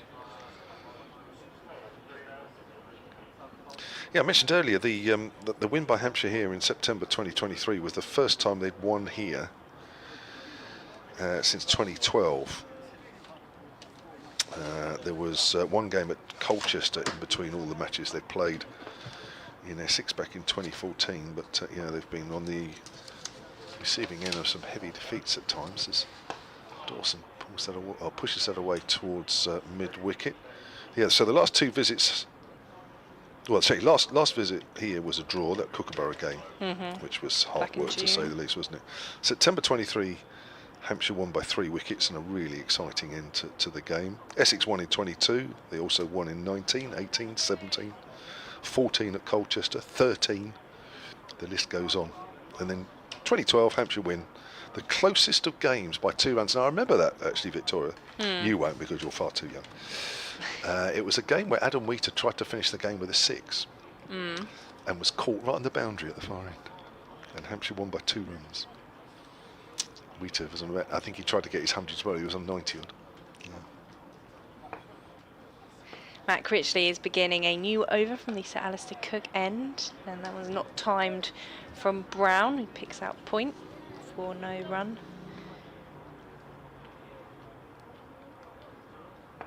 There have been some interesting contests between the 2 sides over the years as Critchley is in, and that one is fielded in the offside for no run by Shane Snater in the covers. Interesting from an Essex point of view, I think. Critchley in, and that one's dug out by Brown. And it's just again finds Snater in the covers for no run. Well, even the year that Essex won the championship, the first game of the season, they suffered a very heavy defeat, didn't they, in the first game at Hampshire? As that one's defended this time by Brown. That was in. Was that? It was the last time you won it, 2019? Yes. Yes. I do remember, yeah, first game of the season. That's Yeah. right, I remember. Yeah. Critchley to Brown, who leaves that one alone. Coming forward, letting the ball pass him through to Pepper. No run. Yeah, it was 3 years in a row here where Essex won by an innings plus. So Hampshire were always on the receiving end badly. Critchley in, and that one's pushed back down the pitch to him. Gets through his overs quickly, does Matt Critchley. 203 for 5, maiden from the Essex leg spinner. Critchley's bowling tidily, but not really causing too many problems out there. Just wondering if it is worth bringing Simon Harmer back to his favourite end. Mentioned there was a couple of balls that he got to turn, there was a couple of balls that he gets to bounce, which he always does here. I'm not sure Critchley's getting the same sort of... I don't know, I think, as I say, he's bowling accurately enough, but perhaps nothing really threatening out there. There's no reason for it to be threatening, but I just feel that Harmer, even though Lehman and Brown played him really well, it might be worth bringing him back. We shall wait and see as Porter starts a new over and bowls, and Dawson on the back foot pushes that up towards mid-off. I'm sure Tom Wesley's got it covered, thinking about that. As I say, we've still got a few overs before tea, so time for Harmer to have a little go if that's what is needed. Wicketless so far.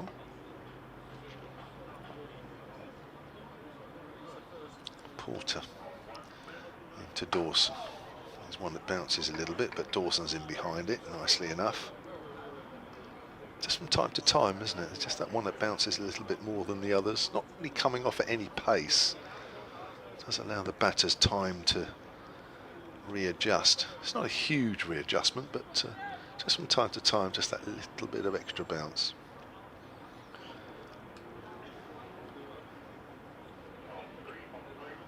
There's a gap between second and fourth slip there for Dawson. I think as a bowler, I wouldn't want one going through there, the vacant third slip area. Dawson pushes forward, that hits the inside half of the bat as it goes out. Squarish on the leg side.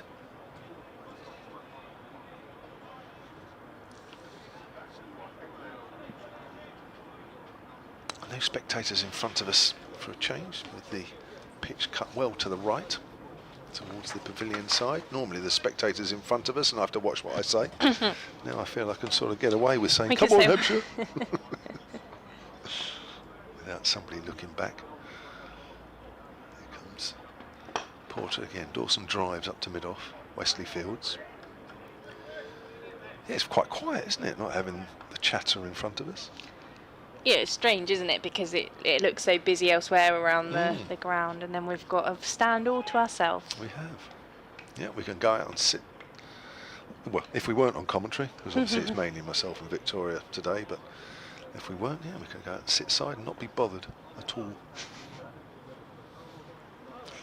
Here comes Porter again. Again, it's a good length ball, and Dawson has to watchfully push that up to mid-off. Dawson is on 3. I mentioned that he's not in the best of forms, but he does. That happens from time to time, and then he suddenly hits form, and then he almost like he can't stop scoring runs. 14 in the second innings against Essex in that first game of the season as his top scorer of the season, but didn't play last week against Glamorgan owing to injury. Here comes Porter again. Forward this time, Dawson. He wants a run, but he's gone out to point, where it's fielded, and that is the end of the over. Nice neat over again from Jamie Porter. 203 for 5. Another maiden, which gets the applause from the Chelmsford crowd. They'll be wanting to see Essex continue the wicket taking. It's Brown who's on 55, the Hampshire captain, and Liam Dawson the support after the 5th wicket fell to the bowling of Jamie Porter. Jake Lehman going for 89. Essex will continue with Matt Critchley. He's keeping things tight at this Alistair Cook end. That comes off the bottom edge of the bat and squirts out past the square leg umpire. They will come back for 2. Jamie Porter, I think, is diving on the ball, running around in the field as well as into bowl for Essex.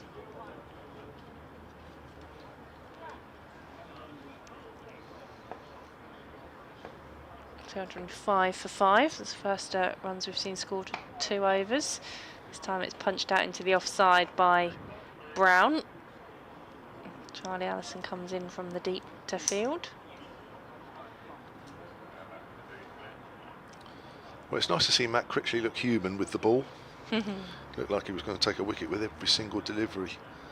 And he bowled down at the utilita.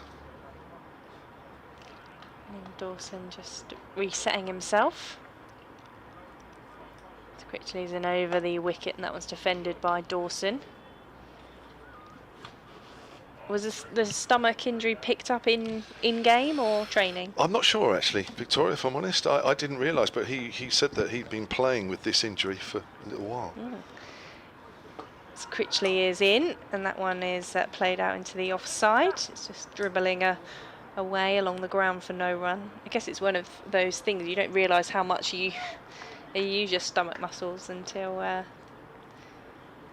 you hurt something. As Critchley is in, a little bit more pace on that one. It's played square of the wicket, and Dawson thinks about the run, and there's a shy at the stumps, very close to a run out for Essex. Sam Cook quick to the ball to try and make Hampshire pay. I think he was out, Dawson. Looked like he'd almost given up with that throw coming in. Fortunately, it wasn't that accurate. Oh dear, that would have been an absolute travesty. Complete mistake there between the two batters out in the middle. As it is, Hampshire 206 for 5. Critchley into Dawson, defends that one back to the bowler on that occasion. End of the over, end of the 59th over, 206 for 5. I know it's not a fantastic angle, but I think if we get a chance to look at that again on the picture feed, I think you'll just see Dawson look like just momentarily he'd given up. But I think he then realised that the ball, actually the throw wasn't that great, so he didn't have to perhaps hurry back as quickly as he initially started. When he turned, he was really struggling. Email here from Joe Somerton, hampshirecricket@bbc.co.uk. Listening in whilst giving my garden some much needed TLC. The 100 partnership was celebrated by raising my rake. I can picture that. And hoping that more garden implements can be raised as the day goes on. And especially when we reach some elusive batting points. That's right, just the one so far this season. Keep up the good work, Hampshire, and give Kev plenty to celebrate, and a happy player interview at the end of the day. Yes, it's been the coaching staff for the last few days. As so often happens, isn't it? It's Jamie Porter again over the wicket. A Brown who plays and misses outside the off stump. Just that line that the batters always have to be careful. Play, leave.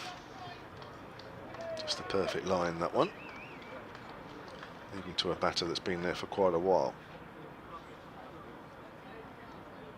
206 for 5. Into the 60th over here at Chelmsford.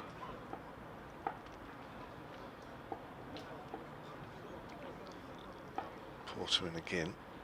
Runs towards us and bowls, and he's playing a miss in there. He's having a little drive there, Ben Brown, and misses that. Good start to this over from Jamie Porter. No appreciable movement. Ball may just have straightened a fraction, but no more, but it was foolish. 2 player misses in the first 2 deliveries of his 13th over.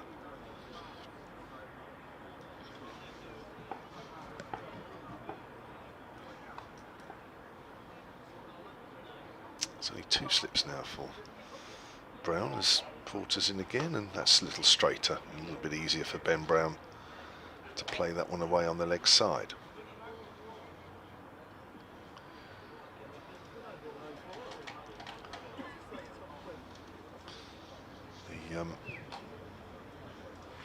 Plenty of games going on today. I don't think anybody's missing out today, are they? Any of the counties? It's not a free week for free week, no. I can't see thought he meant rain. It's raining sorry. at Worcestershire. Oh, is it? Oh, gosh. Brown's on his knees there as he plays that off the back foot. I think he was looking, one of those shots where he opens the face and hits it squarer, but in the end the ball just come back in him and he got cramped for room. So rain in Worcestershire, eh? Who'd have thought it? Well, it doesn't come from there to here, does it? I spent some time in Worcestershire last weekend, actually. It's Yeah? a shame there wasn't any cricket going on then, but it did rain while I was there. Obviously for leisure, not work. Yes, yeah. Well, sort of on the way from work. Oh, okay. Porter into Brown. pushing forward. This time he's solidly behind that one. So we do have rain. Worcestershire 149 for 4 in their game against Durham in Division 2. They're off for the weather. Lancashire 160, well, staying in second division. Lancashire 164 for 7 against Middlesex. Gloucestershire 184 for 4 against Kent. Kent won last week, didn't they, for the first time? Derbyshire 203 for 2. Full programme of matches in Division 2, as there are in Division 1. Brown plays that away on the onside. Another maiden over there for Jamie Porter. 13 overs, 1 for 26. Hampshire 206 for 5 with Brown on 58. Scoring runs in the first innings for the first time this season. Most of his runs, in fact all of his runs really, have come in the second innings. Dawson is 3 not out. Division 1, Somerset 207 for 5 against Glamorgan. Nottinghamshire 218 for 3 against Surrey. And Leicestershire 188 for 4 against Sussex. Charlie Allison's getting padded up again because Simon Harmer is going to return into the bowling attack for Essex. Was he bowled 9 overs so far? Not for 28. We saw some early movement for him, but it materialised into a wicket. Well, cram a few more overs in before tea.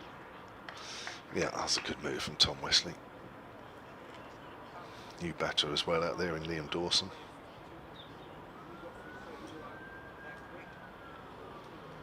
Interesting to see what sort of field he has. Is he going to have a leg slip? No, he's not. He's going to keep the short leg in, and a couple of people are just asking, are they going to keep it They saving thought about it, didn't they? Yeah, they did initially. There has been the odd one that's bounced to the right-hander. Tom Wesley's coming to long on. Harmer is in around the wicket to Dawson, who decides to use his feet and shuffle forward to meet that delivery from Harmer. Spin a nose spin. Dot ball to start.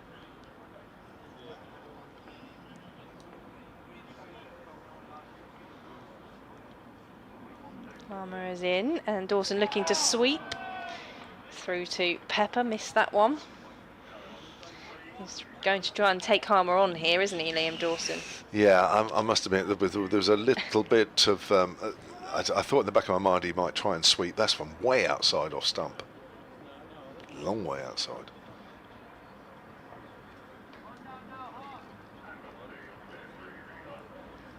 Couple of Hampshire staff making their way around the boundary. Might be. Doing the laps as Harmer is into Dawson, who's more gentle on this occasion, just prodding it out into the offside for no run. Yeah, it's a good tactic, the sweep shot against Harmer against any spinner, but what you have to be careful here is if the odd one bounces, it catches the top edge. Harmer into Dawson, who's forward to defend that one, no run. So you're never quite sure when you're committed to that sweep shot. You won't be quite sure if it does bounce a little bit more off the pitch, and then of course if it hits the top edge can go anywhere. Harmer moving past the umpire into Dawson, who's defending. Yet to see any runs scored from this Harmer over. Dawson remains on 3.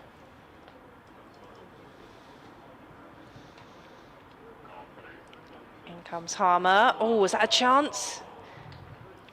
It's been stopped, has it? Just behind that slip.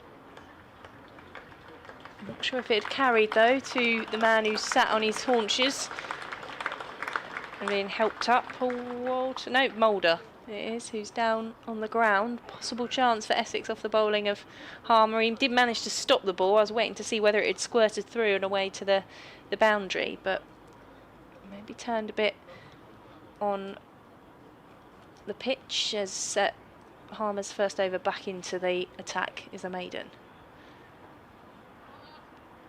It's a drop. It was to his left, which is always difficult being at first slip, but that's caught the edge, and yeah, it's gone into his left hand and come out again. Tough one though. But that was about, what, a foot and a half off the ground? Porter in again. Bowls. Brown pushes forward. So Dawson has a life on 3. whilst there's been a couple of good catches in the slips, they have dropped a couple as well. Albert was dropped when he had just 6. A simple catch to Harmer, which is very unusual for him to put one down, but it didn't cost Essex any, as Albert was eventually out on the same score. And then Jake Lehman on 16 was also dropped by Wian Mulder in the slips. It wasn't a particularly easy one either, that one, but it was a drop. He got both hands on it, so it's pushed back to the bowler. So I suppose technically you could say that's the second one that Mulder's dropped. Definitely a, what would you say, it was more difficult? It was lower to the ground. I don't know if the above the head one would be more difficult than that one, which came quite quickly and very low. Yeah, I mean, and neither of them were straightforward. No. But I think if you've got I mean, I don't know how good Wian Mulder is in the slips. I have no idea, but I think a good slip fielder would have expected to take at least one out of those two. Ben Brown pushes that out square on the offside. Allison's quickly in. Yeah, the thing was with Mulder, I mean, even though it was just above his head, he got both hands on it and went through. That one, as I say, going to his left, it's not easy going to your left at first slip. So, as I say, neither of them straightforward, but they are both chances. So 6 for 5. There are 2.5 overs to go until tea. There's forward is Brown again to Porter. He's bowling very accurately indeed here.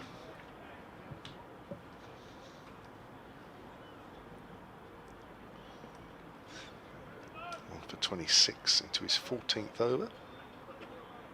He's taken the 1 wicket since lunch, Jake Lehman.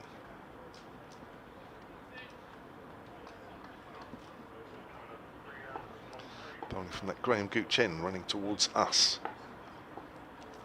And again past the umpire and bowls, and Brown pushes that back to the bowler once more. Bowling nice and straight. Batter's playing him straight as well. It's important so close to tea, of course, as a batting side, you don't lose a wicket. It's the same with any break. Morning, coming towards the end of the day.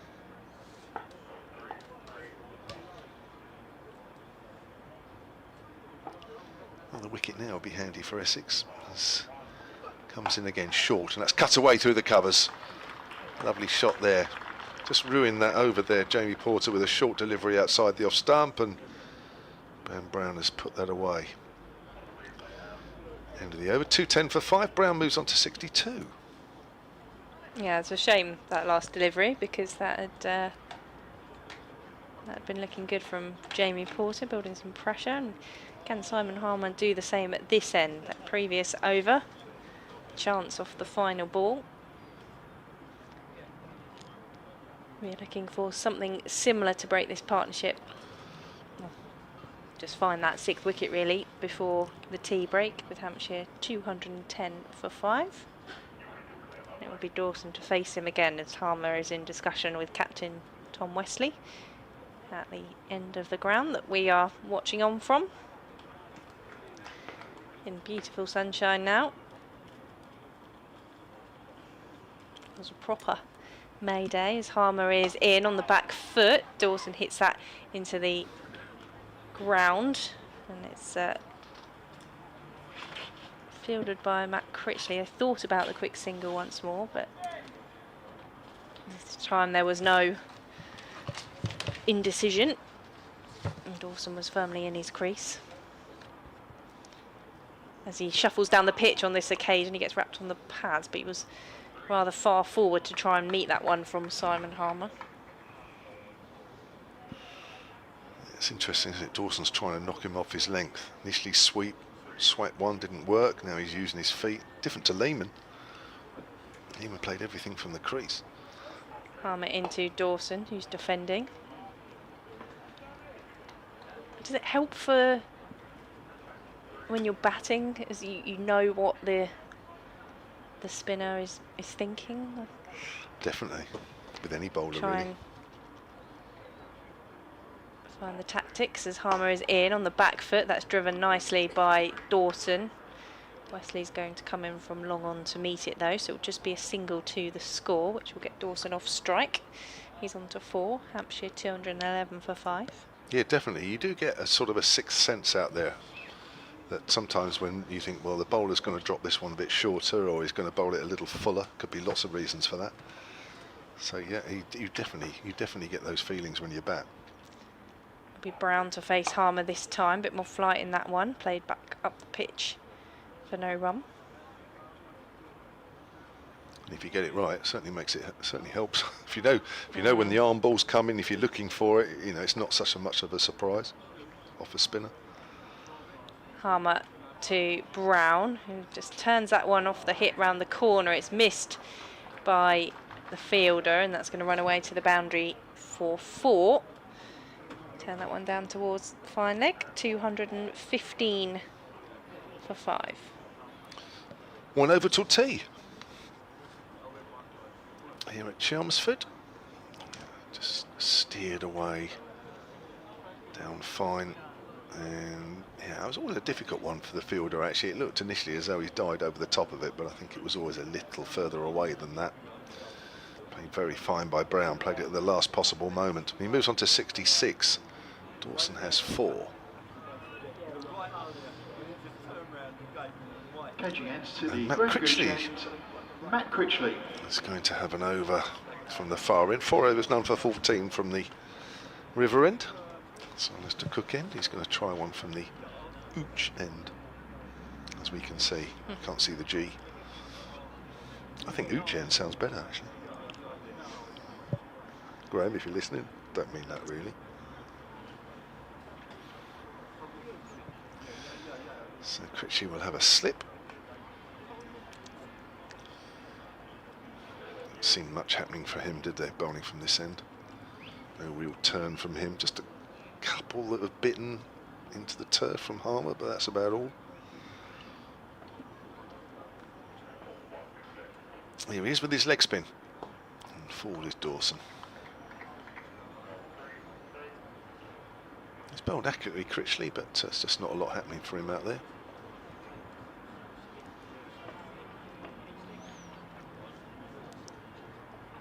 As he comes in again and bowls, Dawson drives, goes out to extra cover.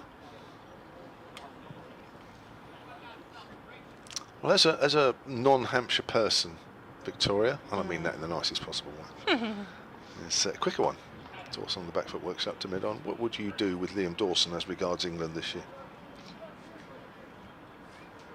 I've always liked Liam Dawson, and I think I was pleased to see him get those opportunities last summer.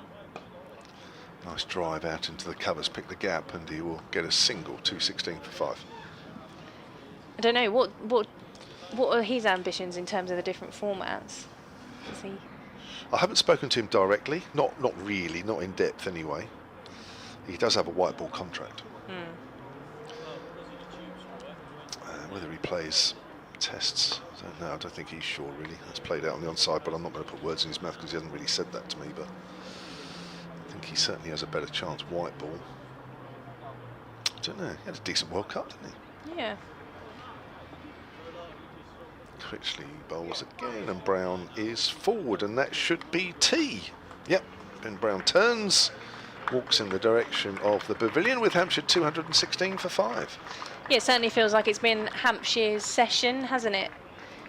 The batting of Jake Lehman and Ben Brown, having lost that wicket just before lunch, they'll certainly, I think, be happy with how they've been able to rebuild and get themselves in a position where they'll be eyeing the batting bonus points. From an Essex point of view, I think they'll be frustrated that they've just been able to take that one wicket in the afternoon session and let Hampshire build those runs.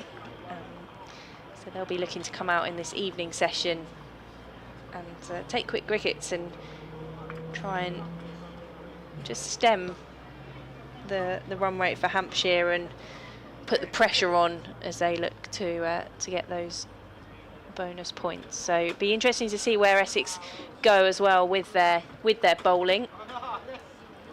and who's going to be able to get the most out of the pitch, which we've seen the odd ball, but it just hasn't looked as lively as it did early on for Essex, having elected to bowl first. So I think it'll be interesting to see in the evening session, but I think Hampshire probably will be pleased with what they've been able to do in this middle session. Yeah, 100%. The trouble is this season, when they've had a decent session or even a decent day, which hasn't been too often, that they've then followed it up, well, haven't been able to follow it up. So yeah, a decent evening session, and I think they'll be happy with their day's work. They added 128 between lunch and tea for the loss of Jake Lehman. So we'll be back after tea to bring you the final session. I think Essex will still be pleased with the wickets they've taken, but they just would have felt that they could have maybe taken a couple more and prevented the partnerships that Hampshire have built. But we'll see how it pans out in the final session of day one here at Chelmsford. Hope you can join us in around about 20 minutes here on the BBC Sport website and app.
Well, wickets have been harder to come by for Essex in the second session on day one. They had Hampshire 88 for 4 going in at lunch, but a century stand for the 5th wicket for Hampshire has frustrated the bowlers. Jamie Porter eventually getting the breakthrough, bowling Jake Lehman for 89. An important evening session coming up with Hampshire 216 for 5 at tea.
was going to say good evening for the evening session, but it still feels like a very sunny afternoon here at Chelmsford as we're ready for the final session of day one between Essex and Hampshire. At the tea break, Hampshire 216 for 5. Will certainly be feeling happier with the afternoon session here. They had a century stand for the 5th wicket and were able to rebuild after losing 4 wickets in the first session of the day. Essex found wickets harder to come by in that middle session, just that of Jake Lehman falling for 89. Jamie Porter with the breakthrough, having been toiling away with the ball. Essex have gone into a huddle as we are about to start the final session of the day. They'll be looking for wickets in this final session, while for Hampshire, with Ben Brown and Liam Dawson at the crease, they'll be eyeing those batting bonus points on the horizon. I'm Victoria Polly from BBC Essex, and Kevin James, BBC Radio Solent, to take you through whatever unfolds for us here in the sunshine at Chelmsford. I don't know where that tea break went. It seemed to fly by. It's not long enough, is it? Yeah, it's a morning session belonging to Essex, with Hampshire lunching at 88 for 4 and then at 2:16 for 5 at tea. The afternoon session belonging to Hampshire, adding 128 in that session for the loss of Jake Lehman. So, yeah, I think Hampshire will be fairly happy with where they're at. 88 for 4, a little bit of a worry, but they've still got work to do. Hampshire haven't won too many sessions in the championship this season. The secret now is to make the evening session equally as good, and then they'll be in a decent position. But of course Essex will have other ideas. Simon Harmer has yet to take a wicket today. He's bowled well, bowled tightly for the most part, and has seen a bit of movement, but just not enough to warrant any kind of reward. He will bowl to Liam Dawson, who's on 5 from the 35 deliveries. He shuffles down the pitch, comes off the bottom edge of the bat into the leg side, fielded in the mid-wicket region for the first ball after tea. No run. Yeah, again, Liam Dawson using his feet to Harmer.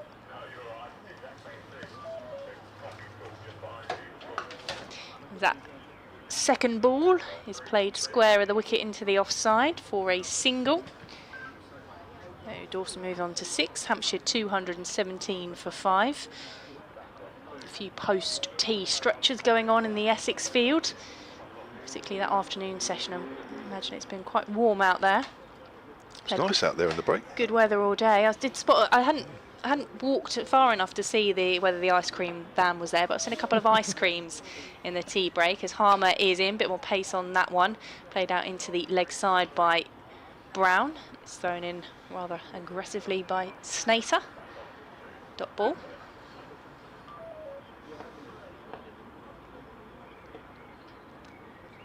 Harmer's coming around the wicket on the back foot. Brown plays that one past Charlie Allison under the helmet. This is, yeah, really the game against Somerset. Although it was dry for the most part, it was, well, still early April, wasn't it? A bit chilly as Harmer is in, and that one's defended by Brown. Back to the Essex spinner for no run. So didn't really feel we could enjoy the weather as much as we can. What, a month on now? Is it that long ago? The Somerset game, I suppose it would be. Yeah, it would have been, yeah, second game of the season, as Harmer is in over the wicket this time to Brown, who is defending. So just a single from the first over after tea. Hampshire 217 for 5. All that wait for the winter, and then only 2 championship games here in a month and a bit. Yeah, gosh. And even then it only was, what, 2.5, 2 3/4 day. But you're here next week as well, aren't you? We are, yeah. Can enjoy the action over May. So Wian Mulder looking for his first wicket in the Hampshire innings. 9 overs, none for 34. And he's going to be bowling to Liam Dawson. Perhaps the least threatening of the 4 seamers, although they've all bowled pretty well. Not been too much to separate them, but I think on the whole, Mulder's been the fourth of the four seamers, but that can change. Snater 1 for 34 from 11. Sam Cook, the standout bowler so far, 3 for 56 from his 14. Jamie Porter 1 for 30 from his 14 as Mulder bowls is down the leg side to Dawson. Just trying to flick that one away. So 32 overs remain in the day, or just under that now. Well, in fact, well under that, isn't it? We've already had one over. Apologies, I haven't quite got everything in gear after the tea break. Just under 31 overs in the day's play. A chance for Hampshire to get another batting bonus point at the very least, and to extend what's a decent total at the moment. As Mulder bowls, Dawson works that up to mid-on. But the second new ball is due in just under, well, it will be due after this over in 15 overs time. So that will present a challenge for a good part of this session.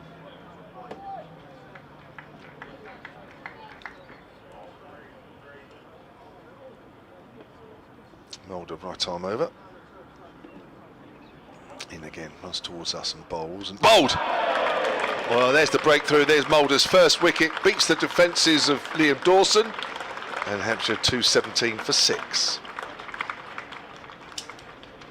That's good to see, because like you said, although he hasn't really done anything wrong with the ball out of the four seamers, probably feel that all the others have taken wickets and maybe a bit more threatening, but it takes just one wicket, one ball to change things, and that's Liam Mulder's second wicket, having joined Essex at the start of this county championship season, returning after a couple of games away as well, and gets rid of Liam Dawson, who, as we were mentioning before the tea break, has got a good record here at Chelmsford.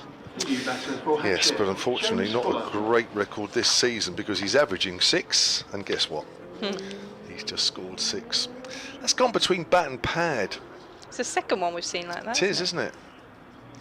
Jake Lehman. I think actually it might have been third, Tom Prest. Yeah. As well, actually, third one.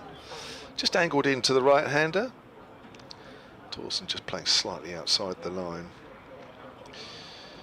So, yeah, Liam Dawson's wait for a decent innings this season continues, and out pops James Fuller, playing his first game of the season. Got 100 in the second team recently.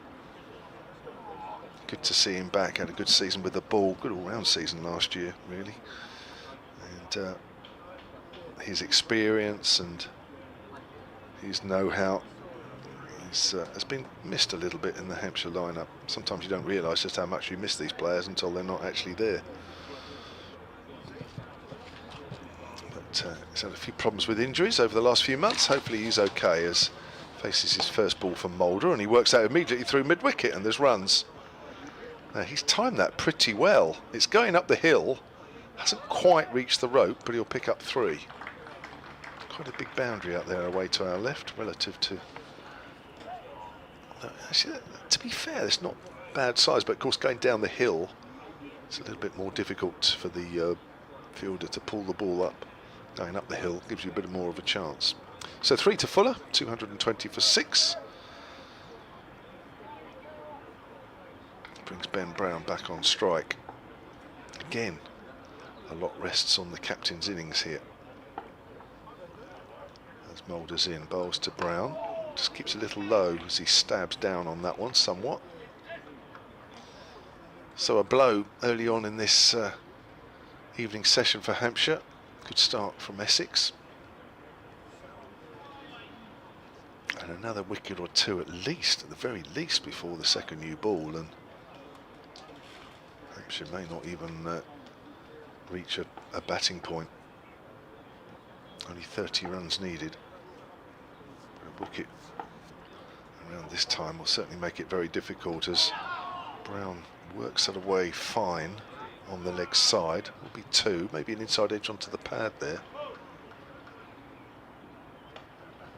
That's the end of Moulder's over, a successful one for the South African. Brown's on 68, 2-2-2 for 6. And Moulder now has his 1 wicket in this innings. He has figures of, if I can work it out, 1 for 37. Yeah, that's exactly the start to the final session of the day that Essex will have been looking for. And of course it is Brown on 68, who I think they'll really be looking to get rid of. Harmer's continuing from the Sir Alistair Cook end, and James Fuller, who's scored 3 from the first delivery that he's faced, back in the Championship side for the first time this season, but as we were mentioning earlier, has been involved in the second 11 in recent weeks. 105 off 66 in a game against Middlesex, and then a half century as well against Sussex. Harmer is in, and that one's defended by Fuller back down the pitch for no run.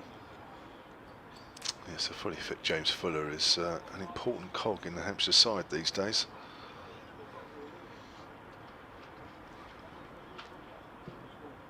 Dot ball to start from Harmer, who's in to Fuller on the back foot this time, just past short leg. Charlie Allison stuck out a hand, maybe wished he hadn't. Shake that one off.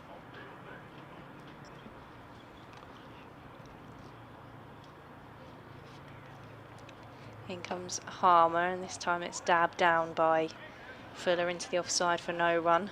12 wickets already fallen at Edgbaston today. Wow. Yorkshire 15 for 2 in reply to Warwickshire's 147.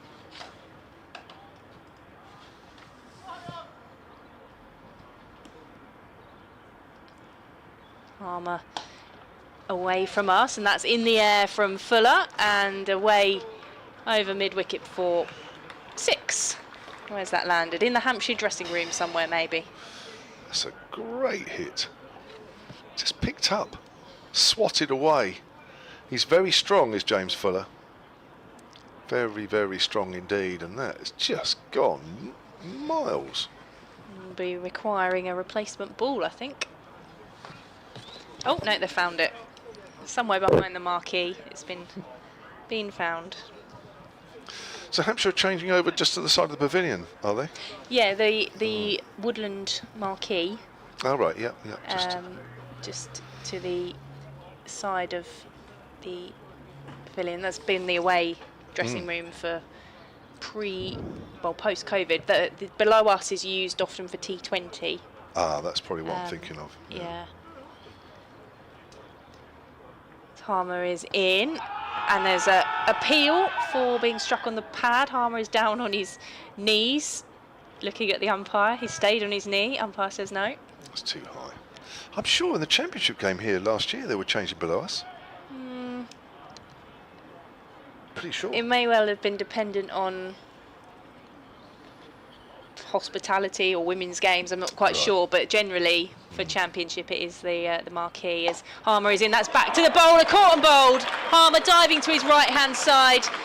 An appeal off the last ball, and that time Fuller just slaps it back to Harmer, gets down to it quickly. Hampshire 228 for 7.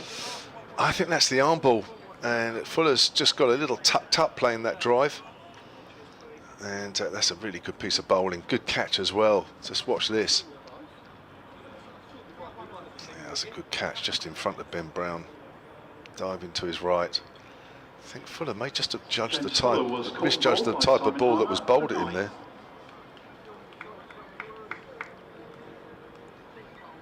Good catch. So 2 wickets soon after tea has really set Hampshire back, and I did say at the break they've had a good session this afternoon. It needs to be followed up by an equally good session this evening, and let's be honest, it hasn't started particularly well. The incoming batter for Hampshire, Scott Curry.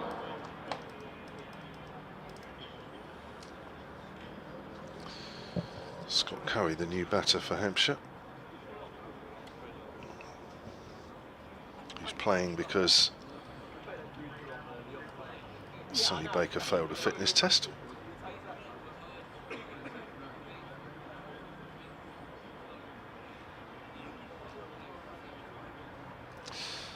Well, that's, 2 wickets for 11 runs.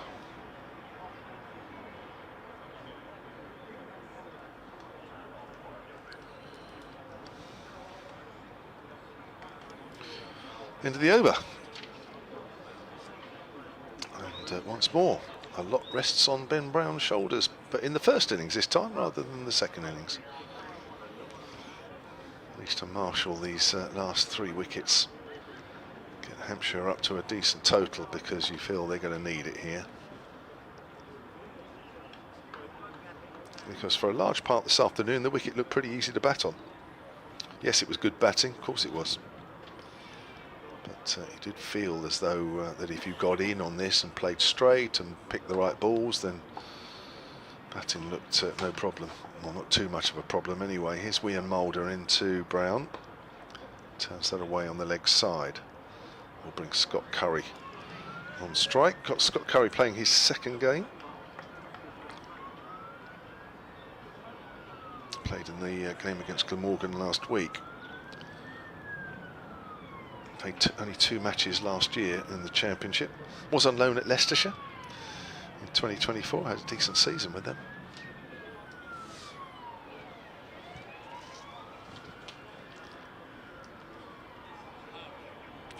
Field changes, got an extra man coming up behind the wicket, so there's 2 slips and a gully for Curry.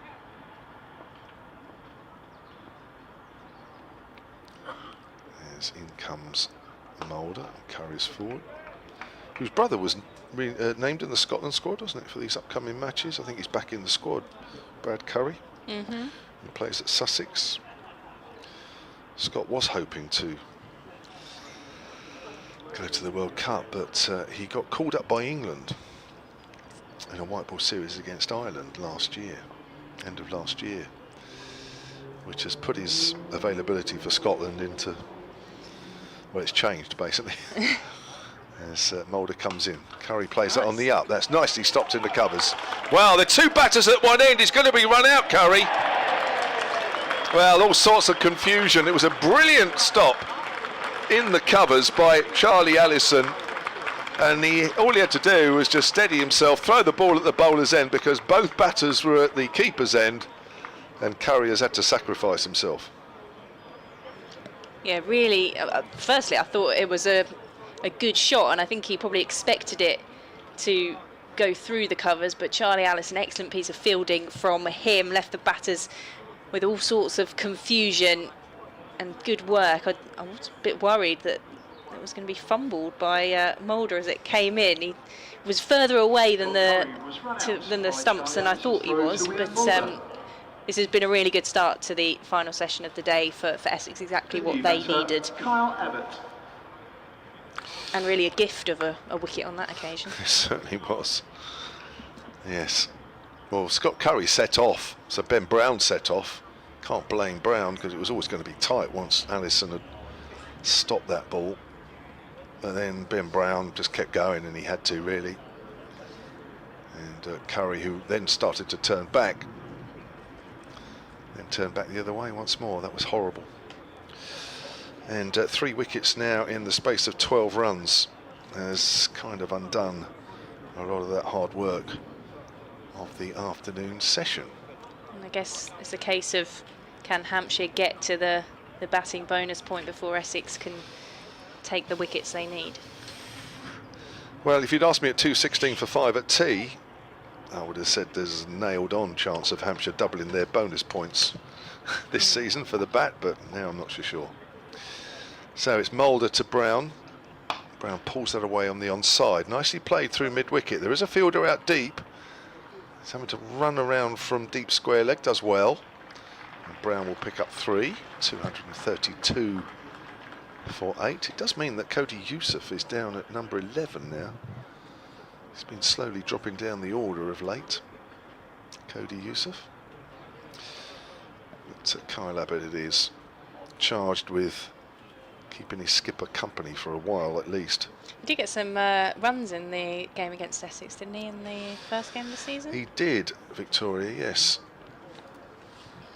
Coming in 35? He did in the first innings, you're right, coming in at 9, yeah. Played positively. 35 will be handy here. Hampshire really have squandered a decent opportunity at tea, as Abbott plays nicely through mid-wicket, but it's only a single as Sam Cook scrambles across from mid-wicket. Well, yes, it's a familiar pattern, I'm afraid, for Hampshire. Things just go awry when things look okay. Well, what a start for Essex. Dream start to this evening session. Curry was run out for no score, by the way. Here's Mulder in again to Brown. Brown just guides that down to third man with a deliberate open bat. You can see that on the picture feed, the open face of the bat pointing towards square. And he'll keep the strike at the end of that over. Hampshire 2-3-4 for 8.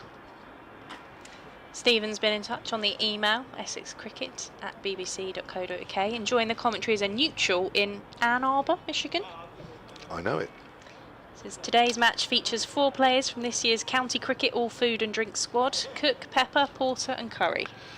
Ann Arbor's a nice spot. I've got some family in Detroit, Michigan. Ann Arbor, not far away from there. I haven't been out there for a while, actually. Well, yeah, very nice. Harmer doesn't feature in that food and drink squad, beginning a new over into Brown, looking to turn that one into the leg side. We'll get the timing right, as we've had all sorts of noisy vehicles around the ground. We've had sirens, motorbikes. I think we've got an aircraft, or is that a train at the moment? As Harmer is into Brown on the back foot, turns that one down to fine leg, where there is a fielder stationed. 2 dot balls to start. Yeah, it's home to the University of Michigan, Ann Arbor, and the largest football stadium in the US, known as the Big House. In comes Harmer to Brown. Finds short leg. Charlie Allison under the helmet, who was responsible for that run out to dismiss Scott Curry, the 8th wicket to fall for Hampshire.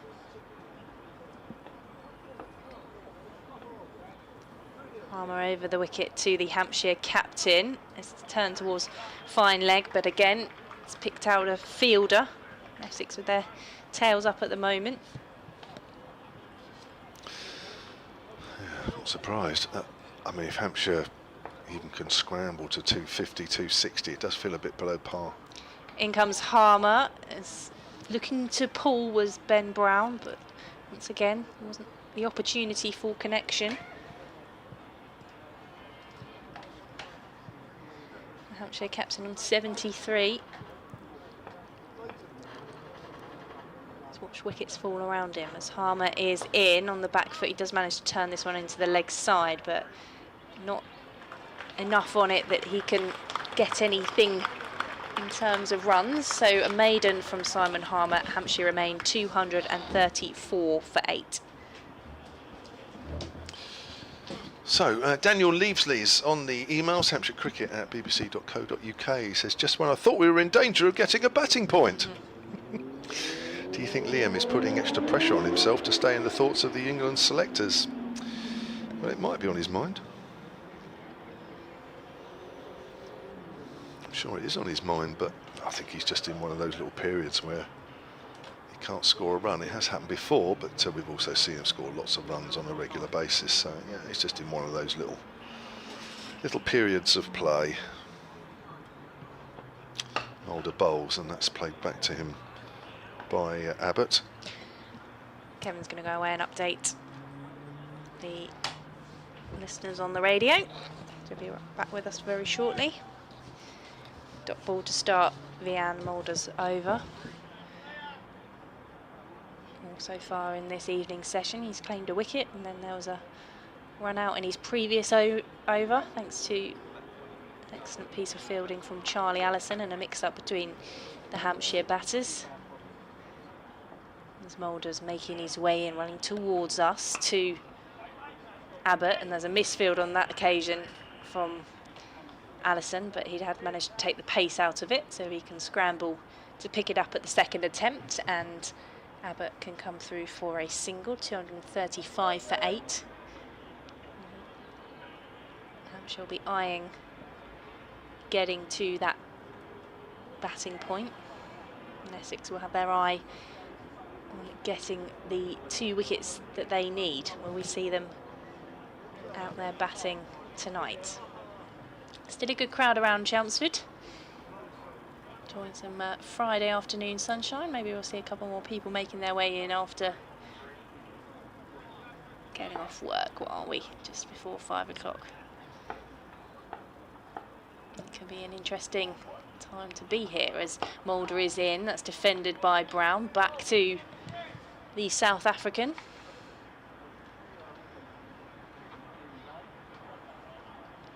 Just the one slip in place for Essex. Just Paul Walter, who's mimicking some bowling action, but I'm not entirely sure we're going to see him with the ball. Certainly don't as much as we used to, particularly in this format. As Mulder turns on his mark and a bee floats in front of our commentary box. Mulder is in. That's driven nicely by Brown, but only towards mid-off. The Essex captain Tom Wesley, who fields the ball.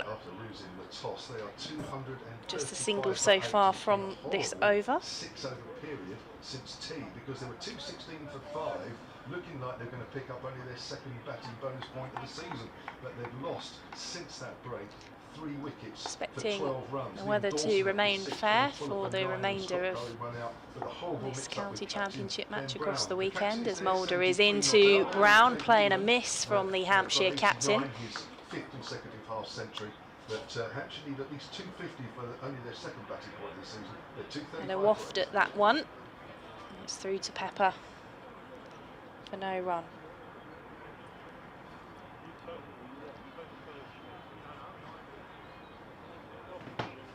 It's just that 1 run to Abbott so far from this over. Mulder is back to his mark. He's just bringing Shane Snater up to square leg, and we'll let Kevin finish the over. That's very kind of you. Thank you, Victoria. Mulder to Brown. Bowles and Brown. Oh, he's flicked up in the air and it's going to be caught extra cover. Just looped up. Brown trying to flick that away on the leg side. Just closed the face a little too early. And he goes for 73. And this really has been a horrible 6 over period for Hampshire since the break. They've gone from 216 for 5 to 235 for 9. Dean Elgar with the catch there. Just had to wait for that one to come back down. For 73. Wow. I don't think even a lot of Hampshire fans will be used to this. Well, I don't think you ever get used to this, but I don't think anybody ever saw that coming. Yeah, he's got outside the line of the ball, Ben Brown, with his head, so he's flicking it away, closing the face of the bat, and I don't think Dean Elgar's taken many simpler catches in his career. Yeah, and Essex really will be feeling they've had the best of things in this final session, and I think Dean Elgar will probably be starting to think about the fact that he'll be padding up before long. Well, the way things are going, I don't think it'll be too long at all. But well played, Ben Brown. Again, he's had to bat when others all around him are losing their wicket. It's been in the second innings mostly this season. This time he's done it in the first innings, and it's never easy scoring runs with a side that haven't been batting particularly well, to try and impose yourself and help your team to a decent score, whether it's first or second innings, is never easy when lots of batters are out of form, not the best on confidence. But he's steadfast. He's been holding people at bay once more. And it was an important partnership between him and Jake Lehman when Hampshire needed it most. The frustration will just be that neither of them were able to go on and make a century and get those runs on the board, as Harmer is in. And Abbott turns that one into the leg side, picks out the fielder. So Yusuf will have to watch on from the non-striker's end for his first involvement. 4 wickets for 18. Harmer in, bit more flight on that one, driven by Abbott, and across comes Snater to field that one from the covers into a more mid-off position to collect the ball, mid-on position. 4 for 18, you said. Yeah.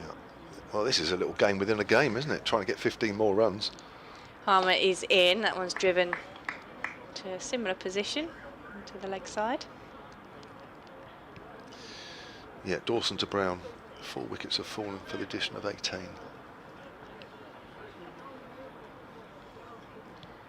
Harmer in off the edge of the bat on the back foot. That time was the tall figure of Abbott.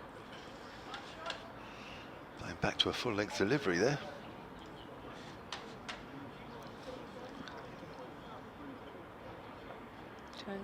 .235 for 9. As Harmer is in, that one's played back towards the bowler.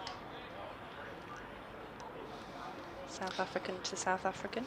Oh yes.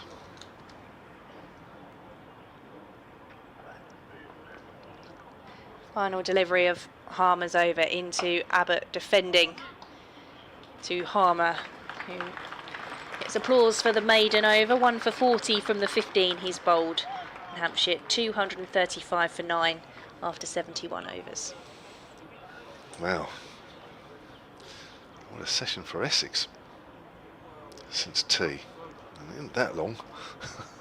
There's a lot more cricket left in day 1 yet. And Hampshire scrambling around here for only a second batting bonus point of the season.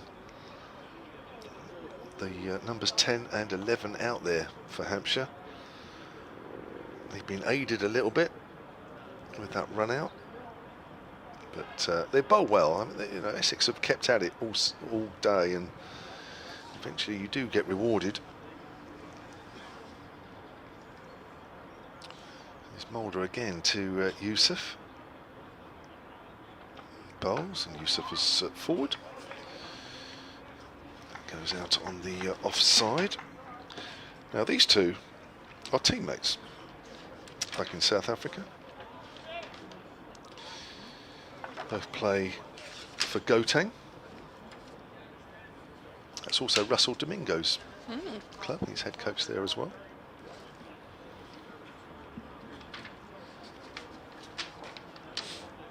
Gauteng got through to the final of the one-day series, sorry, the four-day series.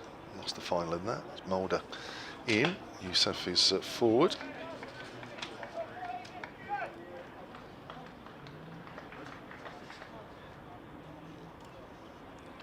So yeah, I just imagine they'll all be going out to dinner tonight, 3 of them.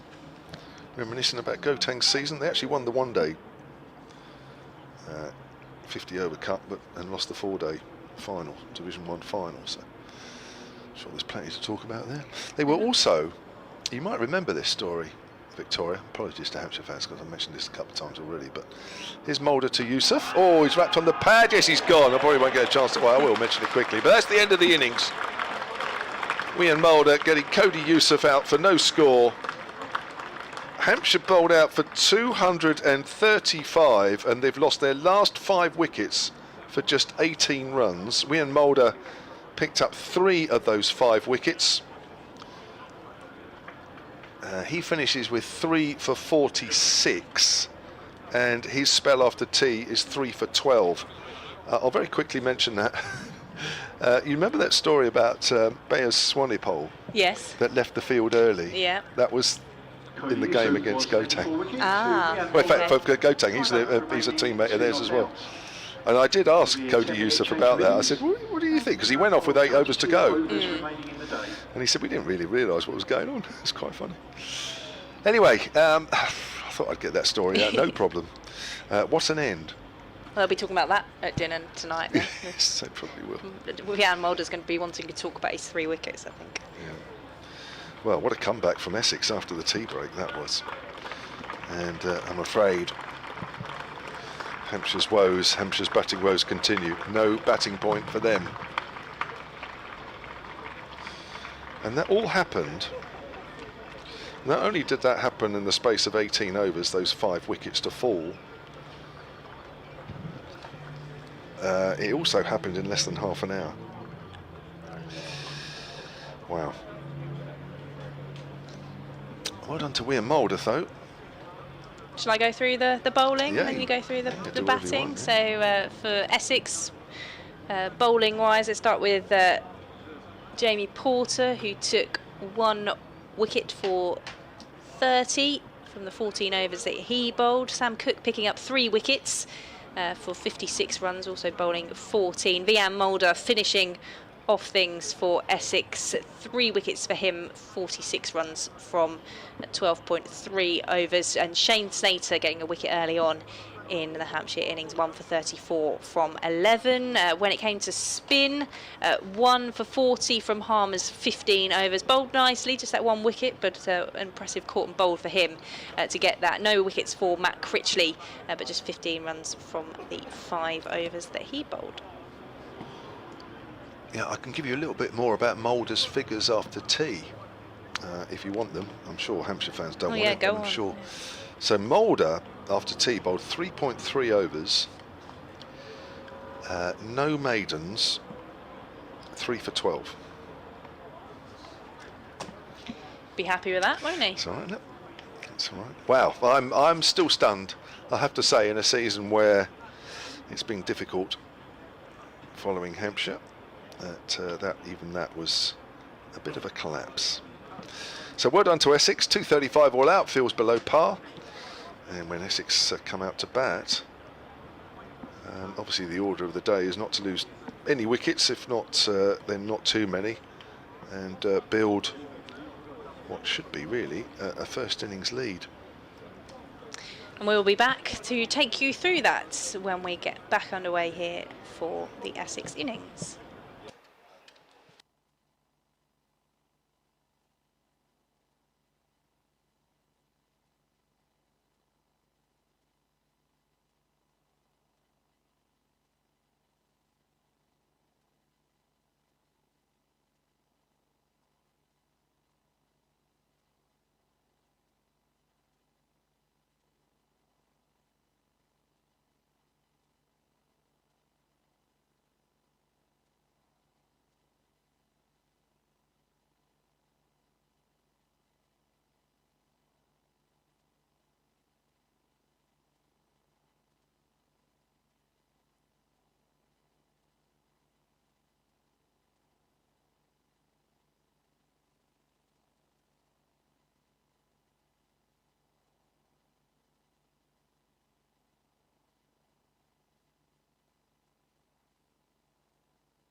Welcome back to Chelmsford for the start of the Essex innings here on day one. After Hampshire finished 235 not out. A storming start to the evening session for Essex. Saw a collapse in the Hampshire batting and they fall short of getting to that batting bonus point, which I think they probably would have been feeling quite confident of, being 216 for 5 at tea. So now the question is, what can Essex do with the bat as Dean Elgar and Paul Walter come to the crease for Essex? Well, it's a strong opening partnership, isn't it, these two? Both had good seasons last year. Had decent starts to the season this year, so Hampshire will need to be right on the money in these opening few overs, make the most of the new ball. But that was a collapse at the end. Admittedly, it's the lower middle order and below, but even so, 5 wickets for 18 runs lost in the period of 28 minutes. William Mulder with a spell of 3 for 12 after the break, and that's run out of Scott Curry was a horrible mix-up with Ben Brown. I'm afraid that was nearly half an hour's worth of cricket from a Hampshire's point of view that didn't look great. But well done to Essex. Good comeback. Hampshire won the afternoon session, having scored 128 for the loss of Jake Lehman's wicket for 89.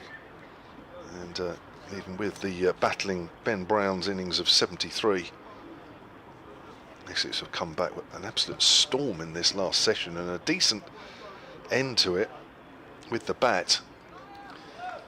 Will have undone that session between lunch and tea that Hampshire worked so hard to wrestle back the initiative after Essex claimed 4 wickets in that morning session. Right, here's Kyle Abbott around the wicket to Elgar, and he's quickly off the mark. Walter was a little slow, and I don't know whether there might have been a chance to throw down the stumps there. Unfortunately, Gumby didn't pick up the ball cleanly, but I'm wondering if he had, we might have had a close call on our hands there. Walter didn't seem to initially want the single.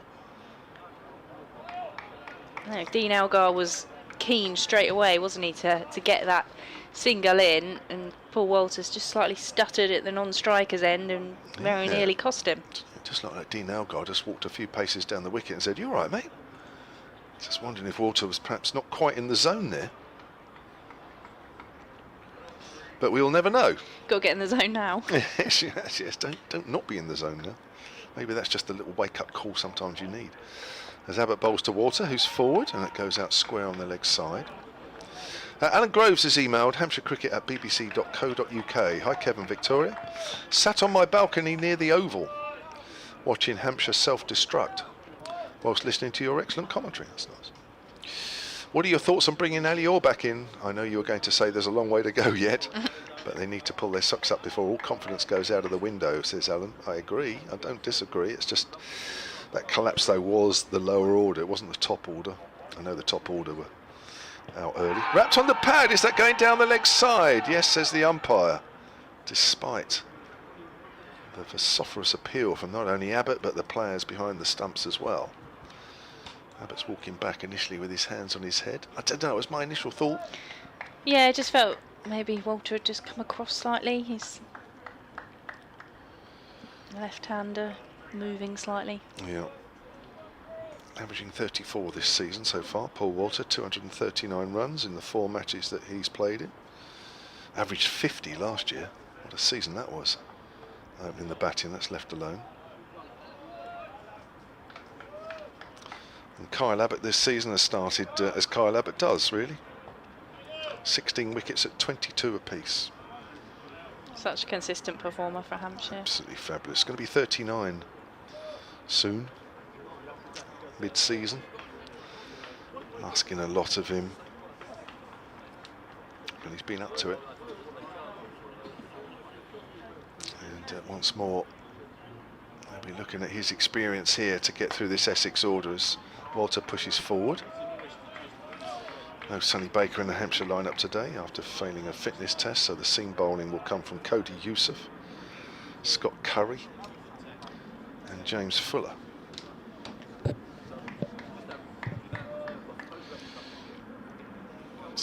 2:35 all out Hampshire. Essex 1 without loss in reply, and we've got just over 21 overs left in the day.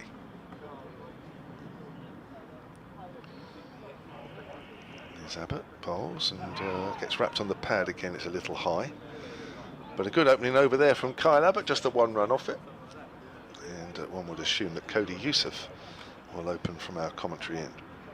Yeah, I think just seeing from that opening over from Kyle Abbott, this isn't going to be plain sailing for Essex. They're going to be tested, and there might be some tricky overs to navigate here. They won't want to lose early wickets, because building a first innings lead will be what they've got their eyes on, having bowled so well, particularly in that evening session. Is it 4 for 7, the final wickets to fall? 5 for 18. 5 for 18. Yeah, they went from 217 for 5 to 235 all out. You don't want to make that in vain. It's Elgar, having faced the first ball of the innings and then quickly scampered away for a single. He's about to face his second delivery, and it'll be the first from Cody Youssef, bowling from the Sir Alistair Cook end. He's running away from us in the sunshine, coming over the wicket, and that just flushes into the offside of the left-handed Elgar, who makes the motion with his hand of where he thinks that ball was pitching. It's a bit odd, that shot, wasn't it, really? It looked like he was squaring up to play a pull shot on the leg side, and then sort of stopped that, and then somehow angled the ball out behind square on the offside. Very odd shot. It's almost like he didn't pick it up. Youssef is in to Elgar, is up on his toes, and that bounces past the tumbling Ben Brown through the slips and away for 4 byes. Well, that had wicked swing on that, but mainly after the batter. He's gone after it a little bit, has Elgar, but then between the ball travelling between the keeper, between the batter and keeper, the ball absolutely swung massively away from Ben Brown. 2 rather unusual deliveries. Yeah. Interesting. Youssef's now going to come round the wicket. Coming in from a different angle, shorter delivery, which is defended by Elgar, who was up on his toes. Short in stature is Dean Elgar, and just practices his defensive shot. In a way, I'm surprised Youssef's done that. He probably looks at those 2 balls and thought, well, that doesn't look right, that doesn't feel right, so he's quickly gone to round the wicket. But I would say, actually, persevere with a couple of more balls across the left-hander. He's going to stick to round the wicket, and that's defended into the leg side by Elgar, who just took his bottom hand off the bat. Probably feels happier coming round the wicket. Youssef does that quite a bit, actually, to be fair. He's found it going a bit tough this year, Cody Youssef. In the 4-day series in South Africa during the winter, 13 wickets at 31, but his 6 wickets for Hampshire this year have come at a cost of 61 apiece. He's into Elgar, who edges that one through the vacant 3rd area for 4 runs. He played it well, Elgar, to be fair, didn't push out at it. It's a good line from Youssef. You can probably see why he's come round the wicket. Last couple of deliveries have been pretty decent.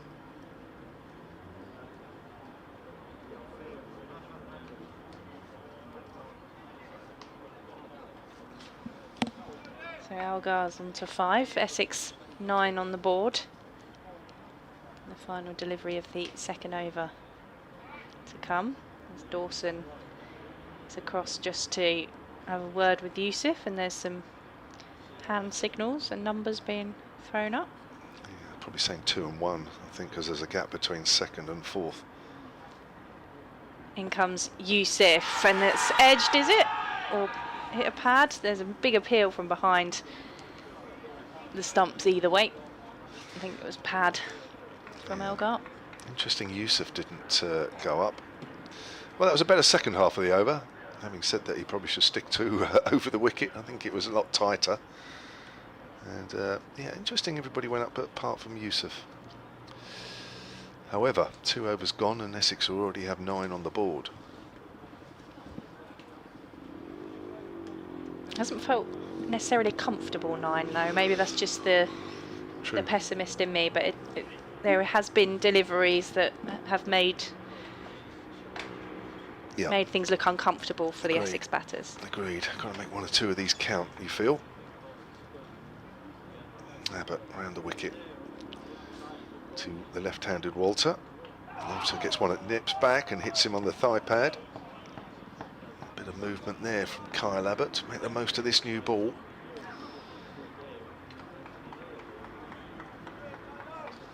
Yeah, these two were great last year, weren't they, as an opening pair? 7.25 at 40, Elgar, and 9.14 at 50, Paul Walter. And I know a lot of the Essex top orders had really good seasons last year.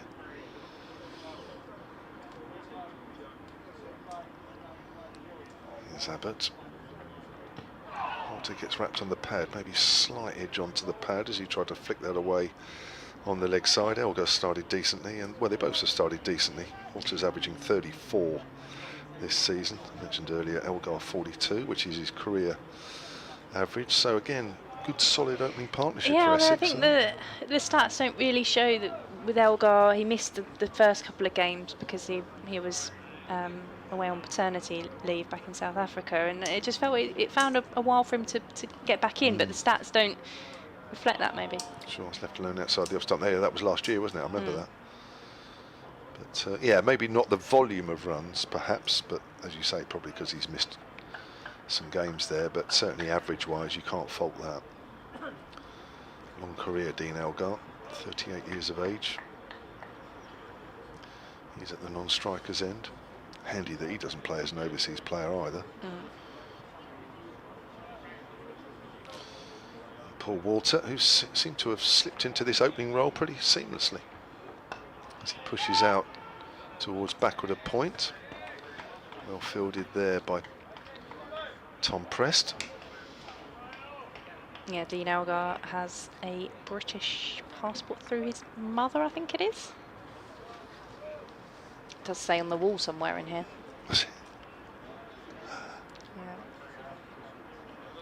He has a British passport. British passport, yeah. There's a couple of interesting stats and facts on the wall here, isn't there? There are. Oakley, I think it's Oakley who's done it all. He's done a very good job.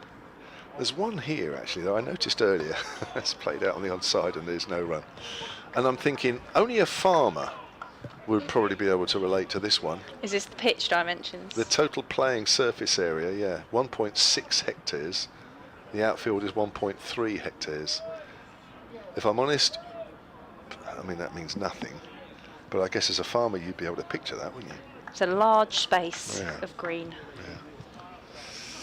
Yeah, and you're right. The square is 260 feet, 250 feet in length. There we go. I'm sure everybody feels better for that, as that's turned away square on the leg side by Walter, who picks up a single. He's off the mark. Essex 10 without loss at the end of that Abbott second over. What other stats are there around that? 11 pitches, 5 of hybrids. Certainly get a lot of use out of them with both the men and the women playing here at Chelmsford.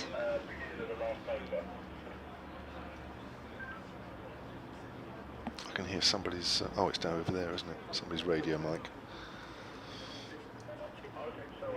I think that's been turned up. Couldn't hear it earlier. Yusuf is twiddling the ball, waiting for Paul Walter to be ready. He's faced 11 deliveries, Paul Walter. So a single for him so far, as Yusuf is coming in, and that's just past the outside edge of Walter, who's looking to play that with a straight bat. Yeah, it's pitched and straightened. It's good delivery. Jeff Chamberlain has emailed hampshirecricket@bbc.co.uk. He says, Jeff, sitting below you, Hampshire are getting movement, false shots and balls flying through the slips, but in these crucial early overs we only have 2 slips and a gully. Essex had 3 and a gully. Have we already suffered from that? Yusuf is coming around the wicket to Walter, who was looking to turn that one down the leg side. Doesn't get any connection. Brown collects behind the stumps. 2 dot balls. I'm not sure there's been anything that's gone through at catchable height where there's been a gap. Could be wrong. Can't think of one. No, I think the one Dean Elgar played through the gap was along the ground, I think. Yusuf is in, shorter delivery, which is defended into the leg side by Walter.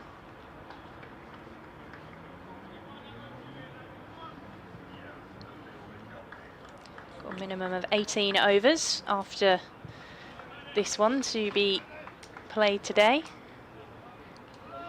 It's got the Chelmsford crowd captivated.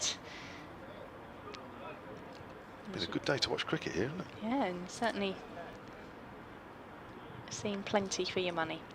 As Yusuf is into Walter, turns that one off the hip, past square leg, and it's going to run away to the boundary for 4 runs. First boundary for Paul Walter. Essex move on to 14 without loss. Well, that's well timed. I've seen a lot of balls just sort of clipped away up the hill that haven't quite reached the rope. But he has. Still raining in Worcester. It's almost hard to believe, isn't it?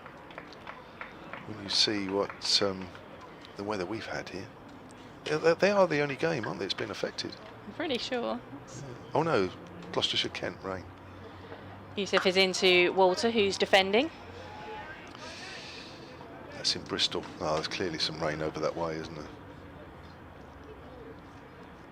They're the only ones. Had any more wickets at Edgbaston? Or was it quieting down? Oh no, they're 45 for 3. Well, they were. Essex 14 without loss as Yusuf is into Walter, who plays that one into the pitch. Final ball of the over. That boundary out towards deep square leg, the only runs to come from it. Essex 14 without loss after 4 overs, trailing by 221. So a little bit of movement for the Hampshire bowlers. Need to make the most of these early overs with that new hard ball. Essex found some movement this morning. Wickets falling at 11, 15 and 33. Hampshire 33 for 3 after the first 45, 46 minutes of play.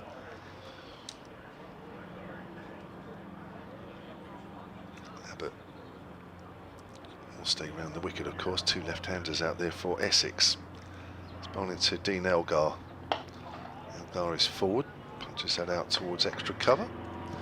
Fielded by Nick Gubbins, who made just 8 this morning before he was caught in the slips. Well caught by Matt Critchley, actually diving forward off Shane Snater. That was a really good catch. Gubbins might consider himself to be a little unlucky on that one. Good catch nevertheless. Both these Essex batters on 5 as Abbott comes in again and bowls, and wide of off stump, Elgar leaves alone. So who's had the best day out of all the games so far? Victoria, both Division 1, Division 2. I'm just looking.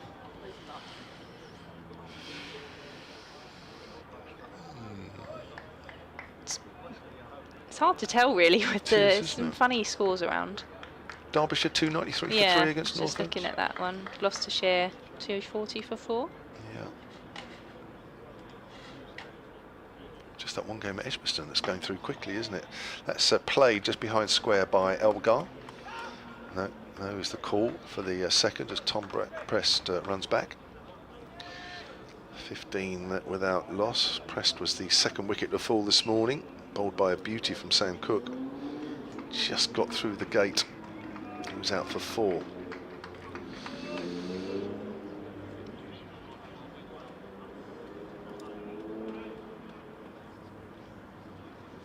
Abbott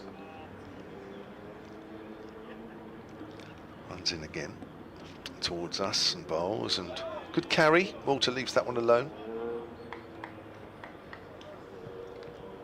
Yeah, Derbyshire having a good day there, aren't they?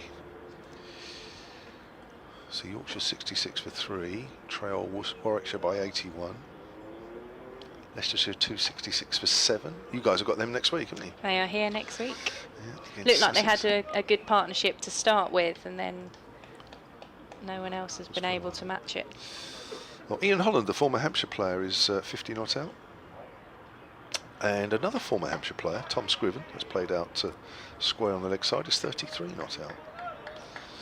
Cut the 40s at the start, Rishi Patel and Jake Weatherald.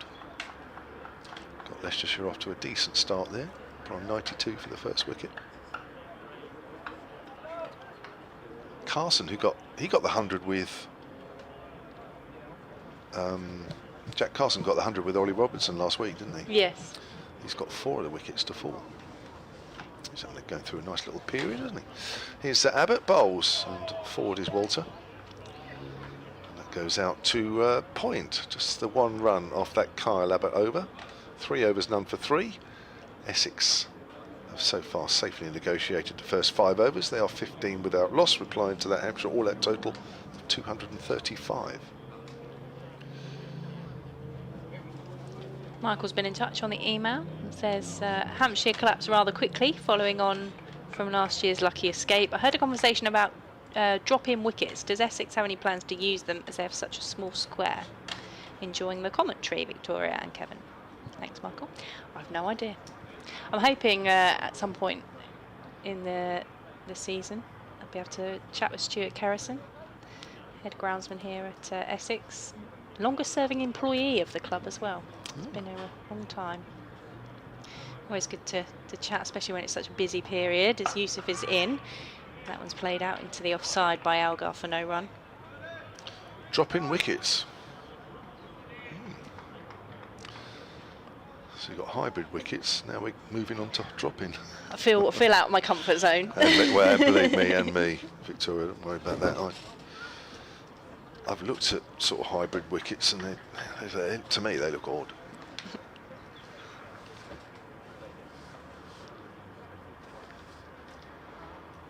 Yusuf is continuing to come around the wicket, shorter delivery, which catches Elgar in the midriff. Are we going to update BBC Essex listeners on what's been quite an eventful evening session?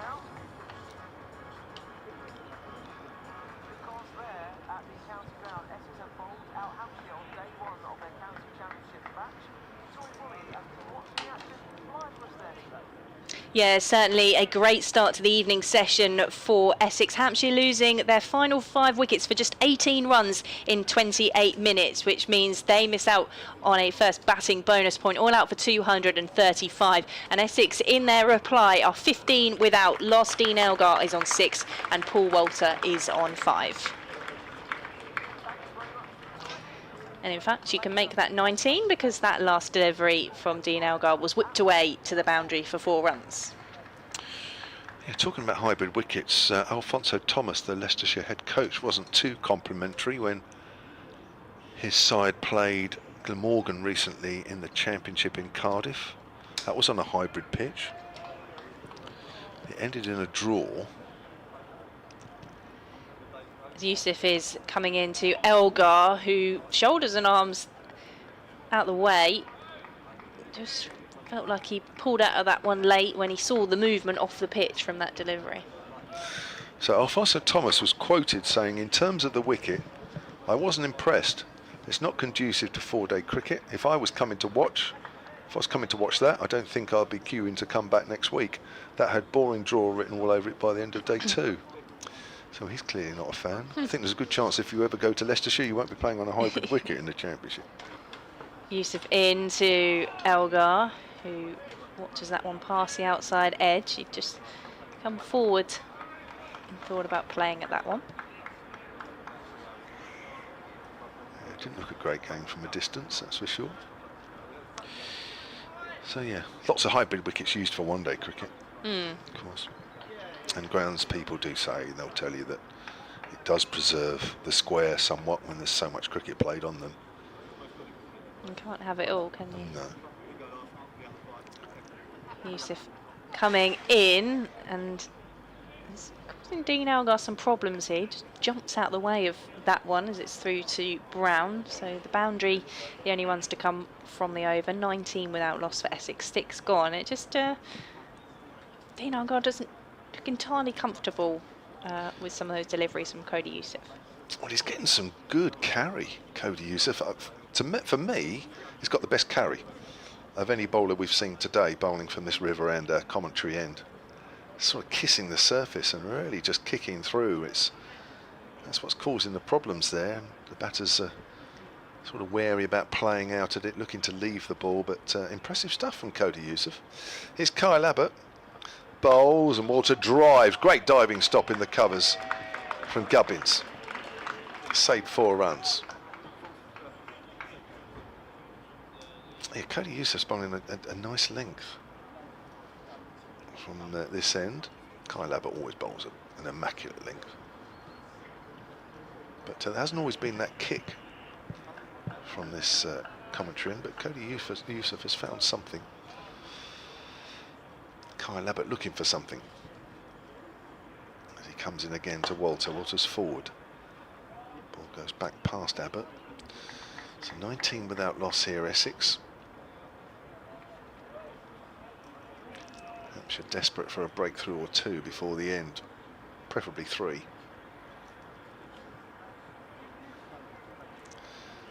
Horrible start to this evening's session for the away side.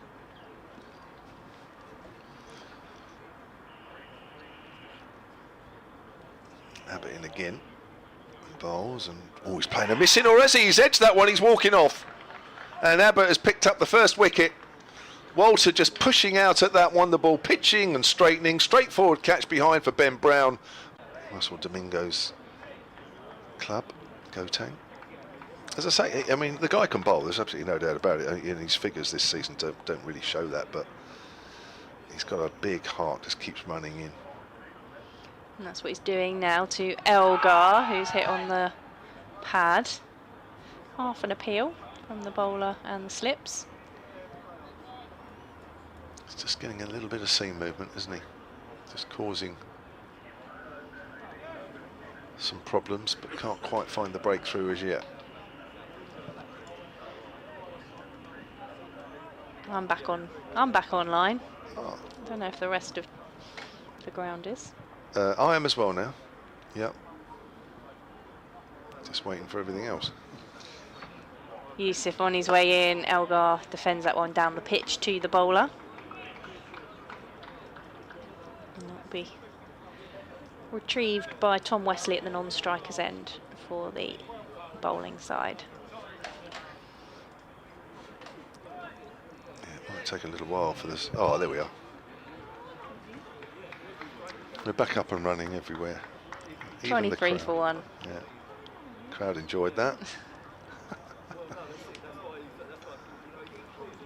Youssef into Elgar, and he had him back in his crease there, leaving alone again. More movement for Cody Youssef at the end of the 10th over. Essex 23 for 1. And what have we had now? 3 maidens in a row. Just maybe a little bit of pressure, or will Essex just try and negotiate the final 12 overs that remain today? Yes, good period here for the 2 opening bowlers. Elgar and Wesley working hard here to get through this little spell. So we've got 12 overs remaining in the day. Abbott's bowled 5 overs. Youssef has bowled 5 overs. Abbott in again. Bowls. Oh, Wesley's having a little nibble at that one. A little bit of excitement behind the stumps. Wesley didn't look behind him, which sometimes is a giveaway. So we're into the 11th over here. Abbott has 1 for 7. Youssef none for 12.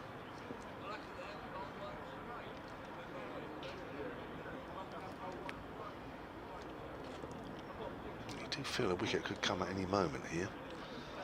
As Abbott's in again to Wesley. Wesley pushes forward, goes out towards mid-wicket. This is taking all of Dean Elgar and Tom Wesley's skill here to get through this opening onslaught. Just wonder how many more overs are left in Kyle Abbott. This will be 6 over spell when he's finished this one. Might go to 7.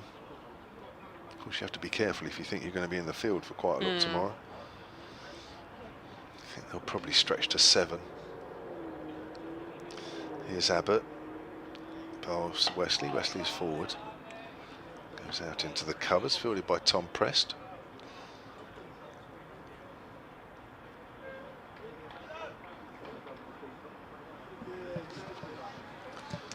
The weather's looking good for tomorrow. It's changed quite a lot. It did look earlier in the week like we might have a bit of rain, but it's showing bright sunshine all the way through. Maybe a bit of cloud around midday-ish, and then as we get towards the end of the day, but highs of 19. That's good. That's a bit more than today, isn't it? Enjoy that. There's Abbott. Wesley leaves that one alone. Good carry through to Brown. Yes, I saw that a couple of days ago as well, and I brought my raincoat with me. Yeah, I did put a coat in the car just in case it was chilly today. And it's a bit cloudier on Sunday. Right. But still no real chance of rain. That's good.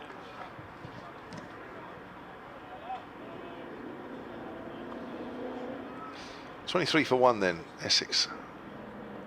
Just got a little stuck here at the moment, and that's not just because of the internet. Because of some good bowling as well. As Wesley pushes forward, that doesn't really bounce very much. It hit low on the bat. That's why Hampshire got a little excited, thought it might have just crept underneath. It did keep a bit low. To see the odd time, there's just a bit of variable bounce, just from time to time, not a lot.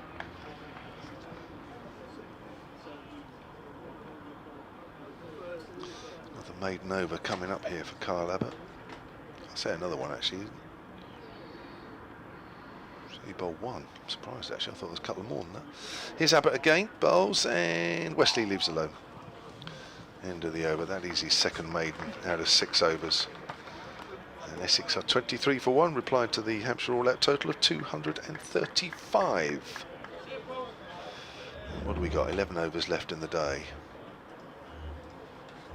A few spectators taking the opportunity maybe to either move into the sunshine or get on their way for their Friday evening plans. I think I'd be sticking around for the final 11 overs if I was out there. Yeah, well, it's still sunny, isn't it? Enjoy But the sunshine. I do think those who are in the woodland stand over by the pavilion maybe just in the shade a bit now, so perhaps they're just finding a spot that's still bathed in sunshine in Chelmsford. Cody Youssef is beginning his 6th over into Elgar, who flashes that into the leg side and again just takes one hand off the bat as he does so. Dot ball.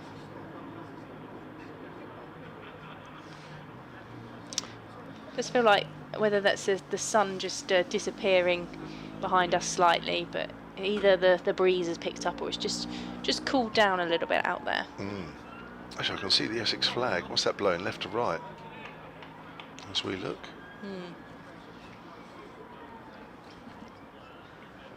Cooling down at 20 to 6 as Youssef is in shorter delivery, which catches Elgar high up on the thigh pad. He's not the tallest of batters is Dean Elgar, but he's having to fend these off a bit from Cody Youssef. Yeah, that one's just going down a little bit, down the leg side. But this is impressive stuff from Youssef. As I was saying, sometimes he's just bowled probably just a few inches short, not quite an English length, but certainly bowling more English length here. It's coming around the wicket to Elgar, who's driving pleasantly through the covers, and that will run away to the boundary for 4. The first runs for Essex in just over 4 overs, I think it is. And they move on to 27 for 1. Sign of a good player as well, isn't it, really, where he hasn't scored for a while, and yet the first opportunity, he's played a glorious drive. Lovely flow of the bat through the line, just wide of mid-off. Another wicket for Ben Stokes for Durham. Worcestershire 149 for 5. They had quite a long rain delay in that game. And a couple of quick wickets for Jimmy Anderson. Middlesex 24 for 2 in reply to 201 for Lancashire. Shorter ball from Youssef, which is left alone by Elgar through behind the stumps for no run.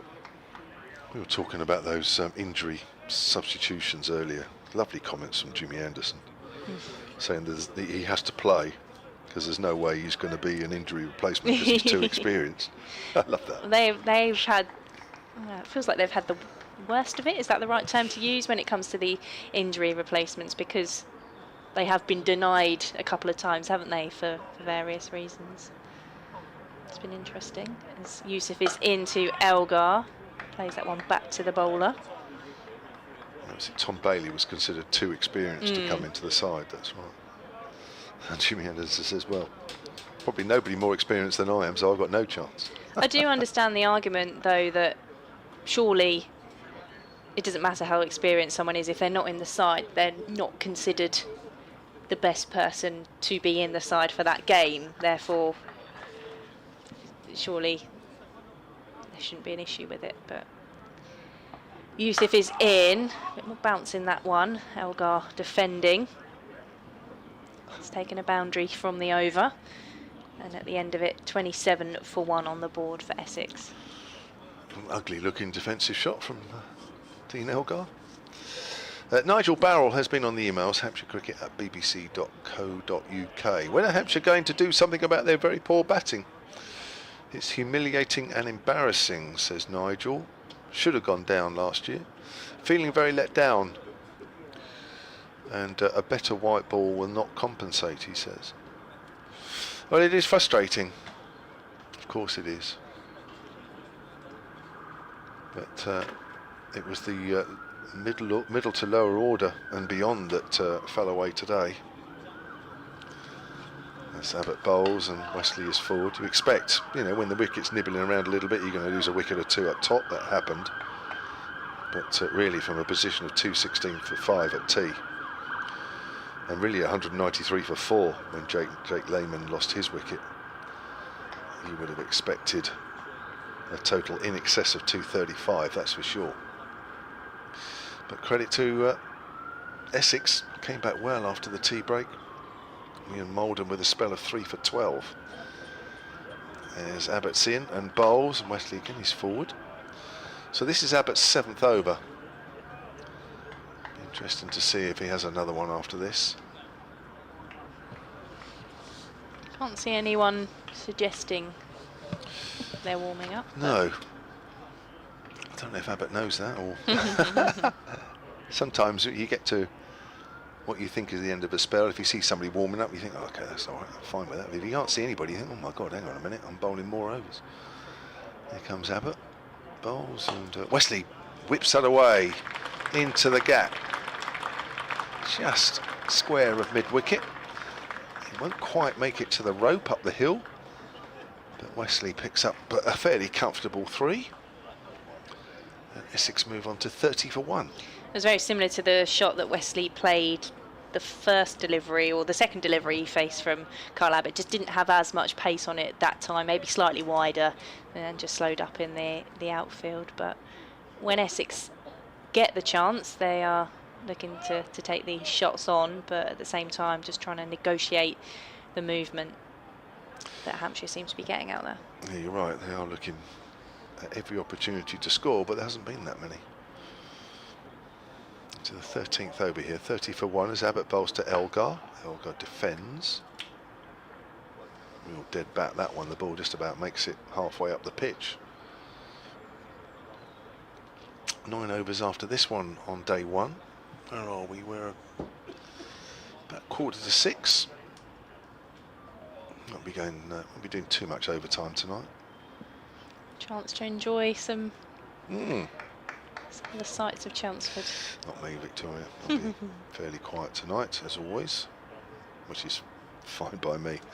Had a lovely meal out actually in Leeds with some of the Hampshire people. That's towards mid-wicket in the centre of Leeds. That was nice when we were. That's only our only other away trip today.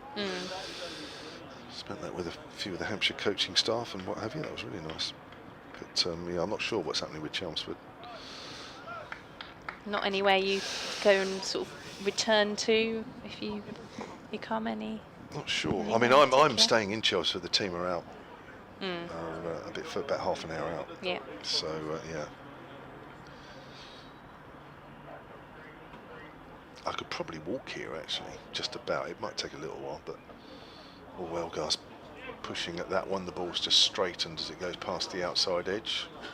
I think when I looked this morning, it's about a 12-minute, 13-minute walk. Oh, you could do that. Do you think so? I probably Yeah. could, couldn't I? When I stay in London, I usually walk 3 times that actually, because it's just nice to do. But yeah, probably I should do it one morning. Might even be able to do a bit of it along the river.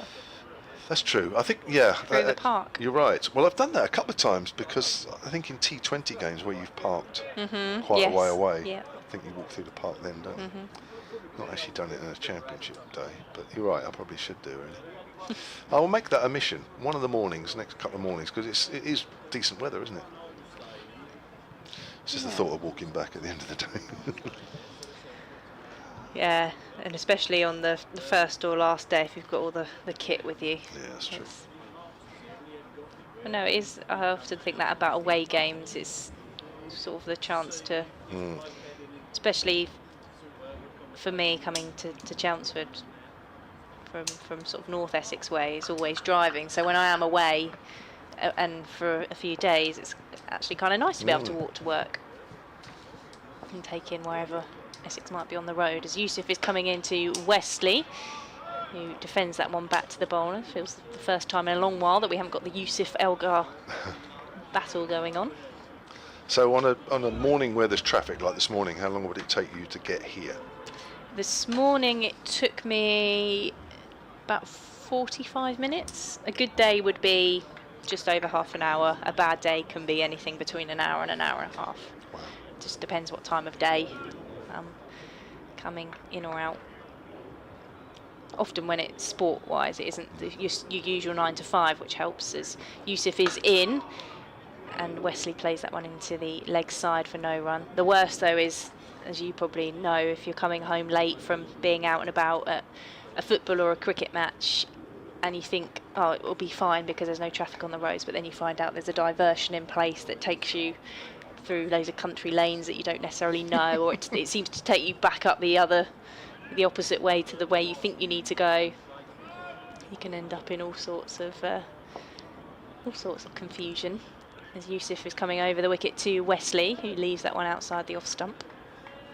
Yeah, I find myself sort of leaving for away games a little earlier these days because you're bound to get caught in roadworks. It just takes an awful long time, but I shouldn't complain. Lucky to be able to travel up and down the country and follow our sides and follow cricket.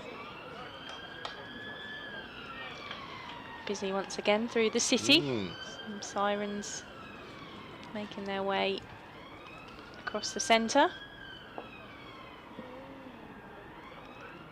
Yusuf is in and off the toes from Wesley's hammered that through the leg side for 4 runs. Well, that's another example, isn't it, of the rare bad ball that's just been put away. Terrific shot, Wesley.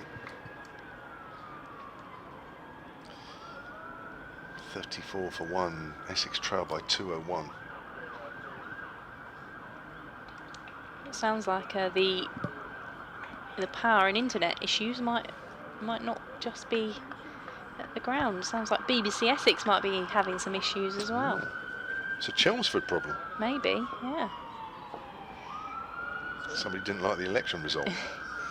Yusuf is in. That one's defended out into the offside by Wesley for no run, as a pigeon just appears from the commentary box and has taken one of the vacant seats in front of us. He's facing the wrong way though, he's not looking at the action.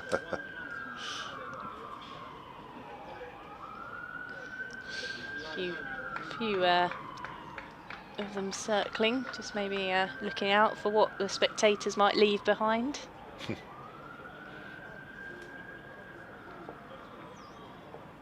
.34 for 1. Wesley's on 11. He waits as Yusuf is in, leaves that one alone. It's the end of his 7th over, 0 for 20. Essex 34 for 1 from 14. There's a couple more pigeons flutter down to join their mate, and we have 8 overs left in the day. So 7 overs from both Hampshire's opening bowlers, and it does look as though we are going to get a change. Kyle Abbott with 7 overs, 2 maidens, 1 for 10. Picked up the wicket of Paul Walter, caught behind. A change of bowling. And it's going to be Grand Scott Champion, Curry. James Fuller. Oh, James Fuller, tell her. So James Fuller will have his first overs in Championship cricket this season. 35 wickets he picked up last year at 28 apiece. That was his best season in first-class cricket, whether it be at Gloucestershire or Middlesex or with Hampshire. And they came in just 11 matches, didn't actually play in all 14, so good season for him with the ball, and they'll Hampshire will need him to start on the money here as well. It's been a tight start by the Hampshire opening bowlers. Elgar and Wesley have got themselves through that, and Fuller now needs to keep the pressure on. Around the wicket from that far end and bowls to, ooh, that's a wicked delivery. It bounces a little bit and hit into his pad, his thigh pad by Dean Elgar. Just sort of pushes at it late, doesn't he? Sort of, there's not a lot of movement, and he sort of lets the ball come onto him, and then he sort of jabs down on it, rather ungainly at times, but effective. Yeah, it's not the easiest to watch at times when he makes that late decision, but Yeah, it's weird, isn't it? It clearly works for him.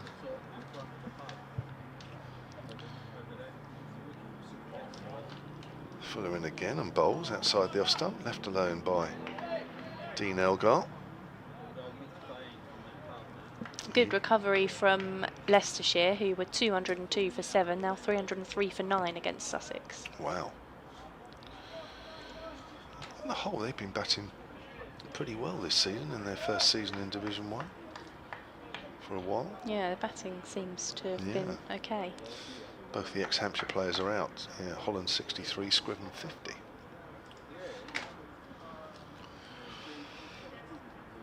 Fuller again to Elgar. Elgar on the back foot, just works that out to backward a point, fielded by Prest. Good start here from Fuller. 7.5 overs to go on day one. First session won by Essex, second session won by Hampshire. Third session definitely won by Essex. Unless something dramatic happens in these next few overs.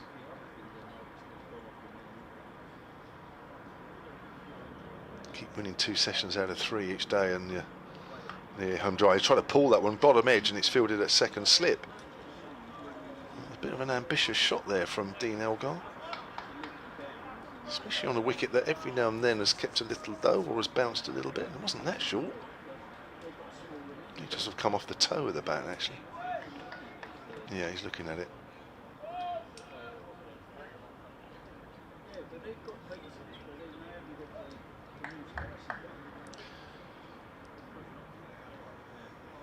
Fuller in again. Past the umpire and bowls and left alone again. It's good carry. That's the length. Elgar's been a good judge on the whole outside off stump. And so's Wesley. And Wesley just coming to do some prodding on the pitch.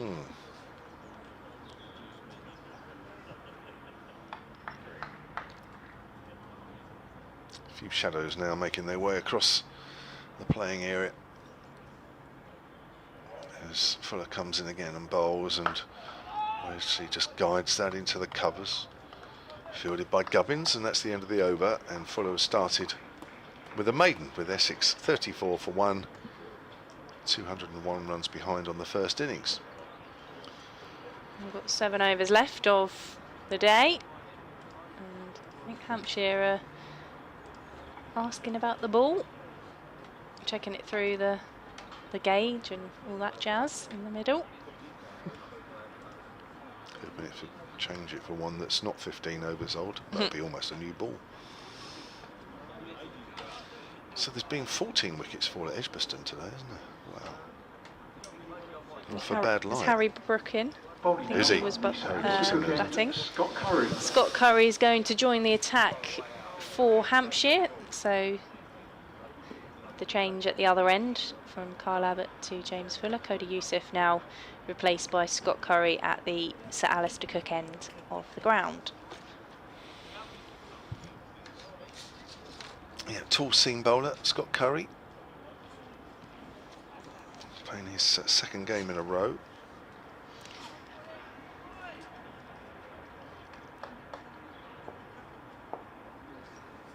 He's on his way in to Tom Wesley. Flicks that one past square leg, comes through for a single. 35 on the board for Essex, 12 to Tom Wesley. What did he bowl? 21 overs in the other game he's featured? Against Glamorgan. Yeah. Yeah. Went for a few actually. Yeah, 0 for 102, is that?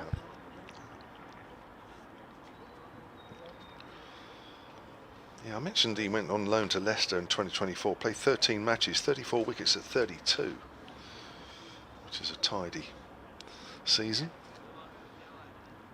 He's ambling into Dean Elgar, who was looking to whip that one through the leg side. It's a good stop by, is that Gubbins there, Yeah. in the mid-wicket region? Stop 4. Yeah, he's sort of more well known as a white ball bowler, Scott Curry, at the moment. As I mentioned, he only played 2 matches in the Championship last year. This is only his second so far, but white ball, very impressive last year. He's in over the wicket, and that one is dug out by Elgar, and it will just dribble towards mid-off for no run. Slightly wider delivery that occasion. Just had Elgar reaching for it.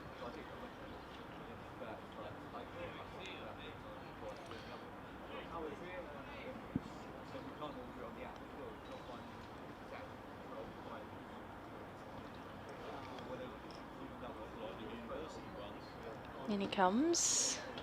And that one is wide of off stump through to Brown. It's not.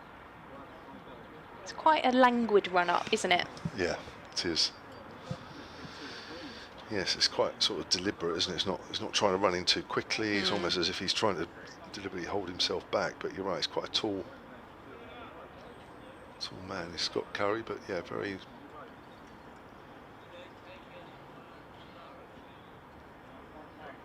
He's moving past the umpire to Elgar.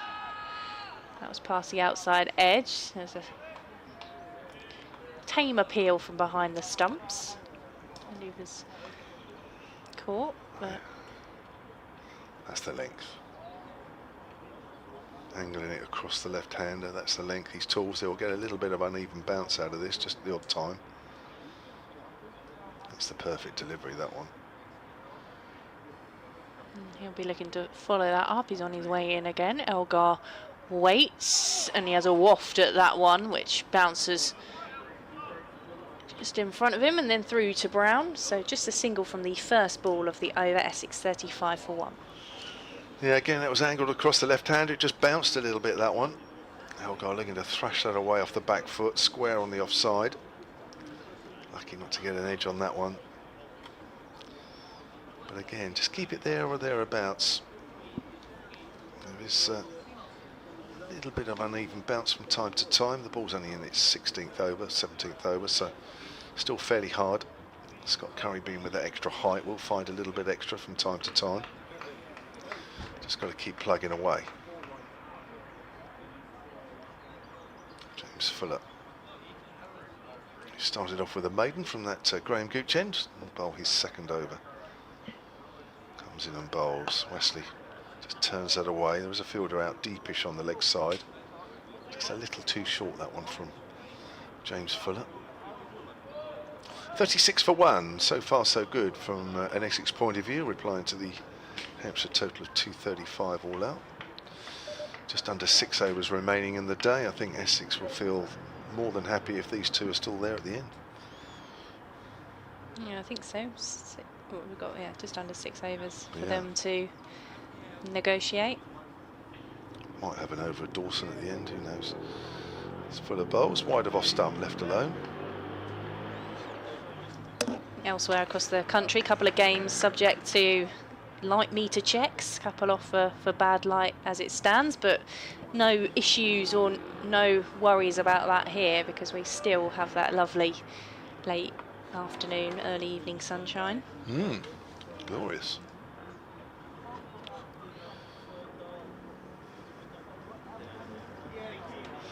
Fuller in again to Elgar. Oh, Elgar's playing at that one. Just bounces and straightens. Oh yeah, he's definitely having a play at that. Still some movement there. Just keep it in the right areas.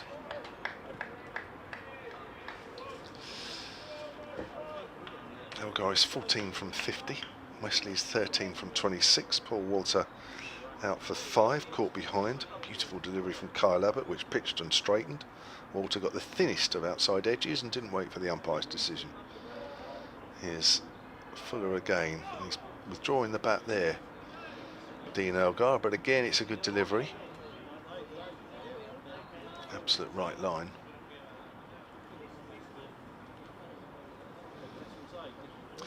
It's tough for Hampshire at the moment. The cricket's not quite the way it should be, the way they want it to be. Bottom of the table coming into this game. Essex will probably feel that at 8th they're probably a little lower than they should be, but it's a big game for both these sides, as they all are, of course. Wide of off stump, and Elgar leaves that one alone. I think the Warwickshire game was the most disappointing.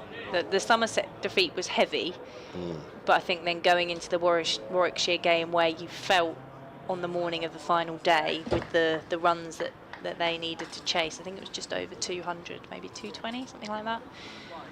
You felt it was doable, and that if they could just have someone stick around or a couple to build a partnership, they'd get there, but it wasn't to be. Ball's driven in the air, just past Tom Prest's right hand at backward a point. Not controlled shot there from Dean Elgar, but he's got away with it. And Essex move on to 40 for 1. Yeah, 164 all out. That was the low score of the game. That Essex second innings. Luke Benkenstein with 39, the top scorer. I mean, you can caveat that with the fact that the pitch was still doing something on that final day, and it sounds like from what's been going on at Edgbaston today, it might be a lively pitch there again. But I think you looked at it on paper and thought that's a game that Essex can win, and were in a position that they could win, and that made it all the more disappointing. But the way they came back from that with the batting performance at the Oval was encouraging. Scott Curry bowling from the Sir Alistair Cook end is played out into the deep, fielded on the boundary. So single from the first ball of the over. 41 for 1. He's getting that whip out on the leg side, Tom Wesley, at every opportunity, isn't he? If anything full and straight, whipping that away hard. Jake Lehman's out on the boundary, preventing that going for 4. That moves Wesley on to 14. Lehman, I should say. Curry is into Elgar, who is back down on that one into the leg side. I bet if you ask him, he'll say something like, "Oh, it's actually Laman.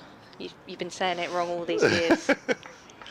Well, I'm probably going to speak to him tonight. I'm trying to work out who to speak to, and I think it'd be nice that he's been away and come back, and he's got 89. I could chat with him, I think. So he'll tell me. You'll be able to enlighten everyone tomorrow, because Curry is in, Elgar is defending, back to the bowler. No run. If I'm honest, I'm probably too embarrassed to ask him, because I did a long interview with him during the winter when he'd signed. I've already spoken to him once after his innings up at Yorkshire, so I think by now I probably should know, shouldn't I? Everybody's telling me it's Lehman, but I don't want to say it and then you go, what?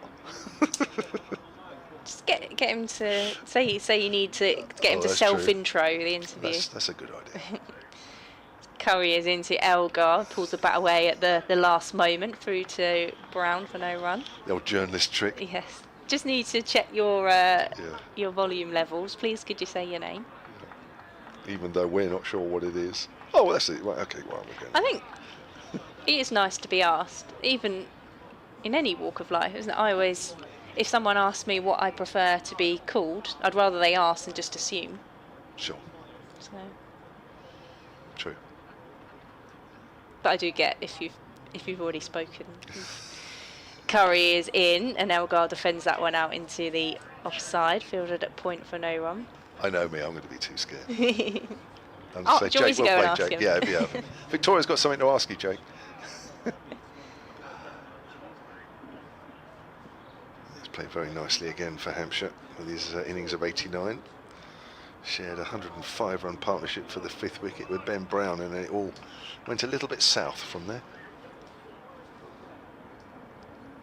41 for 1. Single from the first ball as Curry is in, and that one's popped up. They like that delivery from Scott Curry, final ball of the over. 4 remaining today. Essex 41 for 1, trailing by 194. That is such the length. Such the length. Scott Curry just a little taller, or just find a little bit of bounce. He found it there. You just can tell that Elgar's just not quite sure when that ball is exactly in the right spot, and it has to be exactly in the right spot. He's never quite sure. Some have bounced on him. That was a beautiful delivery to end that over. 4 overs to do then on day 1. It's going to be James Fuller, or it was going to be. He's just been held up there as Tom Wesley's just gathering himself. Wesley's 14 from 27, Elgar is 18 from 58. Here's Fuller into Wesley, short, and Wesley pulls that away on the leg side. Hasn't really got hold of that, looks like it come off the toe of the bat. But the fielder out there, Nick Gubbins, I think that's Nick Gubbins, is out there in the deep. Just a single, yes it is. Certainly going for it, isn't he, when he gets the chance, Tom Wesley? It does, yeah. That's been a feature. I mean, he hasn't had a lot to hit, but you're right. When anything's been a bit short or it's been full, he's really got after it, hasn't he? But as I say, not had many opportunities to do that. Elgar to face Fuller this time, is around the wicket, short, and that's hooked up in the air. Is there somebody there at fine leg? Yes, there is, and there is a catch. I think that's Cody Youssef who's taken the catch there. He tried to pull that on the leg side, and he's got a top edge, and it's just looped up. And Cody Youssef coming in off the boundary takes a really good catch, just diving forward, and Elgar's gone for 18. Well, again, that's just frustrating timing from Essex. Just under 4 overs left for them to negotiate of day 1, and you don't really want to be losing a second wicket at that time. Just ballooned up in the air. Time for Cody Youssef to get under it. Was caught by Jake Lehman off the bowling of James Oh, it's Fuller. Jake Lehman. Apologies. Sorry, I thought it everybody. was Youssef as well. Yeah. We might get to see. That's Cody Youssef. I'm sure there'll be a correction in a minute. So, second wicket down. Yeah, Elgar goes for 18. Yeah. Essex 42 for 2. Again, it wasn't that short, and as I was saying, really, with a pitch, you know, it's not consistent Batter, Sam height. Cook. It is generally consistent height, but not every time. So I think when you're playing shots like that, you're never fully in control. That's a good catch. Well, we haven't had a correction yet, but it's definitely Cody Youssef. He's taken a couple of good catches down at fine leg this season. Short deliveries.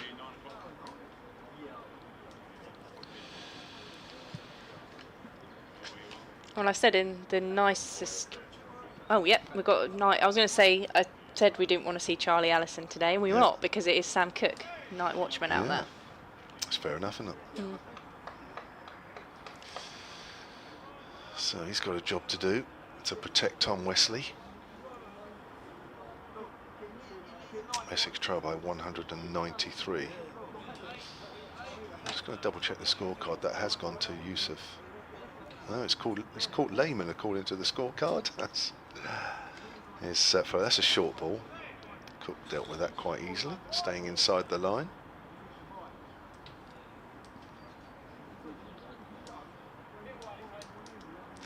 Well, it's getting me doubting, but I can't believe. I thought it was That's Cody. 30, 39. Yeah, I'm going to definitely double check, but I know the answer that will come back.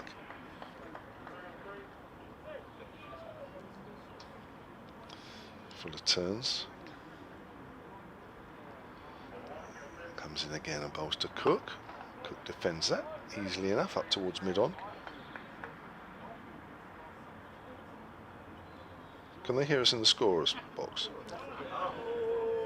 I don't think so. Okay, all right. I'm going to message Fiona, the scorer, anyway.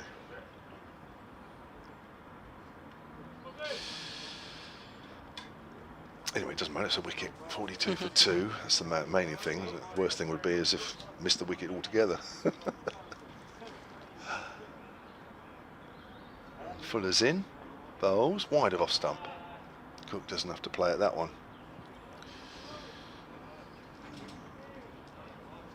So 12 wickets today. We're getting a thumbs up from next door, which I think means you're right. All right, yeah. Simon Hinks, the match manager. That's the most hopeful he's ever been. He might I'm be just going listening to to see. you. Well, he said he couldn't hear us earlier. I'm just wondering if he can now. If he turns around, I know he's listening. Never known him to be that helpful. That's driven up towards wide mid off. He hasn't looked around yet, so maybe he's not listening. So that message has come back from Fiona.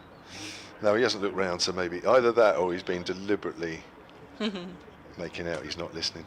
End of the over, 42 for 2, 3 to do. Yes.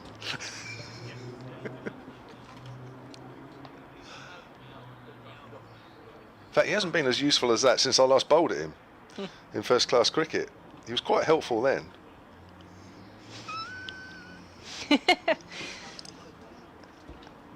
Arms folded. Right, so what have we got? 3 overs left of day 1. Scott Curry will bowl to the Essex captain Tom Wesley, who defends it. And we saw good line and length from Curry, particularly the final delivery of the previous over. And in the over since, Essex have lost the wicket Dean Elgar. Caught Yusuf off the bowling of Fuller for 18, the second wicket to fall in this Essex innings. They still trail by 193 runs.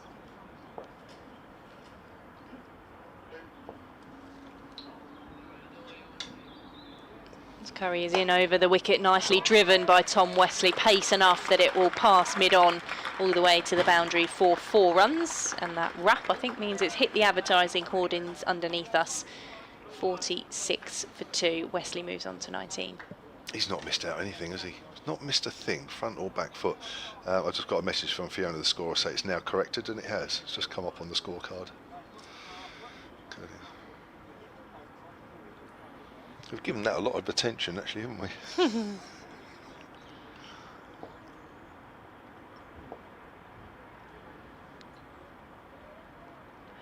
Shorter delivery from Curry, which is whipped away towards backward of square by Wesley for a single.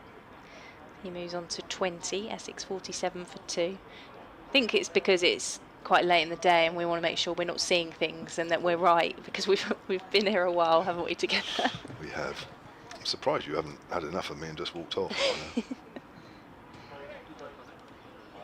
it's been a gripping day of cricket, to be fair. As Curry is into Sam Cook, who defends that one back to the bowler. Now, how is Sam Cook on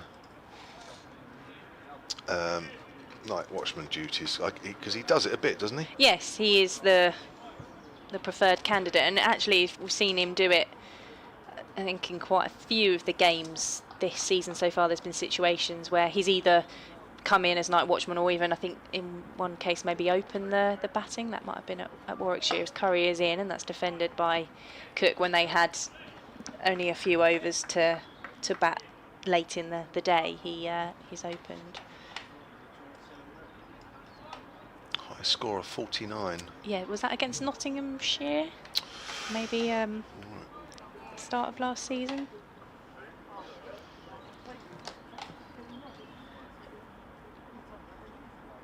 Talking of whom, bad light stops play at Trent Bridge as Curry is into Cook, who defends that one into the offside.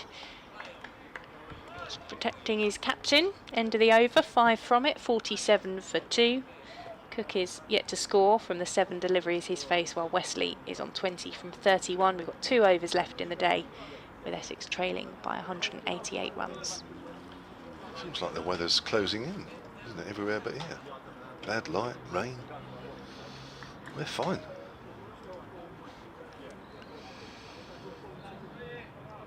So we have 2 overs left.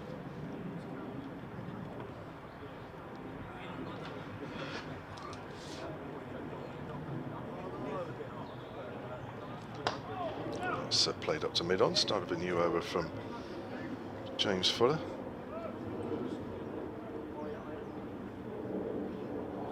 Sorry, I'm just passing messages at the moment, trying to make sure I know who to speak to later on.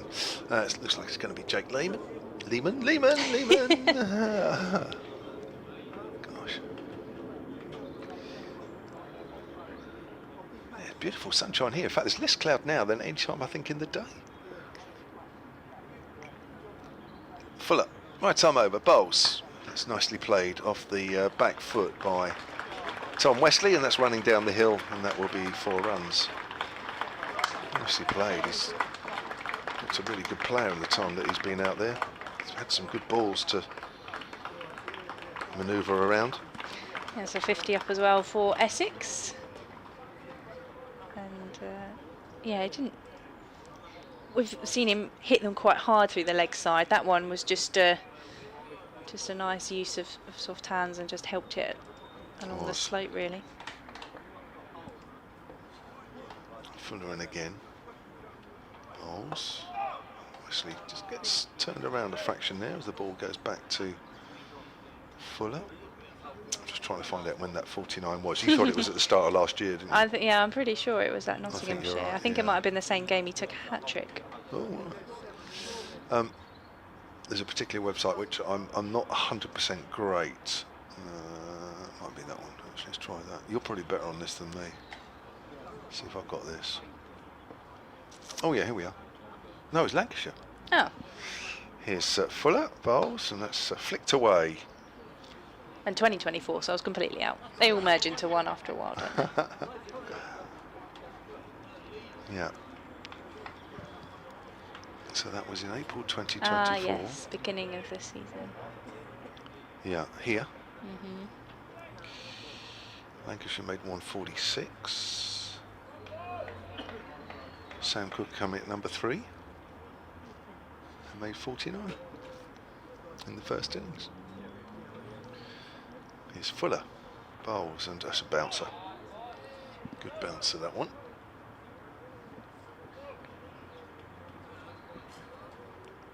That is Sam Cook facing, actually, isn't it? No, it's gone funny. It's definitely Wesley, is it? Yeah. Oh, it is, yeah, sorry. Yeah. The result of that one, Essex winning by an innings of 124. That's a big win, wasn't it?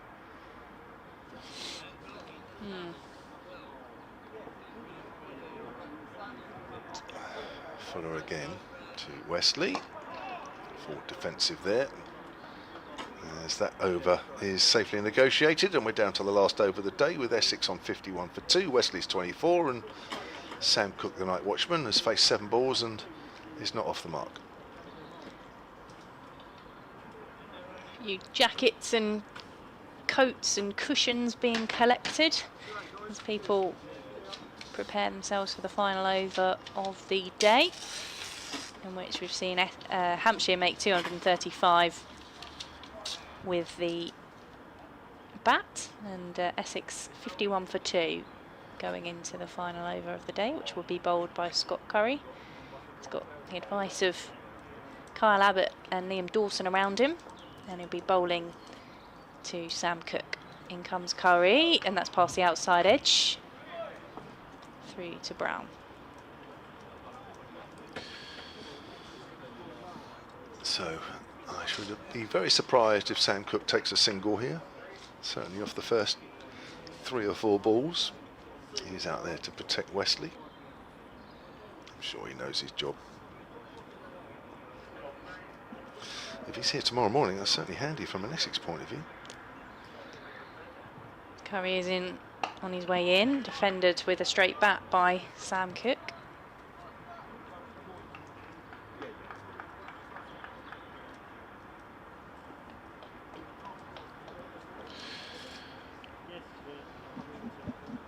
You'll have the company of Dick Davis tomorrow.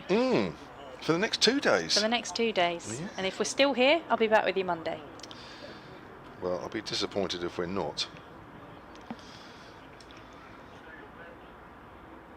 Curry is into Cook, who plays that one back down the pitch to the bowler, who does those cool keepy-uppies that we were talking about a bit earlier on to field the ball.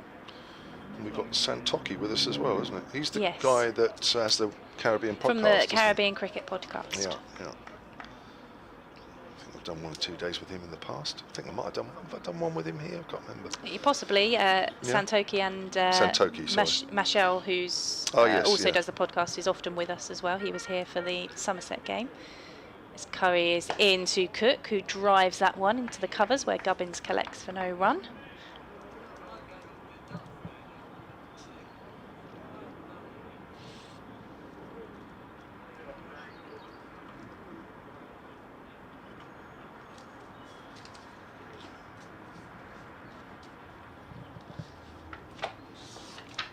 We've got 2 deliveries remaining today with blue skies above us still. Curry is in, he's hit Cook on the pad, big appeal, hopeful appeal maybe. Umpire unmoved. Down to the last ball.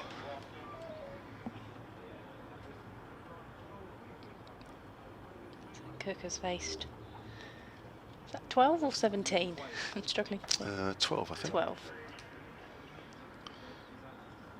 Yeah, 12. And he will face the final delivery from Curry, which is a fuller delivery, and it's driven out towards mid-off. No run off the final ball, so Cook finishes without score from the 13 he's faced. The Essex captain Tom Wesley's on 24.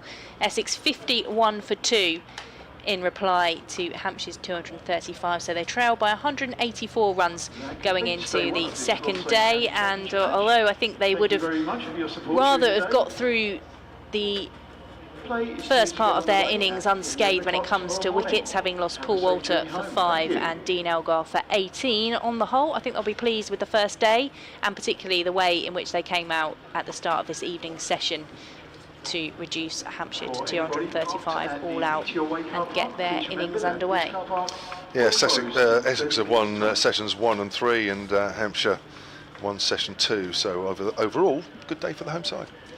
And we'll see how it all unfolds from just before 11 AM tomorrow on day 2. I hope you can join Kevin and the BBC team here on the Sport website and app, and also on the stream. Keep us company over the course of the weekend. I hope you have a very good rest of your Friday.